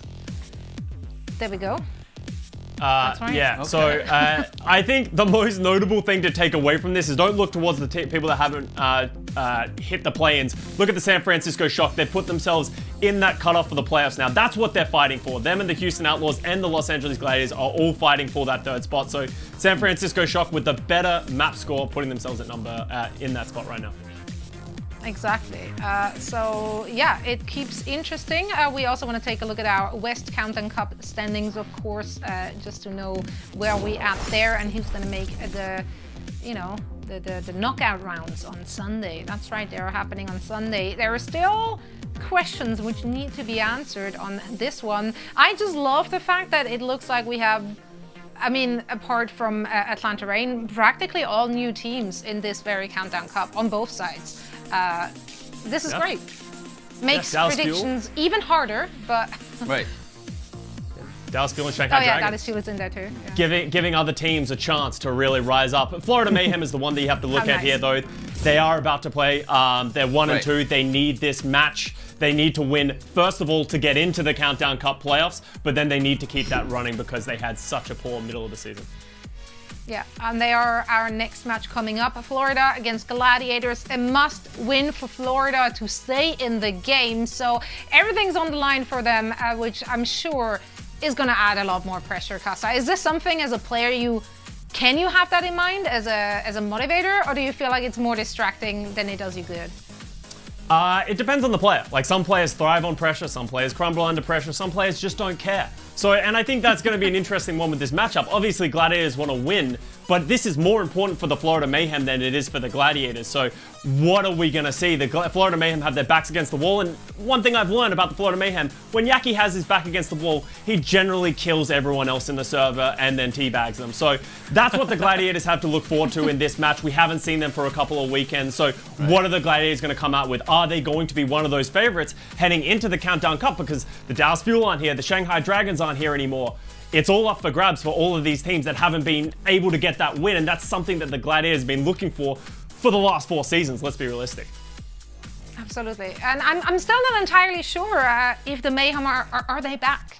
Can they perform to the level that we all know they can perform to and that we expect them to perform to going up against a team such as the Gladiators? Well, there's once again only one way of finding out, and that is heading into the game. So once again, we also have some reinforcements for that one. It's going to be Doa and CP leading us through the action. No, Johnny's still out getting married as it happens. He's getting married. It's just one of those That's things. right. Wow, Danny, now Johnny, everybody's tying. Yeah, it's infectious. Great to it's see. weird. I legitimately thought Danny was getting married, by the way. I didn't realize that was a joke. Like, I just I saw it on Twitter one day. I'm like, good for Danny. Congrats, man. I don't even know where that was coming from, to be honest, because I don't either. Nothing we said would have indicated that is what's happening. I just woke up one morning and this was just all over the internet. Yeah. You're like, it was big well, news. I guess. Well, big news should also be if the Mayhem is going to take it, because I think widely they should be considered the underdog here. Yeah, absolutely. I mean, they do have the Avast buff, don't they, ZP, though, just recently? No. I don't know if that's a big deal. deal. No, it's not a Avast buff. If anything, it would be the most fitting thing ever for them to sign Avast and then have their season be over to get eliminated. That is the Avast nerf, is what's coming out here. Like, let's just be entirely clear. Whoa, curb the toxicity. What do you mean? Wow. Avast was very successful in the Boston Uprising, okay? That team won a lot of games. Avast didn't win a lot of games, but he was there. He can do the same thing for the Florida Mayhem. He can be there and they can be successful. Most valuable Overwatch player card out there, I'm pretty sure. True. That's actually 2018 Avast card. Yeah. It's out there. I know he's talking about us on the stream right now too, I'm sure. But it's gonna be a fun one. I hopefully the Wizard returns. I think Johnny told me in the break, like on the morning of the 3rd day, look to the east. And he would show up with some cavalry. I don't really know, what's going on with that. Maybe he just meant It is Friday the 13th, so there's magic in the air, or murder. I'm not sure. One of them is happening. Usually murder. That was the last match. That was the last. Not mutually exclusive. Yeah. Well, thank you so much, Desk. We'll take it from here. It's always great chatting with you. Well, most of you anyway. 75% of you this time. But ZP, here we are already on our 2nd series of the day. That last one was very quickly. I think murder was in the air for certain in the Shock versus Titans match. But this one could be a little bit different. Obviously, the Gladiators want to finish off the season as strong as they possibly can. They're in good running for the playoffs as well. But Florida, if they lose today, they are out of the Countdown Cup possibility. They are also out of the postseason playoffs. So this is a big one for them. Yeah, I mean, for Florida, they have a huge task in front of them, and it doesn't really get any easier, right? They have to go through the Gladiators, a team that has been pretty consistent all year long. I mean, the Gladiators have dropped matches that they probably should have won, but they're never an easy game. No one looks forward to seeing the Gladiators on their schedule. And then for Florida, that's just the beginning, right? Where they have to win here and then just go on a tear and win everything. But they don't have to worry about everything here just yet, Doa, because they have to win here today. That is step one. Oh my gosh, they're invisible. The only thing that matters. Well, I guess they're not winning today, but they just... There you go. But I'm sure they'll be here momentarily. Yaki, though, has been one of my favorite players to watch all season long. I think Custer was right that when this guy wants to delete everybody in the server, he certainly can. And if you look across this roster, there's a lot of really big names here. OG has been a great main tank for a long time. Gargoyle, fantastic off tank. Slime was one of my favorite, bloodthirsty supports for a while as well. I didn't quite get a lot of Gangnam Jin's era in Korea when he played there. That was after my time casting that, but he's been fun to watch in the league. So this is a team, I think, with some real talent behind it. They haven't been able to put it together, I think, as well as some people expected them to this year, but they've still got a shot. But it's do or die time now. There they are, the back. Yeah. It's also worth noting they've had some weird swaps throughout the season where there was an ill-fated checkmate on main tank experiment that happened, but we're not seeing that today. Checkmate and OG both in. OG on his main role, checkmate on DPS. And yeah, I mean, as you say, this is a team that on paper is loaded with talent. And, you know, look, it happens all the time in sports, right? You can stack a team of talent, but for one reason or another, sometimes coaching, sometimes just, you know, weird, spooky circumstances beyond control, it doesn't all come together. And for the Mayhem, you know, they can have all the talent in the world, but this is their final shot to make anything happen here in 2021. Yep, that's right.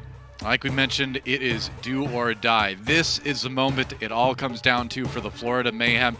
And even with this win, that's only a step in the direction they want to go in the postseason, right? But, you know, if you want to get there, you have to take this step at least. You have to beat the LA Gladiators. It's not going to be easy, but I believe that this team has a skill cap high enough to do it. I don't know if I necessarily believe they'll be able to do it today. I'm going to give it just a straight up 45-55. I'll give Gladiators a 55% chance to win this one. Florida 45. It's close though, in my mind.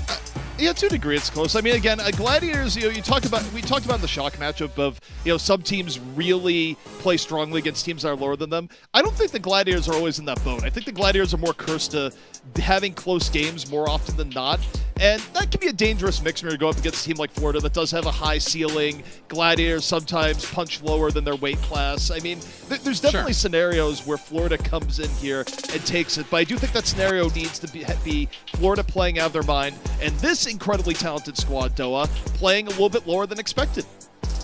Yeah, I mean, the Gladiators have had some puzzling map losses and match losses over the course of the season, but I think the core is strong. I think the shield is, you know, perhaps impenetrable.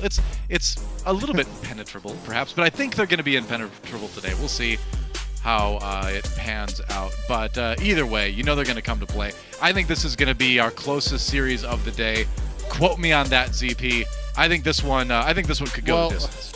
I mean, when you say closest series of the day, I'm going to just tell you that's not a very high bar, given that it's lightning fast 3-0s. It's like, you're going to be the richest man in this area where no one has a net worth over $5. Like, all right, cool, I got $10. Like, I don't know. You're right. You need a more definitive statement than that. That wasn't exactly a hot take, was it? No, that was. It wasn't. That was pretty actually. obvious. Yeah. Well, if it goes to 3-1, yeah, it'll be the closest series of the day. And I think we could go 3-2 here. We'll see what happens. But we're about to get things started on our first map of the day. It'll be the control map, of course. A time for teams to scuffle, to brawl a bit, to show what they've got on an individual level. Control is fun that way. We're going to start things off on Ilios. And who do you think is favored here, ZP? I'm going to make you make a call. Oh, I definitely think it's Gladiators as you head in here. I mean, I think the Mayhem need everything to go. Oh, even on the map itself, I think that you know, you're running into a meta where, you know, your DPS can really take over and carry. You have incredible talent on hitscan heroes and Kevster. I mean, yeah, Yaki's really good, but, you know, Yaki is going to have to play out of his mind and then some, not just to match someone like Kevster, but also to, you know, bring the rest of Mayhem over the hump. I think that this is a very difficult map and series for the Mayhem.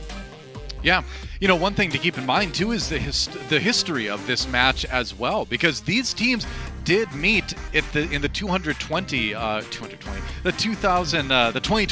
playoffs. I've forgotten what years are at this point. That's what's happened. And it was a 3-0 for Florida. They did knock Gladiators out of the season last year. So you know that's got to be on the minds of some of these players going into this series today, especially because the Gladiators are going to feel like they're favored in this one. Seeing if they can get a little bit of revenge and knock Florida out this time. You know, the Gladiators are feeling so favored that if we trust the camera, they're the ones delaying our entry into the game. Both Kevster and Space getting up, getting a drink, stretching, whatever it is, but they weren't ready, Doa, while the Mayhem was. So if you're a Mayhem fan right now, you take any little sign you can get. That's all I gotta say. There you go. You know, is it extra prep though, or is it icing the kicker? That's what remains to be seen as we get started on our first map of the day. We're going to Ilios. That's right, our control map. Starting things off on Well, it looks like. Yep, Well's going to be where things start, and you know, we'll see which version of the teams comes out here today, because, you know, as I said, it has to be the absolute best version of the Mayhem, and it needs to continue to be if they want to really make something happen, because again, they don't just have to win here today, Doa. They need to show a new look at the Mayhem that can go deep into the Countdown Cup, because that's the only way their season stays alive. That's right. As we get ready, looks like we might get the air-to-air war. Pharah v Pharah. Yaki's looked obviously very strong on any hero decisive play, but we might see some swaps. Yeah, I think it's more likely to see Kevster coming out here to the Tracer. Probably Tracer Sombra. I was excited. I would have liked to see it. Yeah, I will be the Tracer Sombra. There we go. Now, note that this does give Yaki a strong win condition of just taking over the game, because this is one of those situations where you ignore the farm more than other comps. You give the farm more room. Will Yaki take advantage of that room and put the Mayhem over the top? Already a Bionade hits the Mayhem tank line. OG and Gargoyle in danger, and OG is already dead. Wow, yeah, Gladiators have to keep this going, and they will. So early teamfight win for the LA Gladiators. Not a bad start. And are we going to see any changes? Not yet for Florida. Okay. I mean, the re-engage here on the Pharah is definitely more difficult than if you get the first point. I do think that this is like, the thing. It's a hero situation for Yaki, where like this is where a great Pharah can win you the game, but the Gladiators engage onto the front line was merciless. It was probably the best version of Ignore the Pharah you're ever going to get. Right, and I mean, it is tougher to take the point than to hold it with that Pharah in a lot of cases. Oh, nice dive onto Slime. Slime very low. Gets hacked as well. Can they finish him off? No, not quite yet. Close call there for Slime. Oh, and the Gladiators lose Kevster as well, so maybe a chance for Florida here. Yeah, it's a really big chance for Florida. They don't have to really worry about the ground more. Yaki has even more time to land the rockets for above. Although, as I say that, the sleep into the follow-through. They weren't able to defend it, and even down one, the Gladiators are just crushing the front line of the Mayhem. This is a huge difference between the front lines right now, Doe. Yeah, the aggression has been impressive to watch. Space even harassing Yaki a little bit in the air. Muse takes out Slime. What? Okay. That's going to make it even harder for Florida to get together their next attack. It's going to be tricky. They're finally going to have some ultimates online, but Gladiators has been banking them already. Especially that EMP from Bird Ring is going to be particularly concerning for the Mayhem as they try to push in. Yeah, I mean, the Gladiators haven't even had to use it yet. They haven't been as reliant on it just because of how decisively they've been winning the war on the ground. Kevster, under heavy pressure. Self-destruct coming in right now from Gargoyle. Is he getting anything? No. Gladiators shake it off. Still in decent positioning to boot. Checkmate. Rolling around, pulse bombs at the ready. Slime gets picked off by Shu. Talk about bloodthirsty supports, Noah. And the Gladiators, if they win this without engaging much Outlaws, I mean, it's already just about over. 90%. Pulse bomb in from Kevster on the hunt. Gangnam Jin goes down, and the Mayhem are falling apart. Yeah, I mean, Checkmate does get the 2K with the pulse bomb, but I think they're going to need a little bit more than that if they're going to come in and contest. Trying to rush back to the point, maybe trying to keep the OT going, but I don't think it's going to be enough. And the Gladiators will secure round number 1, 100-0 here on Well. Yeah, I mean, that's also, it's a little bit unfortunate for Checkmate, because that's usually the type of pulse bomb that'll win you a fight. You get both supports, but yeah, it doesn't really matter when your entire team is dead. Your team's got to be alive, Yeah. Let's help. I will say, this is really problematic for the man, because they had a situation there where they had to just wait for Yaki to find picks. Yaki didn't immediately find huge value on the Pharah, and the front line of the Mayhem just died. It literally just died, though. There's no other way to describe it. The positioning and aggression coming in for the Gladiators was next level, and it's an ill omen for the Mayhem if this keeps up. Well, that first fight was so one-sided and so fast, too. And sometimes those first engagements can set the tone for the match, and you know, you got to be a little bit worried if you're Florida Mayhem. That first round was decisive. We'll see if they can get anything done on Ruins. Hey, we were talking about the Genji earlier. Well, there's a Genji now for Checkmate. Yeah. No, sorry, the Nanoblade here. But no. Checkmate already under heavy pressure. Mayhem running a more classical dive, and Shu again. Shu. This time, gonna find Slime on the Zen, laying in the damage from the back line. It's another! Shu just crushing his support contemporaries on the other side, and with the healing removed, this should be an easy teamfight win for the Gladiators. Yeah. A lot of pressure, down to 20-something HP. Oh, but Yaki can't finish him off. And that's just insult to injury as the Gladiators take the point first without really losing anybody. Also, take a look at the support ult difference here. Rally about to be online. Slime a ways away. Nano's going to be up for Gangnam Jin, but the Mayhem already in a tough spot. Yeah, for sure. Yeah, the Gladiators going to have the tool to stretch this one out now. Yaki looking for what needs to be a very big pulse bomb. He's got to get angle. Got to get angle here and shoot. Oh, they take him out. Doesn't even need the pulse bomb. Huge. It's huge. But the Gladiators get kills instead. Yeah, also Space eating the bomb, and look, that was a great opening from Yaki, but it doesn't really matter when the rest of the fight just goes so poorly for the Mayhem. I mean, Yaki did his job, but the Gladiators did their job in the front line way more effectively, Doa. He did his job at the beginning with the kill on the shoot, but then the pulse bomb getting eaten kind of drains all the momentum you just built up with that support kill. So it's still looking rough for the Mayhem. They've got the nano boost, but they don't have the blade quite yet from Checkmate. Even if they get it, though, EMP waiting in the wings for Birdring, it is a slow blade for sure. Yeah, and I think the Gladiators have the tools to handle it too. It's nearly a meme standard of building, and here we go. EMP out from Birdring, the fall through onto Slime. Yu's just gonna casually creep over here to the side as the Gladiators get pick after pick. Checkmate finally has the blade. They'll have a nano blade, but I gotta tell you, Doa, it's not looking great where they need to take this fight, but I don't think it's gonna happen. OG was about as dead could be between the Pulse Bomb and the self-destruct. Uses Primal to try to create some space while his team kind of dropped. Didn't end up working out at all. Now Florida Mayhem, desperation mode as it's already one fight territory for the Gladiators. All they need to do is hold a little bit longer, but there's a lot of ults on the side of Florida ZP. They might be able to switch it back. It's all about Nano Blade. And sure is. You look at Gangnam Jin. We're going to look at him until Nano comes in. Then look at Checkmate. Slices down Skewed. Doesn't care too much about the match, but it's not the highest value Nano Blade. It's a kind of the, wait, where's the team Nano Blade? Looking around. Gets 2 pickoffs, but the Gladiators can actually re-engage. Well, maybe not soon here. Space out of the fight, and Muse is about to fall. So you're still happy for the Gladiators. You'll take that to get Nano Blade off the table. I think you're fine with that. You see the reset. Oh, they lose Yaki at the end of that fight. I don't think it's going to matter a whole lot. Yaki should be able to get back in plenty of time. But yeah, the Gladiators, speaking of time, they have got a lot of it to use to try to build up a couple ultimates, get ready for a fight that's going to win them the round and the map. A little bit of harassment here from Muse, but is he going to go ahead? How far in is he going to go? Wow, minefield used. They're going in.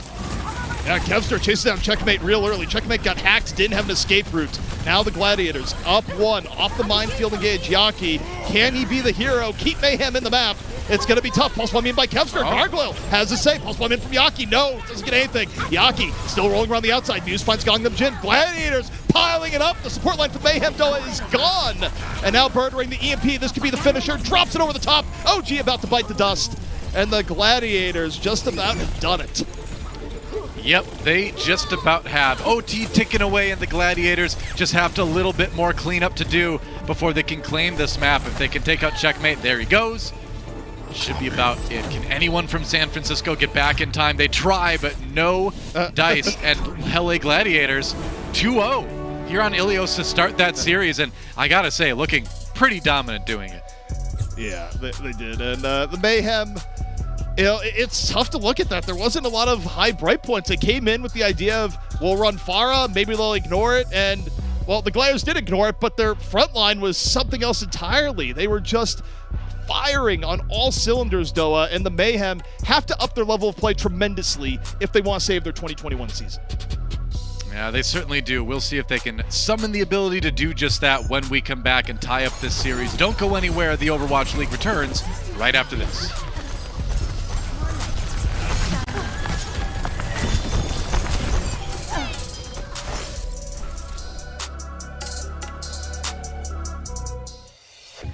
The Overwatch League is brought to you by TeamSpeak, the official voice supplier of the Overwatch League.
describe this season of the Overwatch League. Oh, what is this? This is carnage! Yeah, Season 4 was quite the battle. And as with every battle, there is only one victor. One MVP. Get ready. These are your 10 Overwatch League MVP finalists. Sparkle. Sparkle gets a comfortable 4K there. I love this guy. Lip. This is fantastic from Lip. Pelican. What a ridiculous clutch from Pelican.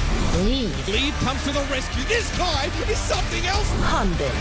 Hanbin hasn't won for dinner. Fearless. Her shot is down. Fearless. Oh, get wrecked. Izayaki. Izayaki is popping off. What a ridiculous play. Prophet. Prophet finds the rain. Shu. Shu. What a beast in the back line. Fleda. Maybe the Madman can do it. And here we go. The Overwatch League has placed $50,000 on the line.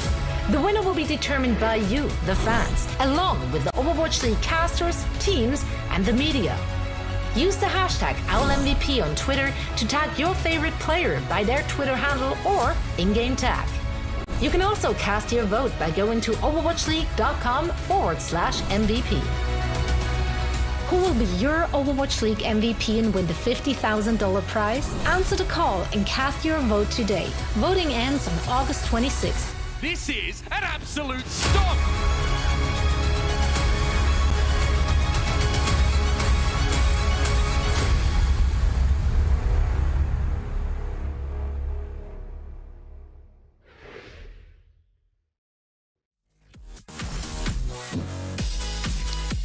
Right. Don't forget to go cast your votes for the Overwatch League MVP. We got a potential one on our screen right there. Shu, who really popped off in map number 1 ZP. That was some bloodthirsty Zen play.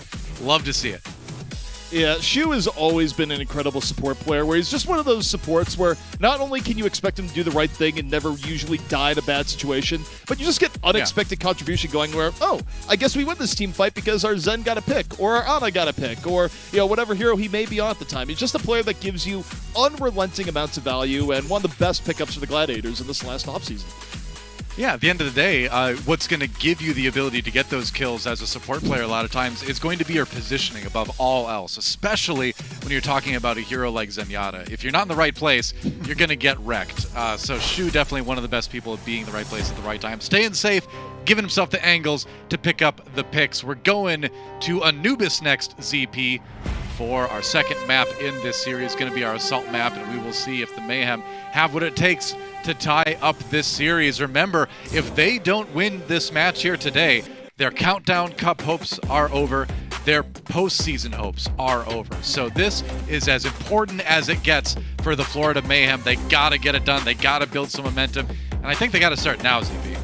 Yeah, I mean, if you're going to have any turnaround in the series, look, 2CP is the place to do it. It is the most variable game mode you can get in Overwatch because, look, you win and lose fights, or win and lose points off one fight, and anything can happen in one fight, especially if you're playing heroes like a Widow or a Hangzhou, right? Where even if you're a team that's weaker on the whole, 2CP is where things can magically go in your favor. So, you know, the ideal scenario for Florida here is even if they're playing a bit weaker right now, you know, catch a little bit of fire, start feeling good about your gameplay, get a quick point A, roll it from there, change the narrative of the series.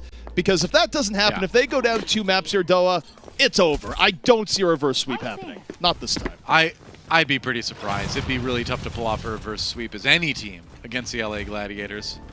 Florida certainly needs, I think, to get a win now.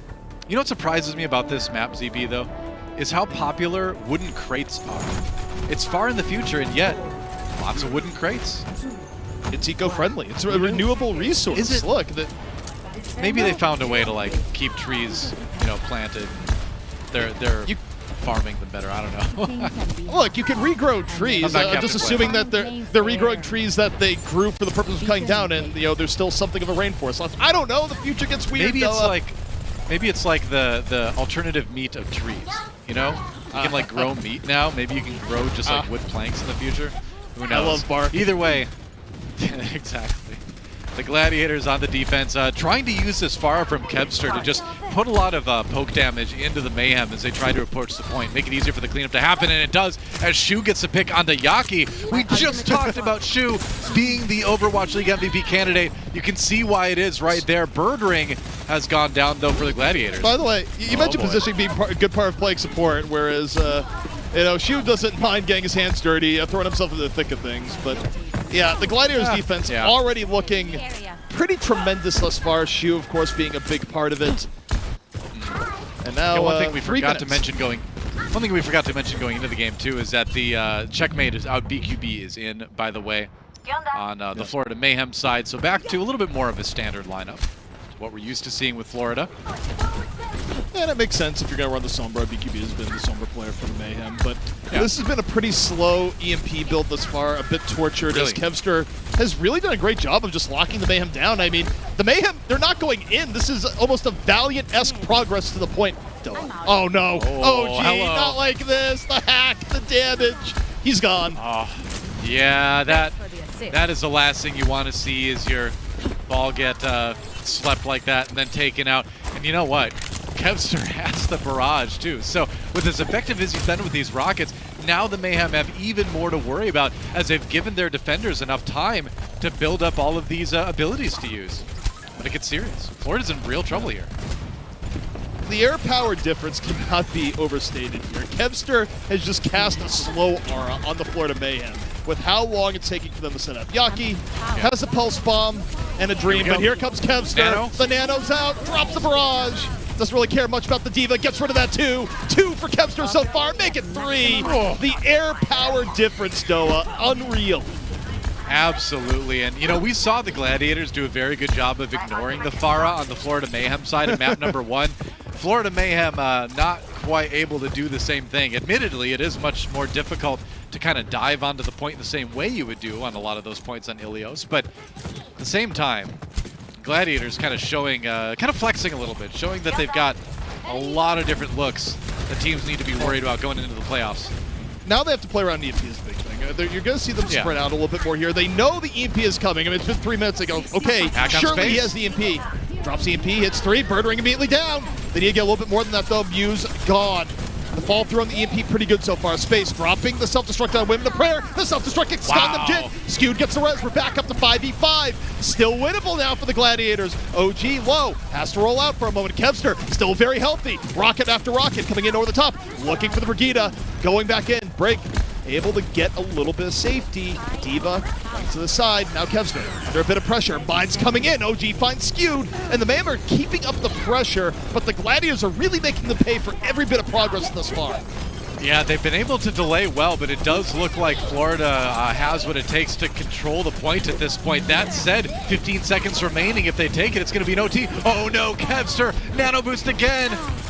Oh, he's looking for the Ana, gonna get the Ana. Still 11 HP. Surely it's on up. Gets the barrage. Worth. A final suicide attack, and the Gladiators are still stringing on to point. Bird Ring thinks he has the drops the EP. High risk, potentially high reward. I don't think there's gonna be a reward for that. I feel like no, unless they C9. Don't C9 for it. Don't do that. Oh, wait. They're getting pushed off the point. It's still winnable for the Gladiators. They certainly are. BQB, he doesn't even get slapped. It doesn't even come out. It doesn't even. It doesn't even come out. The bomb though from Yaki going, I can't believe I have to use this on this point. Gladiators, please die. And Yaki finally says, no, we're not going to lose Anubis this way, but maybe they are. Bird Ring takes down Yaki. The Gladiators are coming back on the point. No way.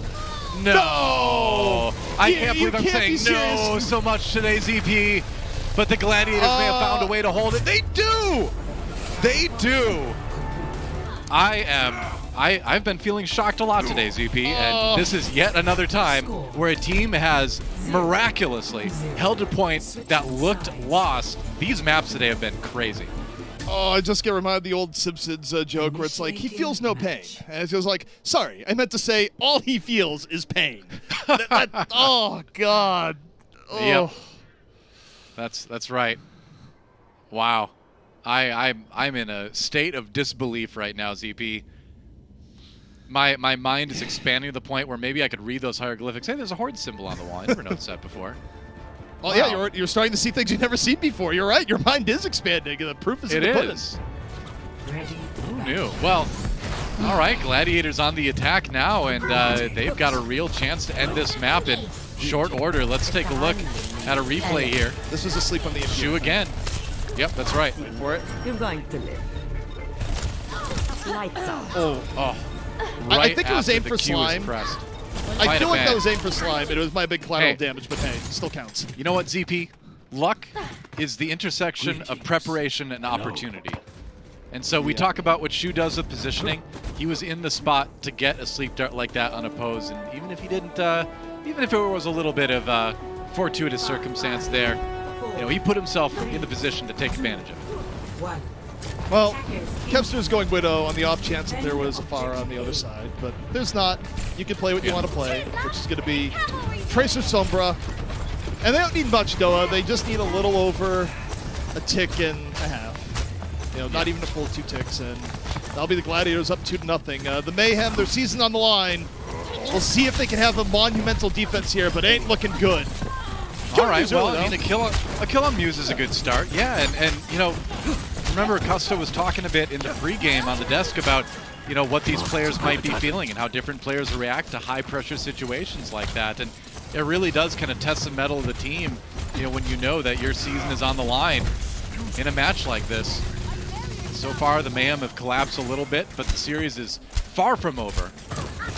If they can hold it. You can see only a little over halfway is all the Gladiators need to get to win this map.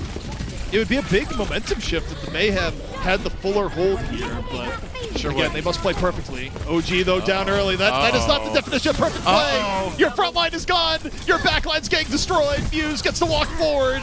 Doa, I got news for you. The Gladiators are going up 2-0. Survival of the I think it's like that, ZP. If you're Florida, I don't know how you get back in delay. You're certainly not going to get the same situation. Primal Rage to deny the Pulse Bomb kill, and the Gladiators with a 2-0 lead in this series. ZP, we really are the cast men of the Thrill Apocalypse, aren't we? Yeah, yep. It's our fault, at least for these 2 games here today. It seemed to be like, it's Sorry, Friday NA. the 13th. It's Friday the 13th, and if you could extend that date out, it's actually Friday the 13th. I don't know where I was going with that. Either way, nice try. I get what you're trying to do with that. That's okay. Sure. I'll allow it. Well, Florida Mayhem players looking pretty sullen right now, and especially after the way that first round went, you can't blame them. But, you know, again, you know, this is where if you're the coach for Florida, you say, it's not over yet. We got one more map to try to get back in it. Let's do it. We'll see if they can get their minds together, get teamed up, get synced for what could be the final map in the series. We'll find out. Oh, what a great sleep. We'll be right back. Don't go anywhere. This is the Overwatch League.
We are back, and oh my goodness, the Overwatch League skins from past seasons have returned. Now is your chance to get one of your favorite previous legendary skins. The vault is open through August 24th, and skins can be redeemed for 200 League tokens, which can be earned by linking your account on YouTube. That Zenakshi skins EP, I've been using that since the day it came out, but I'm missing a couple of these actually. I need to go back and I think I don't have the Brigida Goats one actually, so I'm gonna be dipping into the vault myself. Well, overall, the Vault is great because it's kind of an Overwatch League compensation program, right? Where, we know Florida Mayhem fans, you're watching this game, you're suffering, you're feeling terrible on the inside, but it's like, you know what? You just got some Overwatch League tokens for watching. You can go buy Goat Brigida. That'll really lift your spirit. So go for That's right. It's a cool Doomfist skin as well.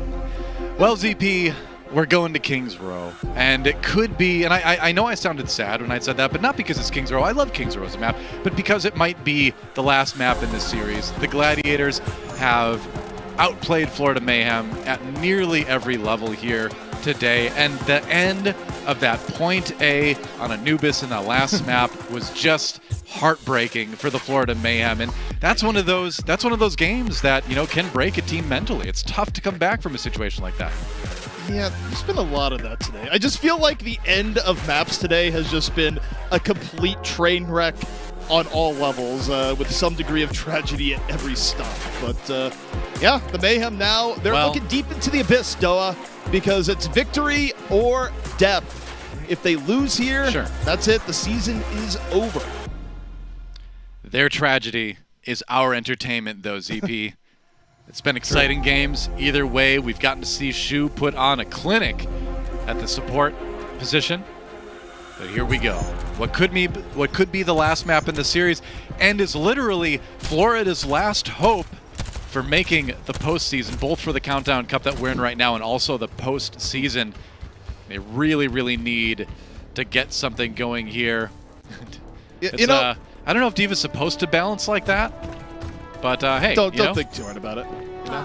It's I'm just worried about the sensitive electronics. I want to give the Mayhem some good karma here. I'll give them a Vancouver-style keys to victory. Step number 1, create space for Yaki. Step number 2, let BQB get picks. Step number 3, limit the amount of damage Shu does to your team as a support. 3 easy keys to victory, Mayhem. If you follow it, you'll still be in the series. All right, well, there you go. Coach ZP springing into action when it looks the grimmest. I thought Reinforce was Gandalf, but it's ZP swinging in with the advice. Yeah. We'll see if they follow it. I tried to hit the theme and the depth that the Vancouver tweets did, so, as on brand as I can get, but Bird Ring now sitting here on the ground, looking to be anti-air Hangzhou. Yaki, though, quite skewed.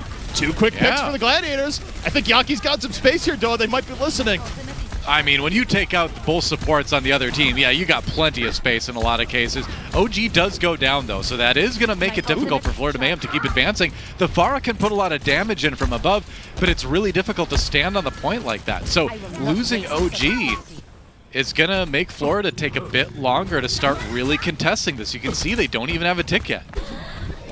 Yeah, I mean, so far, the Mayhem, though, they get to start here on a really good note as the Gladiators are still trying to recover. But in a way, it is a little bit of an opportunity loss for how many picks they got. Back and back. You get nothing out of that from Florida, and it's just the bad feelings keep piling on, right? Maybe Yaki with the barrage can turn this one around. He does have the team kind of locked down. Oh, get Shu. That's it. Yaki has space. Yeah. He stopped Shu from doing damage. This is a new Mayhem, Doa. I'm feeling the power from Yaki now. All right. Well, it certainly looks like a point A take. That said, Yaki taken out by space. They've had some crazy holds, but I don't think this is going to be one today. I think Florida is going to be able to get the payload going, and they will. So good point A. Didn't take that long. Yeah.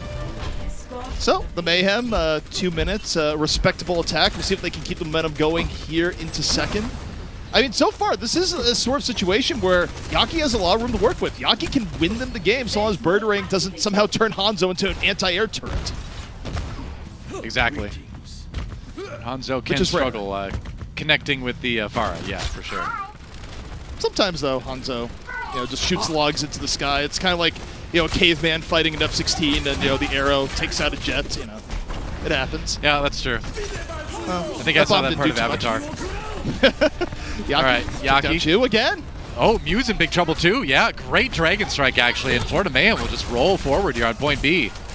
This is huge. Yaki is getting a lot done on the Pharah. Hasn't really been contained too much. Has done a great job of keeping Shu out of the fight early, and the Gladiators, now all of a sudden you have to get a little bit worried. Florida's getting real momentum here on second, and I'm not even sure the Gladiators can really come in for a defense. They might go for it, but the positioning's going to be tough and risks getting snowballed on point C.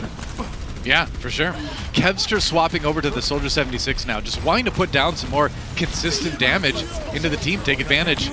Okay, Dragon Strike comes through. Diva Mech thrown in as well. Does take out only the Immortality field. Shu does get the kill into OG though, so the Gladiators might have finally found a little bit of stability defensively.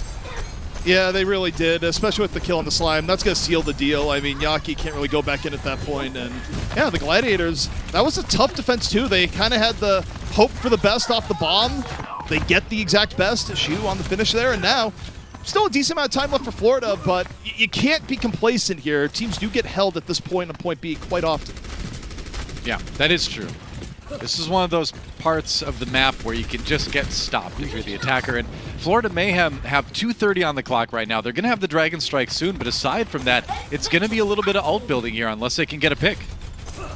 Yeah, also, there had to be swaps from man. They almost had Barrage, but they saw Kevster go to the 76. They go, well, we're getting off Pharah.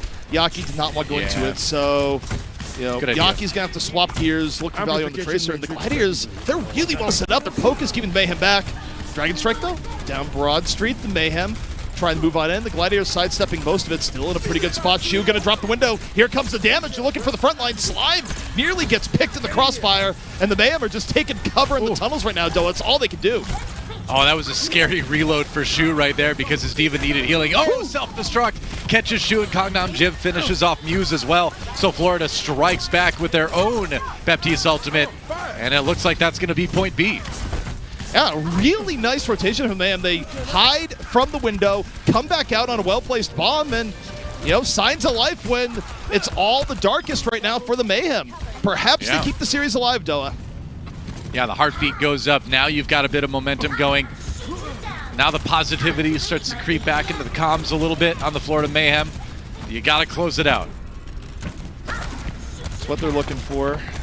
Gladiators, though, are in a pretty good spot for the next fight. They can just hard engage us with Transcendence if they want. Kevster opens with the visor and just gets Gongdam Jin for free. I mean, halt, that was of course, setting that up. Yeah, the halt was a huge part of it. But yeah, fantastic halt from OG. That's going to set up the rest of that defense.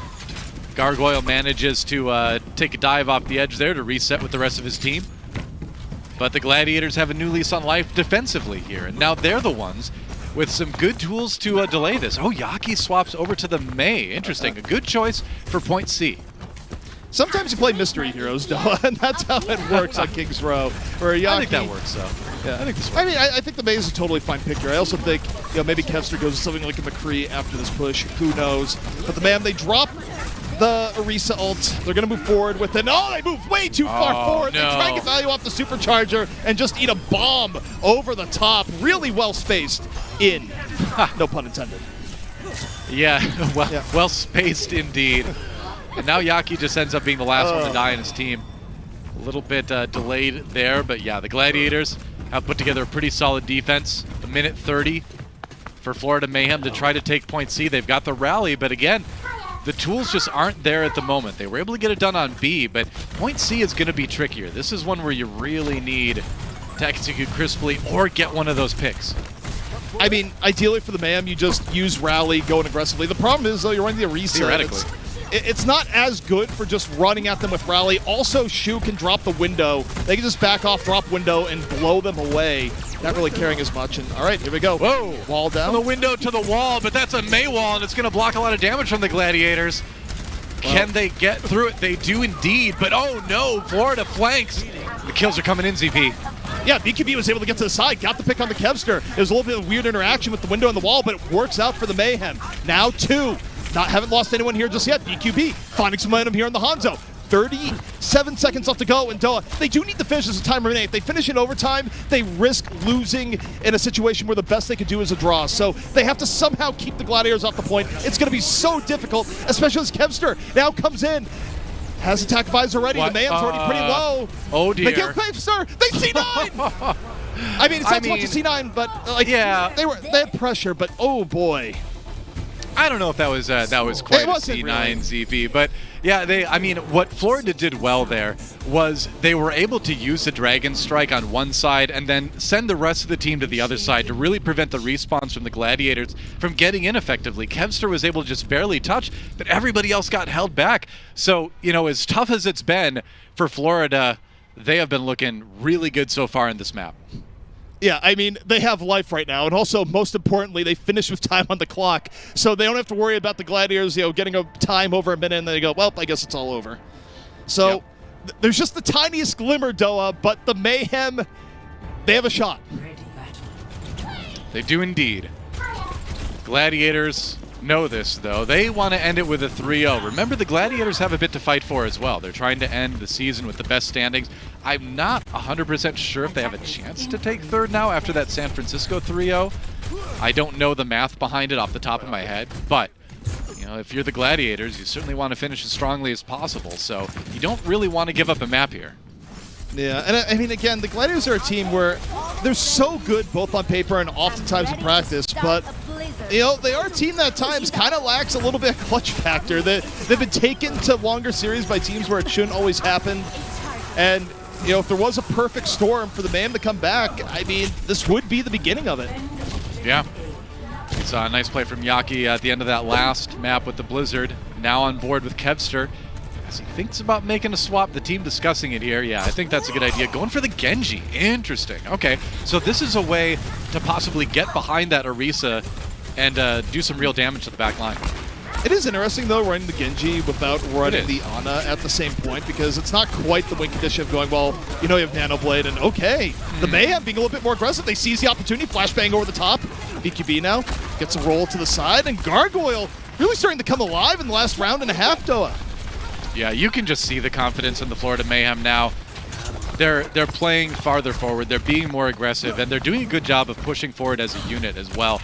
So I agree. I'm a little bit surprised by the Genji pick.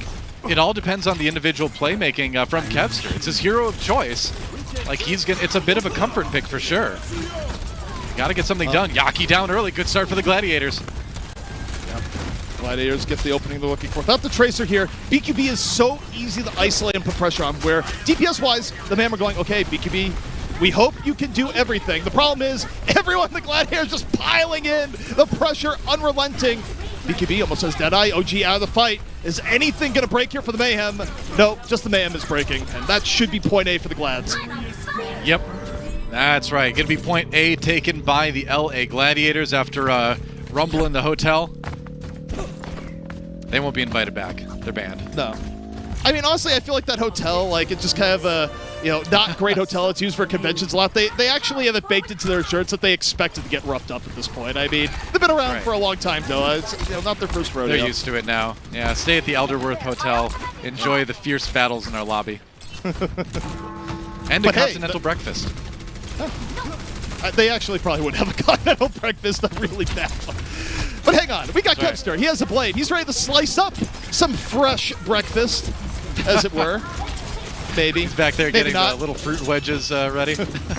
Yeah, maybe breakfast is on hold. I don't know. It's not as easy even to gauge. There's no nano to just let him turn off his brain and slice. But it's going to be a dragon. That comes out early. Yeah, Baptiste on the other side, though, so it's still going to be a little bit tricky for Gladiators to push into it. They try to avoid it by going into the bookshop. Here comes the self-destruct, though. Oh, and it catches Kevster. Oh, my goodness. No blade. And that Genji, now they took point A, but I don't know if it's working out as well as the Gladiators would prefer. They're getting sent back to spawn. I think the Gladiators are actually okay with that by pure virtue of the fact that the Mayhem just did the, you ever spend your entire bank account on one purchase and you feel really good for a short time, then you wake up the next day and you go, where'd all my money go? Yeah, that's the Mayhem's alt economy right now, Doa. It's gone. It has been blasted back to the Stone Age, and the Gladiators are about to come back with interest. That's right. It's like, do you really need the entire leather-bound editions of the Wheel of Time series, all 14 books? The answer is yes, of course you do, but you also want to save some money as well. Shu, meanwhile, goes on the wall. There's the blade coming out. It's time, and Gladiators, oh man, they cut through him like the softest cheese ever made. Yeah. Nice kill on BQB at the end there. And that was about as expected as, again, the Mayhem were broke. I mean, they were eating cup ramen for that fight, and they didn't really leave fulfilled, is what I'll say. But now the Gladiators, they get through the first hurdle of point B. The Mayhem will have time for a recontest. However, the way things have been going, look for Space to drop a serious bomb to start off the next fight. That's right. And they're going to need that bomb to pay dividends, too, because it's really that and the Dragon Strike that they have to work with on the push. They have 2:30 on the clock right now. Need to get it done. Here comes the Dragon Strike. Birdring throws it through. Gangnam Jin gets caught. Yep, already looking rough for the Mayhem. 2 down. Can Yaki somehow thread the needle, bring things back to the brink? Well, 3 people are dead, so probably not. Nope. Probably not. That's not happening. Pulse Bomb got used anyways, but the Gladiators, they're taking the point. Yeah, you talk about momentum, ZP, and it is turned about as hardcore as it can because the Gladiators have just rolled through point B with ease. Question is, with 3:30 on the clock now, can they take the point with more time remaining than the Florida Mayhem, specifically more than a minute remaining? Yeah, I mean, even if they get more than a minute, either way, the Mayhem will still get their attack, but the Gladiators are still going to have such a better run at it, and, well, this battle gets up close and personal here. Yaki, though, gets a better hit, finds skewed. Last little bicycle, nice wall coming down. And the Gladiators, they're going to lose a lot of momentum off this, though. I think this puts their, best case completion at around, 1 minute time-wise, in all likelihood. You know, you want to win every fight if you're the Gladiators, but this is probably a result that they expected just in terms of looking what each team had available to them at the time. Gladiators are going to need to push and build a few ultimates before we really see a serious push. That said, maybe Kevster can make a miracle happen with the Dragon Blade. Yeah, I mean, again, it's the raw Dragon Blade. It's the honest Dragon Blade. You know, no dishonest nano boost going on into it. Which means you do have to think a little bit more as Gladiators think, we're just going to back out. We don't want to fight the Supercharger. Not a good idea. Yep. Gladiators grouping up, going through. Oh, that's a nice Maywall. Oh, the Maywall's going to get dropped right as the explosion happened. No, it didn't. Interesting. Okay. Well, OG still got the kill on the Kevster anyway, so the Gladiators will be resetting after this. Yeah, it delays things even more. So, going back to the prediction a while back, there's definitely no way the Gladiators finish with anything over a minute now. And in fact, man, they're setting themselves up real well because realistically, Doa, the Gladiators have to win 2 fights yet to finish this out. Yeah, this series may not be over in 3 maps as the Florida Mayhem are positioned, absolutely positioned, to win the defensive battle here and take their first map of the series. Yeah. And honestly, though, it's all thanks to my coaching. You can't convince me otherwise, but here we go. Right. Kevster waiting. The window's up, but it's window v window, and no one really wants to go in. Both teams respecting Dragon Strike in for BKB. And Birdring gets caught. The Gladiators just can't get a clean fight. The Mayhem are continuing, keeping them off balance. Yeah, they commit everything they've got to this fight, but they do win it pretty cleanly. So here's the danger, ZP. Now that all the ultimates have been used, all they're going to have is maybe the Supercharger, maybe the self-destruct to defend against this next push from the Gladiators. Skewed actually swaps to the Zenyatta. See if they can make that work. Mayhem fans starting to feel hope, just swelling, though. They understand this could be a map. This could be the road to victory. The bomb hits the Immortality Field, and here comes Kevster. The Blade finally unleashed. But you know what, though? This was priced in for the Mayhem. They knew that the Gladiators would have one good fight by expending a whole lot of ultimates, and now they get to come back in for what could be the decisive fight. Oh, the swap from Kevster, I love it. Yeah, he knows after the Blade is down, now it's time to switch to something a bit more effective. The May is a great choice. We saw what Yaki was able to do it on the Florida attack. That said, Birdring now has the ultimate, and we're going into one of the best parts of the map for Dragon Strike to be effective. That plus the wall, they're in good shape. Okay, they're going to try to do the same thing. Dragon Strike on the left side. Meanwhile, the team, not quite getting the follow-up to it. It's going to be window here in a moment, too. This is going to be explosive for either team here. Birdring, those strikes! First hit, and that's huge. Now the window, way more effective for the Gladiators. Way more punching power behind it. Birdring continues landing shot after shot. Up on top, 2 already down. But he's not done yet. The Hulk comes up, looking to set him up, and looked like someone fell off, but not quite. Respawn's coming in for the Mayhem. The Gladiators looking to end this here and now. The Blizzard from Yaki, not doing too much just yet. Here comes the ball. But the Gladiators, Doa, still in a good spot. OG looking to delay. Bomb on the payload. OG able to dodge damage, but how long can the man delay? And can they pull off the defense? BKB's back in, gets Kempster, there's a shot. I think the Florida Mayhem may just have it. With those kills they do, the Florida Mayhem will not go quietly into that good night. They are going to win it here on Kings Row, keep themselves alive in the series, and crucially, keep their playoff hopes alive with it. So the Florida Mayhem not done yet. Reverse sweep potentially in the cards. Of course, Doa, it's a long way away, but you know what? We got to hype them up. We got to give them every last bit of juice we can because this is their last hurrah, and I'm excited to see what more they can make of the series before it's all said and done. That's right. Don't go anywhere. This series is starting to heat up here on the Overwatch League. Florida Mayhem try to make it 2-2 when we get back.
Yaki is a big key for the Florida Mayhem. He's probably the best player on this team. Yaki! Come on, pal! We're not even... What are we, 2 minutes in? 2 minutes in, you're already trying to be the villain of this... Stop it! Oh, come off it, Yaki! Oh, even a little tactical crouch, alright. Yaki, though, doesn't want to give up. He's right. Huge shatter in the back line. Yaki charging in, gets the pickup on his own.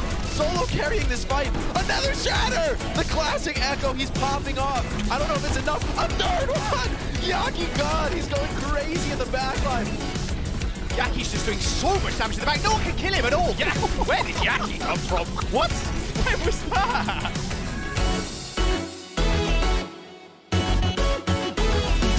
A dash to the skies. Yaki is just taking over the game. My word. No one stands a chance now. Yaki is just ridiculous. And Yaki putting on a clinic. This is just brutal. Stop. They're already dead.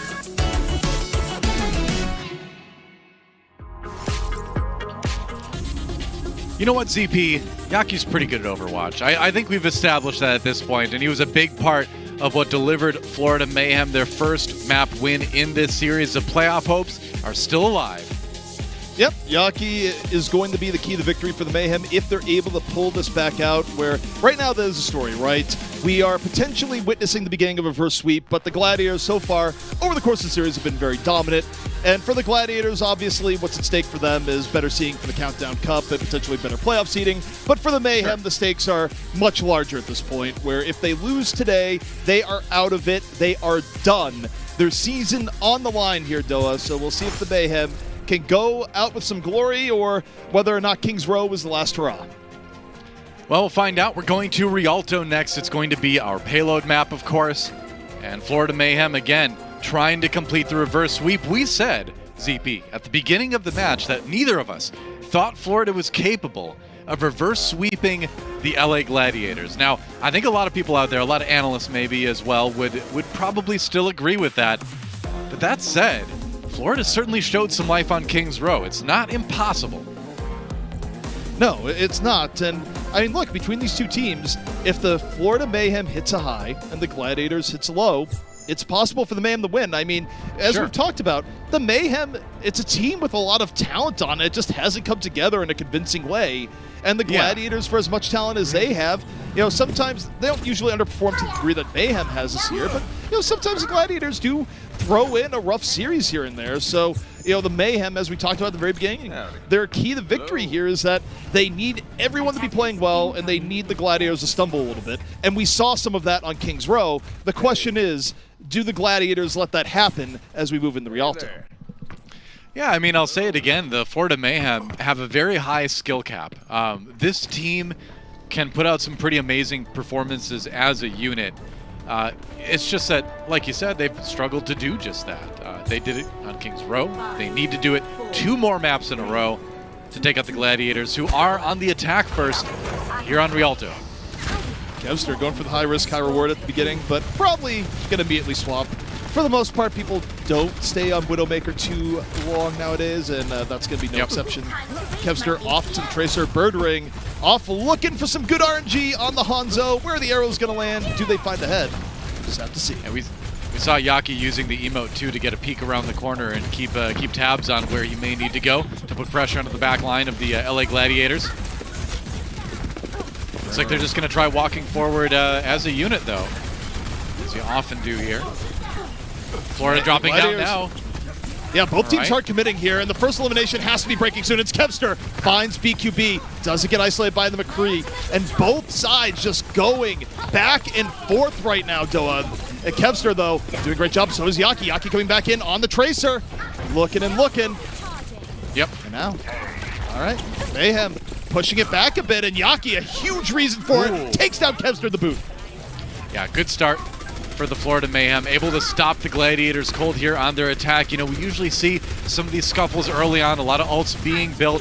Oftentimes, it doesn't end up being hyper decisive for either side.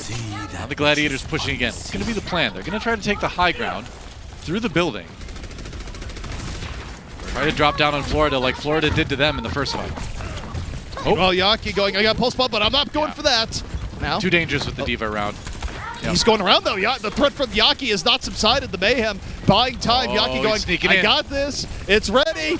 I'm looking for it. Oh, nothing but shield and immortality field. Hugh didn't know it was on the shield, so still had to drop the immortality regardless. Meanwhile, Gargoyle eats Kevster's bomb. The Mayhem holding strong right now. Rally gonna get popped. Rally v Rally. Kevster though low, out of the fight. Yaki isn't. Gargoyle going to the top, and the Mayhem having a much better neutral fight here thus far. But oh, BQB gets clapped. Kevster just comes from afar, and suddenly winnable. But both teams down one. I mean, Birdring got caught there, but overall, the Gladiators looking pretty solid here. They have the rally from Skew to just be a little bit more aggressive, and it's paying off. Finally taking down OG. That payload's going to start moving as soon as Gargoyle's eliminated, and now you're getting some really nice staggers as well. So even with a minute 30 on the clock remaining, the Gladiators should get a good push out of this. Yeah, and the Mayhem don't have great tools to retake. Like, yeah, I could drop a hard Deadeye from afar, but that's not usually the best. I mean, it's Warzone in this case. BQB, we'll see what he does with it. Also, the Gladiators are going to split the bridge here with the Dragon Strikes, so it gets rough real fast. You'd imagine, yeah. All right, Birdring, yep, just goes in and sends it through the point. BQB gets caught, and McCree's out of commission, and now Slime goes down as well. The Gladiators look like they may be able to take point A here. Yeah, they will. They will indeed. Yeah. 2 decisive fights in a row for the Gladiators, and they are on a roll. Again, the Mayhem found themselves victims of just poor ult economy there, where they lost the last fight in such a way that they just didn't have the tools to really fight back. Yeah. Oh, a little bit brawling from Kevster as he tries to create a little bit more space for that payload to move even more. Now the Florida Mayhem have taken the high ground. Will they be able to drop down from above? Yaki again has a pulse bomb. I gotta say, teams in the Overwatch leagues have been getting so good at negating the pulse bombs from these tracers. It's gotten harder and harder. Oh, Yaki wins a 1v1. That was not even close. Whoa. Yeah, don't negate that one as Yaki just locks in. Good to go. Pulse bomb ready into the back.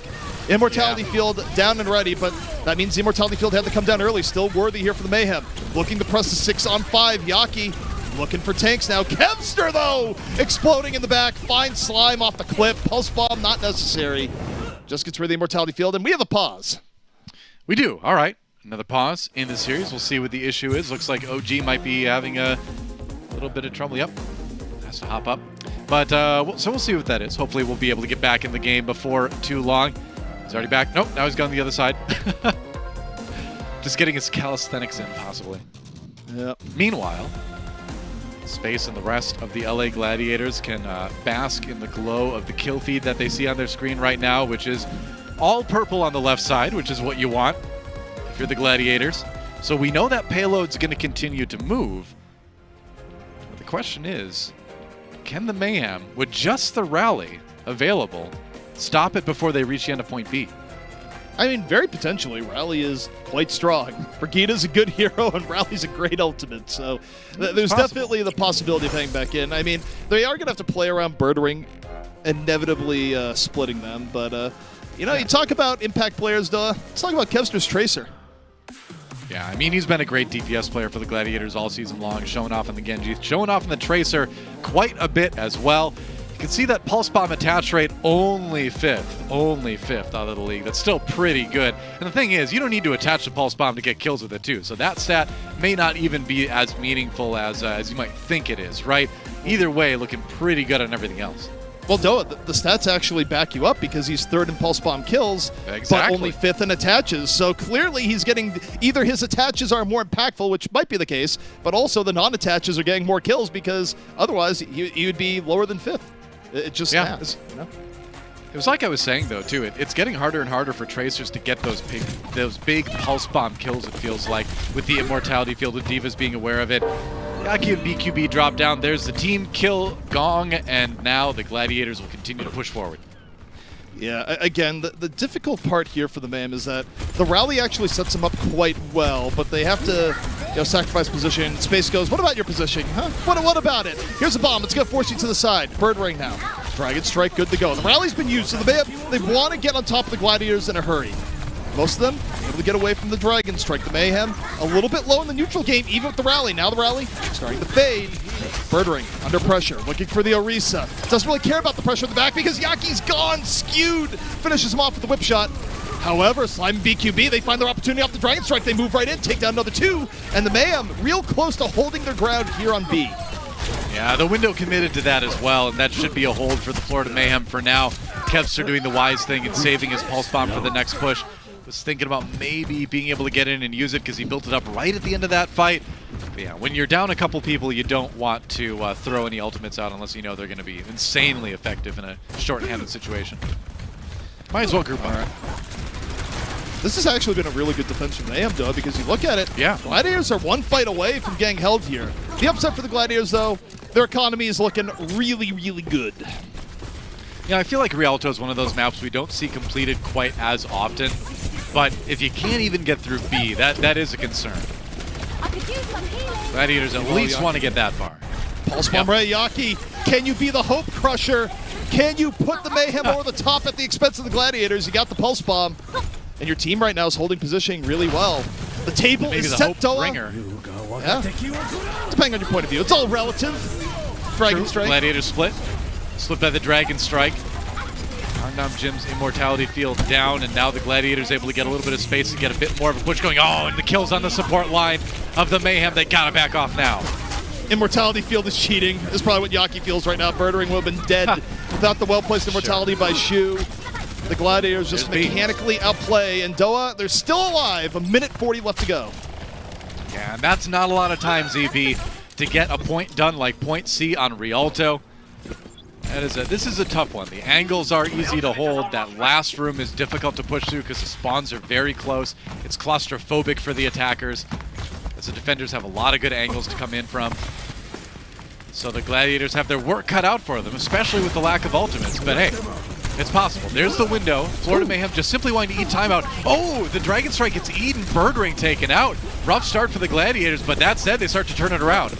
It's a better turnaround for the Gladiators. Kevster coming alive into the back line as Muse sets it up. 9 HP for Kevster, not phased. Okay, maybe should have been, as the fist from Yaki comes from afar. Yaki, though, punished, and the Gladiators are going to keep this moving forward. Wow, I was expecting that payload to get stopped a little bit more than it was. They're rolling forward, and now it's going to be the desperation defense, but Florida has a lot of great tools to use. Self-destruct, they've got the bongos as well for the damage. Slime, wow.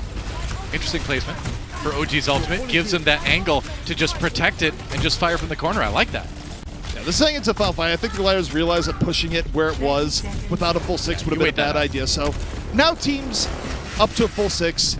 The Supercharger off the table. The Gladiators get to open with their Supercharger. And here we go. Bomb from Kevster. OG out of the fight early. That's big. 6 on 5 now. What's it going to be? Yaki on the turn. Gets Bird Ring. Can Yaki keep the Mayhem alive here on point C? BQB finds Kevster. The Mayhem are still fighting. Gargoyle healthy on the point. The Gladiators have to do something about it sooner rather than later. BQB though comes alive. Gets another 2.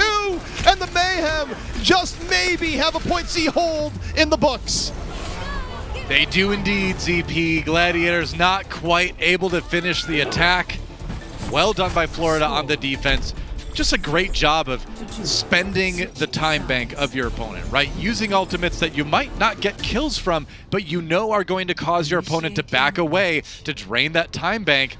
And now Florida in a position where if they can finish it or get close to finishing the attack, they can go up to, well, not go up, they can tie the series 4-4 and give themselves a chance again to keep their playoff hopes alive. You know what, Doa? Throughout the series, if you're a Gladiators fan, you've been smug. You have been smug beyond belief because you know that you're in a great spot. Yeah. After that last round, suddenly you just start having the slivers of fear creep into your heart going, wait a second, I've seen the Gladiators lose in positions like this before. Tell me they're not going to do it again. Meanwhile, if you're a Mayhem fan, you're just going, there's a possibility. That glimmer of light in the distance now becoming more than a dream. Yeah. Here's BQB at the end of that last round. That was a huge pick onto Kevster because Birdering had already dropped. So Kevster was the only DPS remaining. So that headshot from the Mayhem, from BQB, was vital there. And you know, if you go back and look at the Gladiators historically, they're a team that can really be summed up in a lot of cases as the team that was so close but yet so far, right? Looking like a team that can contest to possibly make it deep in the playoffs and just always get stopped short. Maybe this season will be different They need to close out the series here, though. And Florida's threatening. Florida has a chance, but remember, if you're just tuning in, Florida is fighting to stave off elimination. If they get held before where the Gladiators brought the payload, their season is over. There will be no postseason for them. So it is all or nothing for the Mayhem still, but they've made it a fighting chance. Yep, that's right.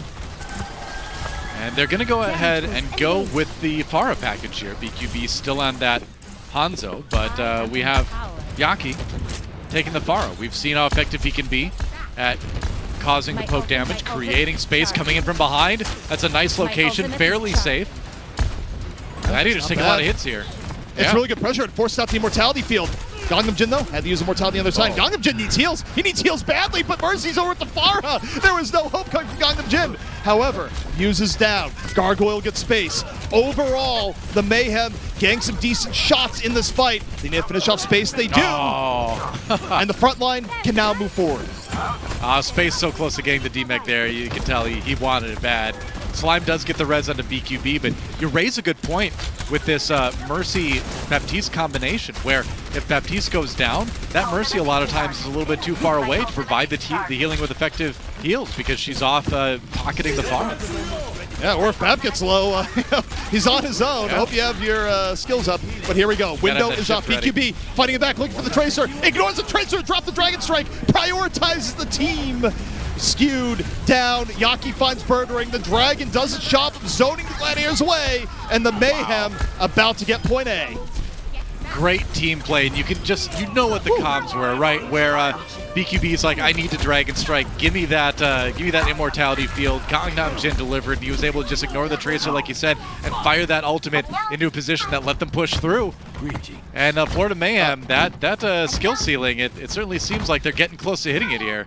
Yeah, I mean, it was pure on action movie sacrifice. I don't even think he died there, but it was the same thing where it's just like, I'm under fire, I have to hit this button or everyone dies, and hey, hit the button.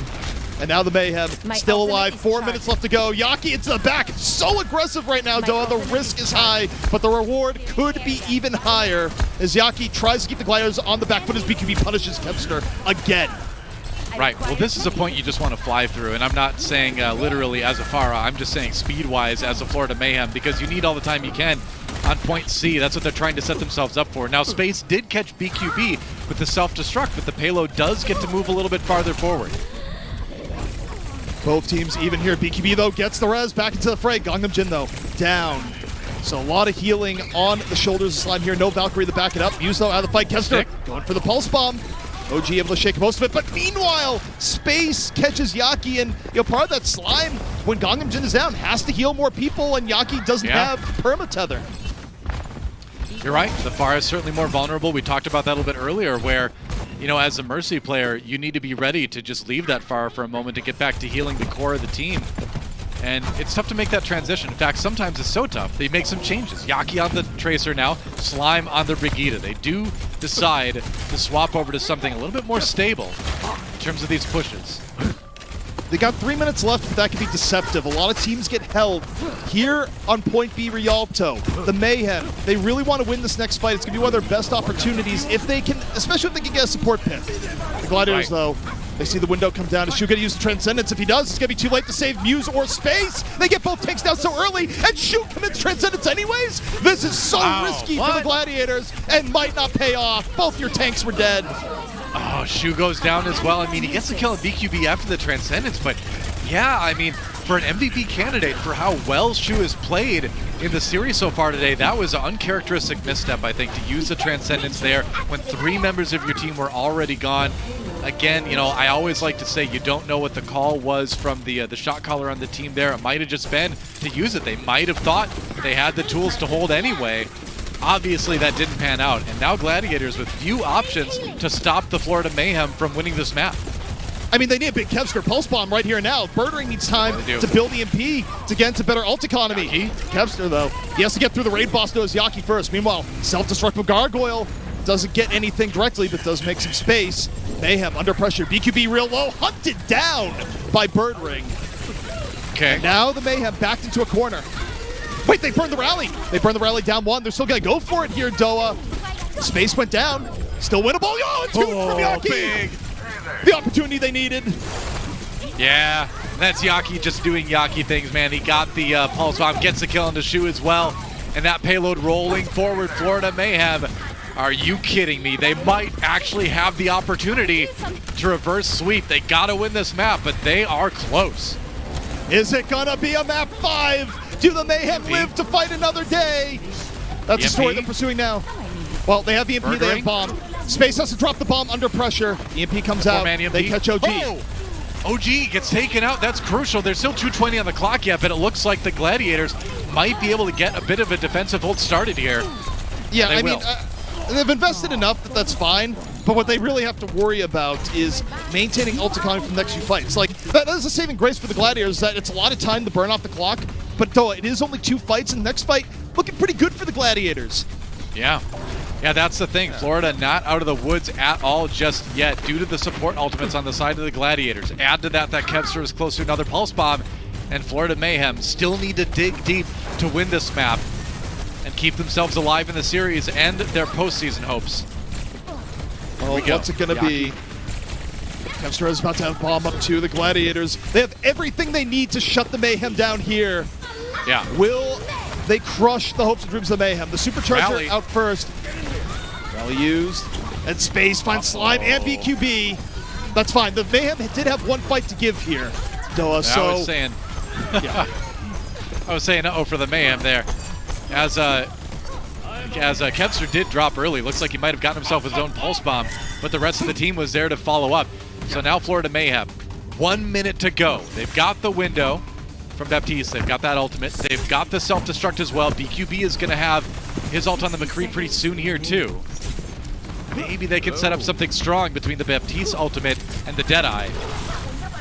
The window would also be great just to get an early pickoff, and this is truly the fight for the season coming up for the Mayhem. Here and now on Rialto, BQB looking for it. The window's placed really early, Doa. It just gives... But hey, the Transcendence out super early. This is actually really good for the Mayhem. The bomb goes out to that. The Transcendence is faded, just barely shielded away. And now here we go, Gladiators, Supercharger down, looking for any pick. The rally starting to wear off now for the Mayhem. Both teams looking for an all-important first pick. Space has the bomb in reserve. What's it gonna be? Both teams 6v6, the Mayhem. 15 seconds left to go. They don't have much left. Space's bomb to the back. It gets BQB. The Gladiators are almost there. Is the Mayhem season about to be over? I can't believe it. BQB got caught. Oh, Shu gets gargoyle as well. Here comes a pulse pot from Yaki. Nothing doing on that one, and Slime goes down as well. Bird Ring picks one up, and the Gladiators have done it. They have held ZP, and they will win this series. The Florida Mayhem, so close, but that is the season. No postseason for them, and the Gladiators finish strong. You know, you gotta get to the Mayhem there, Doa. They made it a show. It wasn't a full stomp. Not the end. The last 2 maps, Florida came alive, but the Gladiators, they stuck to it. They prevented the map 5. They prevented the reverse sweep point. And as a result, the Mayhem, this is where their season ends as far as postseason hopes and dreams. Yep, that's correct. One more regular season match, but with that loss, they won't make it to the Countdown Cup. They won't make it to the postseason. Valiant effort.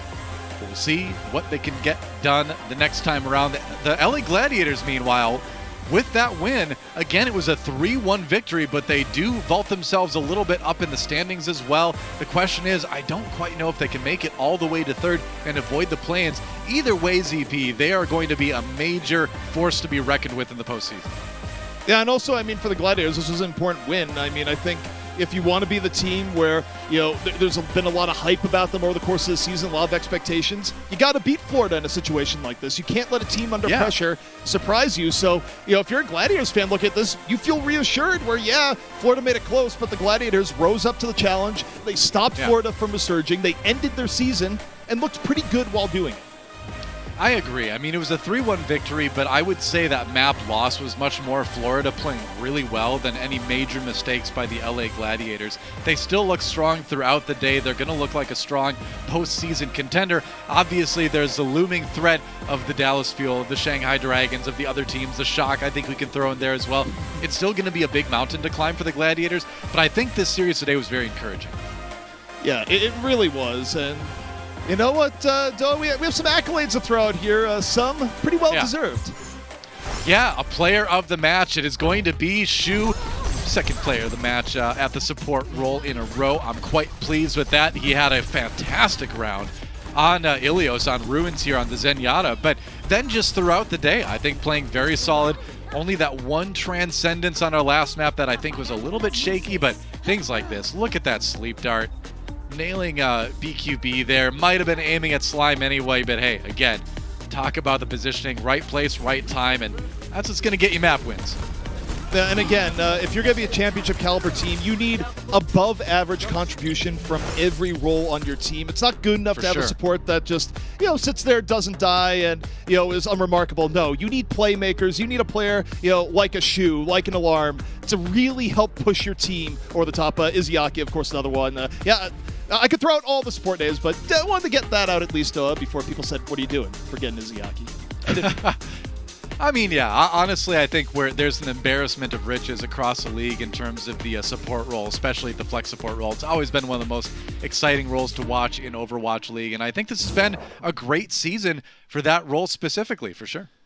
Yeah, it really has. And look, I'm excited to see how things pan out as we get deeper into the Countdown Cup, as we see the official knockout matches and what the teams have good to go. But overall, I got to say, Doa, the Mayhem, they tried, they put on a show, but their watch has ended.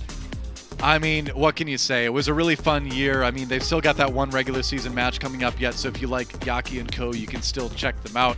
It's going to be a fun one, I'm sure. But yeah, their playoff hopes, fortunately, done for this season. That said, we are not done today here at the Overwatch League. That's right, the post show coming up. Don't miss it. We'll be back in just a few for more Overwatch League.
Welcome to the Watchpoint Post Show, everybody. We're joined now by, yes, he's finally here. I've been wanting to interview this person for a very long time. It's Kefter from Los Angeles Gladiators. Kefter, good seeing you, and congratulations on the win today. How are you feeling? Thank you. I'm feeling good. Yeah. Feeling good? All right. Yeah, like I'm not lying, bro. I've been asking to interview Kefter for a long time, but somehow just didn't go through. But finally, I get the chance to talk to you, brother. So I'm very excited. And because this is the first time interviewing you, I have to sort of go back and ask. You've been sort of the faceless Overwatch League meme for quite some time. So like, how did you feel about that? And also, how did it feel to play with your teammates for the first time in LA? Honestly, the faceless thing, I didn't really think much about it. I guess it was a bit funny, all the memes and that, but yeah. And now being in LA with the team, it's just been really fun, and it's like just good interacting with my team. Would you say, I'm guessing it's a lot better to actually physically be with your teammates when you're playing matches, right? Compared to when you had to play your matches from home by yourself, right? Yeah, it's way better by far. Yeah, of course, like ping and of course, but I feel like when you're with your teammates, you get that whole energy as well. Just my speculations, but I guess it's true, right? Yeah, it's build synergy and all that. It's really good. Build synergy. Okay, awesome. All right, my second question for you is, I want to talk a little bit about today's match. It was a pretty one-sided affair. How did you prepare for your match against the Mayhem? Was there any weakness that you guys saw in your opponents that you guys were able to exploit at all? No weaknesses that I can think of, but we're just like doing our normal, practicing really hard in general, and yeah. I think we got a little bit caught off guard on that King's Row map, but we picked it up. Yeah, you guys picked it up and you guys got the win. It was really good. Yeah, what sort of, I mean, you said something caught you off guard. What, can you sort of explain that a little bit more? What caught you off guard? I guess we kind of didn't really expect a bunker composition from them, and then they were playing really fast, and we didn't adapt fast enough, I think. But on reality, it was fine. All right, okay, thank you. All right, my final question for you, Kefter, is with this win today against the Florida Mayhem, you guys have clinched a spot in the knockout rounds, so congratulations. Is there a team that you really, really want to beat in the knockout rounds, and if so, why?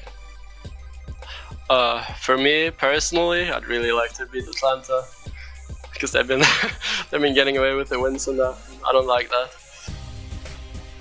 All right, so I'm just gonna, I'm gonna just have a little more fun. If you get to play against Atlanta, what do you think the score is gonna be between LA Gladiators and Atlanta for that match? I think they're a good team, so I think it'll be maybe a close match, but I'm confident we can bring it maybe like 3-1. 3-1. All right, interesting. Yeah. All right, Kefter, thank you so much for your time. That ends the interview, and again, big congratulations on the dub. Thank you. Thanks for having me. All right, thank you so much. Let's head back to the desk. Thank you so much, Danny. Thank you so much, Kefter. Yeah, he's real and he's here with us. Absolutely loving it. And actually, it's true though. Danny has tried to interview Kefter ever since he joined the league. He's like, "Can we get Kefter?" I was like, "No, it's not possible because we don't know how he looks like yet. Like there was no camera. Like I don't know what was happening." But finally, we hear from the man himself. Big dub, of course, for the Gladiators. As you just said, they have clinched now with this victory for the Countdown Cup knockouts at least. So they still have some more work to do. On the other side though, Mayhem, well, that's it. That was their season run. Yeah. And I do have to say though, like putting all my disappointment aside, I do kind of feel like they ended on a high note. They really turned it up again at the very end. I liked the composition we saw today as well. I just wish that would have happened earlier in Force. Yeah, I completely agree with you, because the Florida Mayhem, when they play at their best, they have the potential to go head-to-head with a team like the Los Angeles Gladiators, who have a way better record this regular season. I mean, we looked at the end of that Rialto, it could have gone Florida Mayhem's way. We could have gone to map 5 and had a potential reverse sweep scenario on our hands. That is the Florida Mayhem we really expected this season. Now, because of various reasons, it turned out to be a pretty disappointing season for them, I might say. But as you said, they turned it up when it really mattered in the end. They couldn't really, though, advance to the play-ins. For the LA Gladiators, though, this is a nice win in their eyes, I think, going towards the Countdown Cup knockouts and as well the play-ins for the LA Gladiators, because this is a team that sometimes criticized for being inconsistent. Sometimes you could have said that the LA Gladiators would have lost to the Florida Mayhem here because, well, you know, they lost King's Row in a pretty brutal fashion, and then maybe they would have lost Rialto, choked that map, and we would have had another map 5 scenario in our hands. We can remember how the LA Gladiators, they lost to the Paris Eternal earlier in the season. They got reverse swept by the Paris Eternal. This feels like an LA Gladiators that is still improving this regular season. A team that is finding their knockout kind of performance when they really need it. They're way more clutch, I think, that they've been in the past. And now, if they can build on their great individual skill, their compositional choices, their strategy, I really do think that the LA Gladiators is a team that could go head-to-head with teams like the Atlanta Reign and eventually qualify for Hawaii. I know this is our last chance, but I really do feel like it's time for the Gladiators to qualify for Hawaii. And if they can put up performances like this with the player personnel they do have, it's a very legitimate chance that they could walk away victors on Sunday. Something about it is just nagging me at the back of my head when I watch the Gladiators play forward. I'm like, when I saw those first 2 maps, I was like, this is the Gladiators, baby. Yeah. Full steam ahead, they were making plays, they were working well as a team. But those next 2 maps, they just didn't fill me with that confidence that they're gonna be able to close when they need to close. As you said, they were very narrowly, like a couple of team fights away from going to map 5, and they haven't been successful in map 5. So I still have not been sold on the Gladiators. They still haven't shown me that clean gameplay that's going to tell me that they're going to be able to win the Countdown Cup, or at least go deep in the Countdown Cup as well. So I want to see a little bit more. Obviously, they have one more match tomorrow against Houston.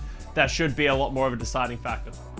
It is such an odd phenomenon if you think about it, because like just like the Shock Gladiators as well, if you're looking at their overall season record, like it's not bad. Like they are winning a lot more games than they're losing, but somehow nothing of it is confidence inducing, which just makes me hesitant to like feel like I can 100% count on them like walking away victoriously. So I'm totally with you there, Costa. Now another match we got to witness today, I believe it was it our first one? I think it was our first one. It was our first match, yes. It feels like it's a long time ago, even though it was a rather short day. wasn't really. That we had indeed 3 matches going on. It was of course the European rivalry between London Spitfire and Paris Eternal, and whilst we did get to see some fantastic Shaxx Tracer performance on map number 1, Paris kind of took over the reins and had no intention of handing them back to their rivals, and they walked away with this one.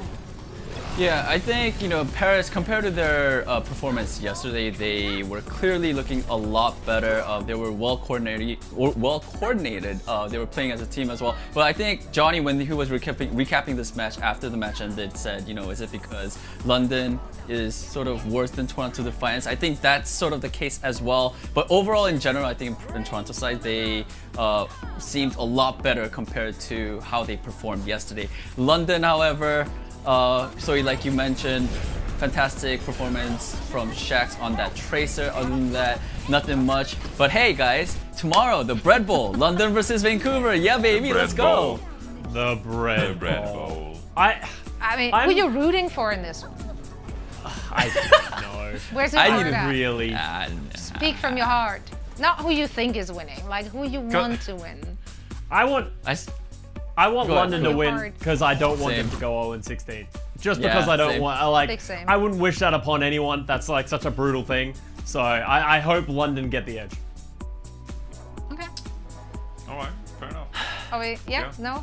Anyone disagree? I'm giving away my pick'ems, and now we're just. I'm honestly so torn. I don't blame anyone going either way. Because like on one side you have like Shaxx and Sparker being able to play that Hangzhou to bring out the Sombra as well. But Vancouver Titans, they just feel mentally stronger. Like I like Changsik, and he's pretty good on the ball. Dalton, they have nice synergy on the Tracer as well. They're able to get those dives through. I feel like Fire and Rolf, they can probably keep that back line together. The question just is, like, is there going to be a DPS diff with Shaxx and Sparker for me tomorrow? I like the compositions that London play, even though the execution isn't quite there. it's honestly a 50-50. I'm so torn for tomorrow. It's going to be a banger. You know, it's going to be toss great. A coin. Why won't you? We did get to see a look from Vancouver Titans today as well against San Francisco Shock. It wasn't much of a look because it just went it was over like so quickly. Like actually so quickly that I'm not kidding you, but I somehow struggle to recollect what actually happened in that series. So if one of you guys can give me a TFDS, a too fast did not see of this one, I'd very much appreciate it. What? Kind of make these acronyms up as we go. Let me try and summarize it. So this was the third fastest match of this season and the 11th fastest overall. That was hard to say. But the biggest issue, in my opinion, for the Vancouver Titans is just they were struggling to get any teamwork or any synergy, and it's the same thing that we keep saying for them over the course of the season. If they aren't given the space to be able to slowly execute what they want to do, they crumble. And the San Francisco Shock are a team that aren't going to give you any space, and the Shock do look better. So the question is going to become, because obviously Vancouver Titans, their season is pretty much over at this point.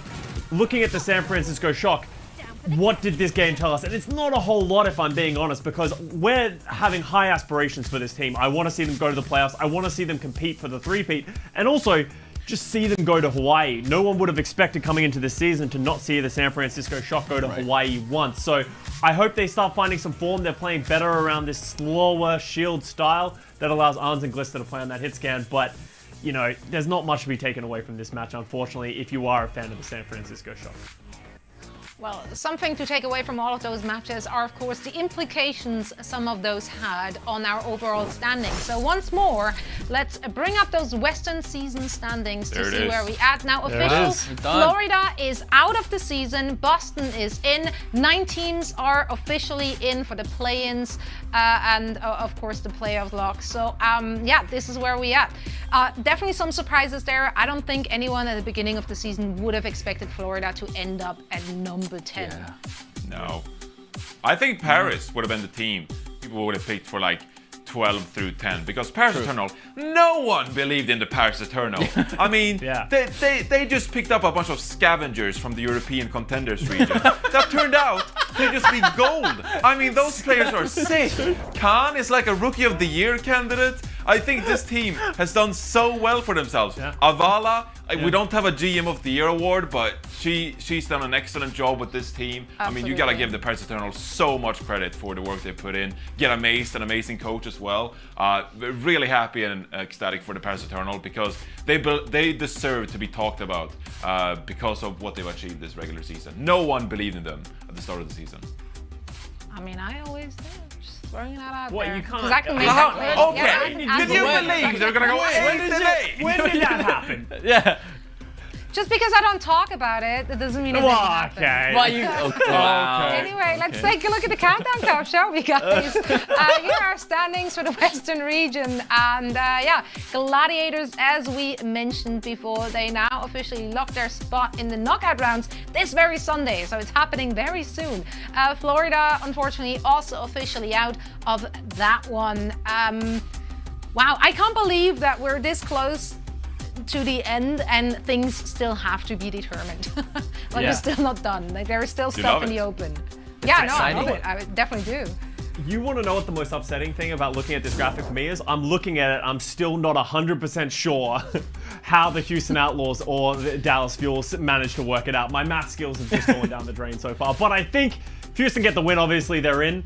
But I think if they don't lose in a 3-0, they should be safe. So, you know, Houston, it's a little tough. So, there's a lot of I think that doesn't. Like, so is that the case? No, Danny, we're not going to try and do it. We'll talk 0-3. about it tomorrow. Danny, we'll talk about it tomorrow, I think. No, I want Danny to everyone. have a crack at it, Danny. Then someone goes up. If Houston loses 0-3, then someone goes up.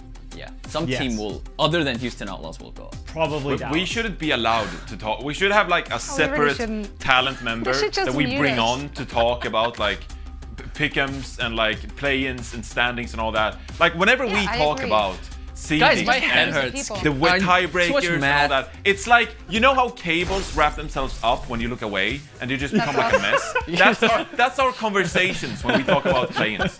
Honestly, like someone goes from untangles straight and then someone else cables comes to just in. like an entangled mess. Just tangle it And again. I don't know Yeah, how. we are a mess, but we're a happy mess. Speaking of happy, Casta though. Wait, here comes the good part. Zoe, how close are you to? I don't to know. Costa I now? tried to figure it out, but we already established that my math skills are just Here we not go. there. Yes. Oh, Still okay, got I'm two. still 2 away. Two Darn. away. Gosh darn it, as they say. Dang, if Johnny just picked London, I would have been tied. Oh, I know. This those shouldn't have flip-flops, allowed the man. flip-flop. Yeah, they're coming back to haunt you. I feel so much closer being within the 10th numeral of Costa. Like being 79 to 85, I'm like, it's over. 86 to 80? So far away. There's a chance. That's right. I love the positivity here. We never give up. Now, some teams might be done, but we certainly are not. We still got our best of the day coming your way right after this. Best of the day.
and it is time for my favorite segment, the critically acclaimed Best of the Day. And I'm going to start this one off with, I mean, technically it wasn't the best of the day. It was kind of a painful experience, but I just absolutely love and adore Doa reacting to it, because he did, I don't know how he did it. He just stayed so calm. It's the experience, the age.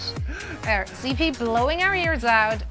I think we all heard it, all but of us none of us so would have shocked. mentioned We were like, it. We were just being yeah, nice. You were like, really polite. Yeah. I gotta say We've that all been in was that really situation, loud. right? I got super, like, I was like surprised. I was like, wow, Oh, that's yeah. loud. It was so loud. But like we've all It been was so there. loud. Like in a Discord call or like Yeah. Skype, I don't know, whatever, and someone's just blowing your ears out and you're like, alright, homie, chill out, okay? Turn the volume down. I mean, CP already, like, he is already a louder talker than your average person. So I think him just upping the mic a little bit, it just made it really drove it home. Yeah.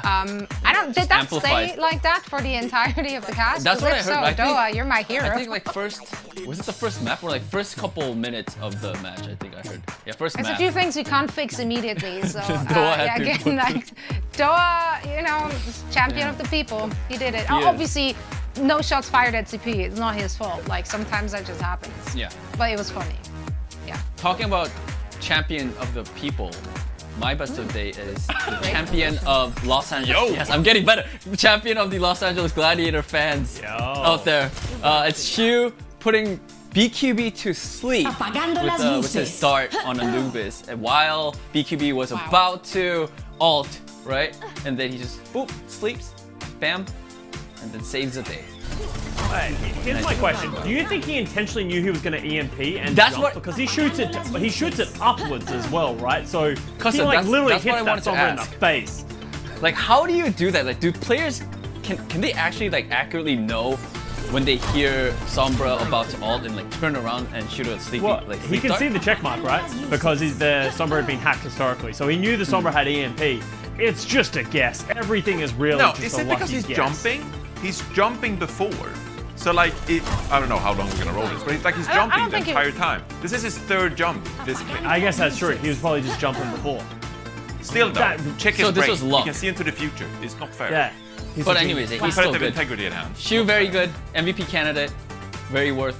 Yes, I love Shu. Shu train. Very worth it. Yes. Actually, Check his an MVP computer. candidate. Yeah. Let's talk about more champions, okay? And this is Danny's champion, the champion of the people, the one that everyone loves, and that is the Torp turret. Because Molfig had a nightmare. Molfig, so he's low on health, doesn't have much going for him, and he throws his Devo bomb to save his team.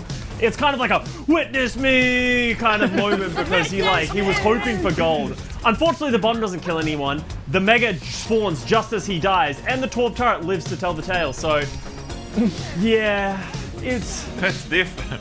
Valiant effort. Yeah. It feels bad for London for fans. effort. Feels good for robots, I guess. Yeah, this is a good day for robots. Yeah. Gotta love those Why turrets. not? You love them. It felt like a victory dance at the end there too, spinning around. Like, look what I've done. Yeah. I wonder. I wonder if you put down that turret. Like, I think it was Naga. If you put down that turret and you're like, how did I kill the baby diva? Like, it just eliminated. Okay. Anyway. Okay. Just Talking take about it, yeah. champions. I'm talking about two-time champions. It's the San Francisco Shock and their masterful hold on both Sky Industries against the Vancouver Titans. Titans, they had 2.5 minutes. Come on. I mean, they kick it off beautifully. Tiro with a direct rocket onto Nero. Then you go towards onto the point. You got a nice barrage going. You're gonna just rack up all the kills, setting you up for a point B take here. Here it goes. Boom. Danny, hook me up with the sounds. Hook me up with the sounds. Boom. Come on. Boom. Boom. There it is. Boom. Here goes the big one. You're nano. Get in there. Fly. Barrage. Kill. One kill. There it is. And then Ans comes in. It's like 50 seconds left on the timer. Ans gets a pick onto Dalton. Another 2 dinks on Tiru, and he's down. And then he comes back again. Back from the dead again. 30 seconds left. Deadeye hits 2. Tero and Changsik is out. Tero got rest. Now he's dead again. And they end up clutching it in overtime. 2.5 minutes. 2 CP. I hate 2 CP. Overwatch 2. I'm just going to say it. I know I'm not allowed to, but I'm going to say it. Overwatch 2 cannot come soon enough because 2 CP. I can't handle it anymore. It's just too much. But it will come. I guess good play by the San Francisco Shock as well, and Arns, who's just using the respawn. To get Fantastic more. voiceover work as well. I hear from Danny. Get a credit Lots of shot. barrage. Thank you. In Thank you, particular, the that's exactly how a barrage sounds like too. Yeah. Thank you. That's my best of the day. It's a good one. Very good. It was It's a good fun one. one too. Everyone yeah. champions. Yeah, I think we nailed it. 10 out of 10. It remains a critically acclaimed segment. Yay, we did it. Now, there are still some more games to be played in our regular season before we're heading into our knockouts on Sunday. So, once again, I'm asking you to take a look at a graphic. Here is our Saturday schedule for the Eastern region. Johnny smiles. I know he got the reference. Good job. Wait, what? I didn't listen to you. What I say? Oh, wow, okay. It hurts, and I'm laughing because I can't share my pain. I was thinking about the Valiant. And Chengdu. Silver It's same, 3, actually. That's. Mulan Run. Hey, this is their last match, though. Now or never, Valiant. Now or never. Now or never. Do pick'ems for the Valiant again? I'm doing it. I'm gonna do it. I mean, mine are already like in the dumpster. Like I might as well just do whatever. Why not have fun with it? Guangzhou and Hangzhou, of course. That's the one which threw us off a little bit. So ask a specialist about the implications for that one because we clearly don't know. Us. Yep. Don't ask us. Ask a specialist. Now our Saturday schedule in the Western region will kick things off with the Bread Bowl. It's London and Vancouver. Yeah! Actually excited for that one because I think it's gonna be impossible great. to predict. I'm hyped. Map 5. Okay, exactly. so here's the thing. I have a question. Yeah, what's the thing? I understand that the thing about Vancouver Titans is breadsticks, okay? What is it for London? Like white toast bread? I don't understand what bread comes out of London to make this a bread bowl. Or maybe they're the bowl. Okay. I don't know. Maybe they're the baked beans they put in the bowl. You know, that's a very English thing, right? Oh, beans on toast actually slaps. I don't True. care anyone's opinion. Like that's a good meal coming from someone who used to be very poor. Was cost efficient. That's what it is. I think the next game on the schedule, which we didn't discuss, was the Gladiators and the Houston Outlaws, followed by the San Francisco Shock taking on the Toronto Defiant. Exactly, like I said. So yeah, those are the matches coming your way here in our Western region, and of course we will be right here tomorrow once again at 11:30 a.m. PT to break down all the action which happened in the Eastern region overnight, so you don't have to stay up. We do all the work for you. You're welcome. And when I say we, I already mean the people who are watching the game and give us notes of the games. Here, quick zoom out. We're done apparently. Thanks a lot for watching. We see you again tomorrow. Bye. He's gone again. Oh God. Oh wow.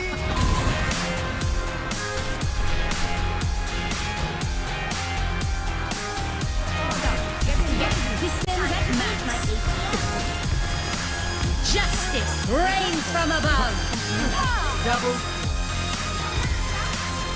Nerf this. Helden sterben nicht.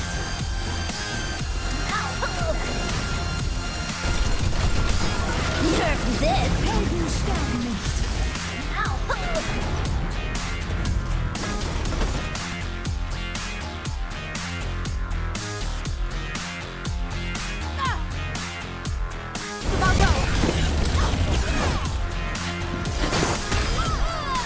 From this. You better soon. Reigns from above. Don't underestimate.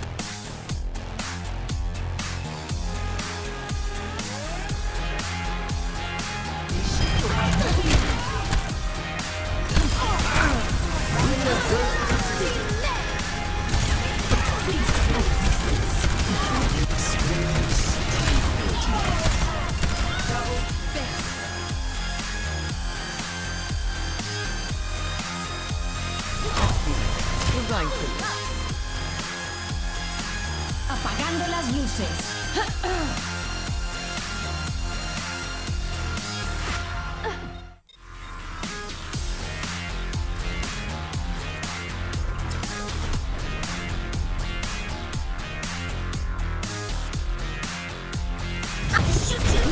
this.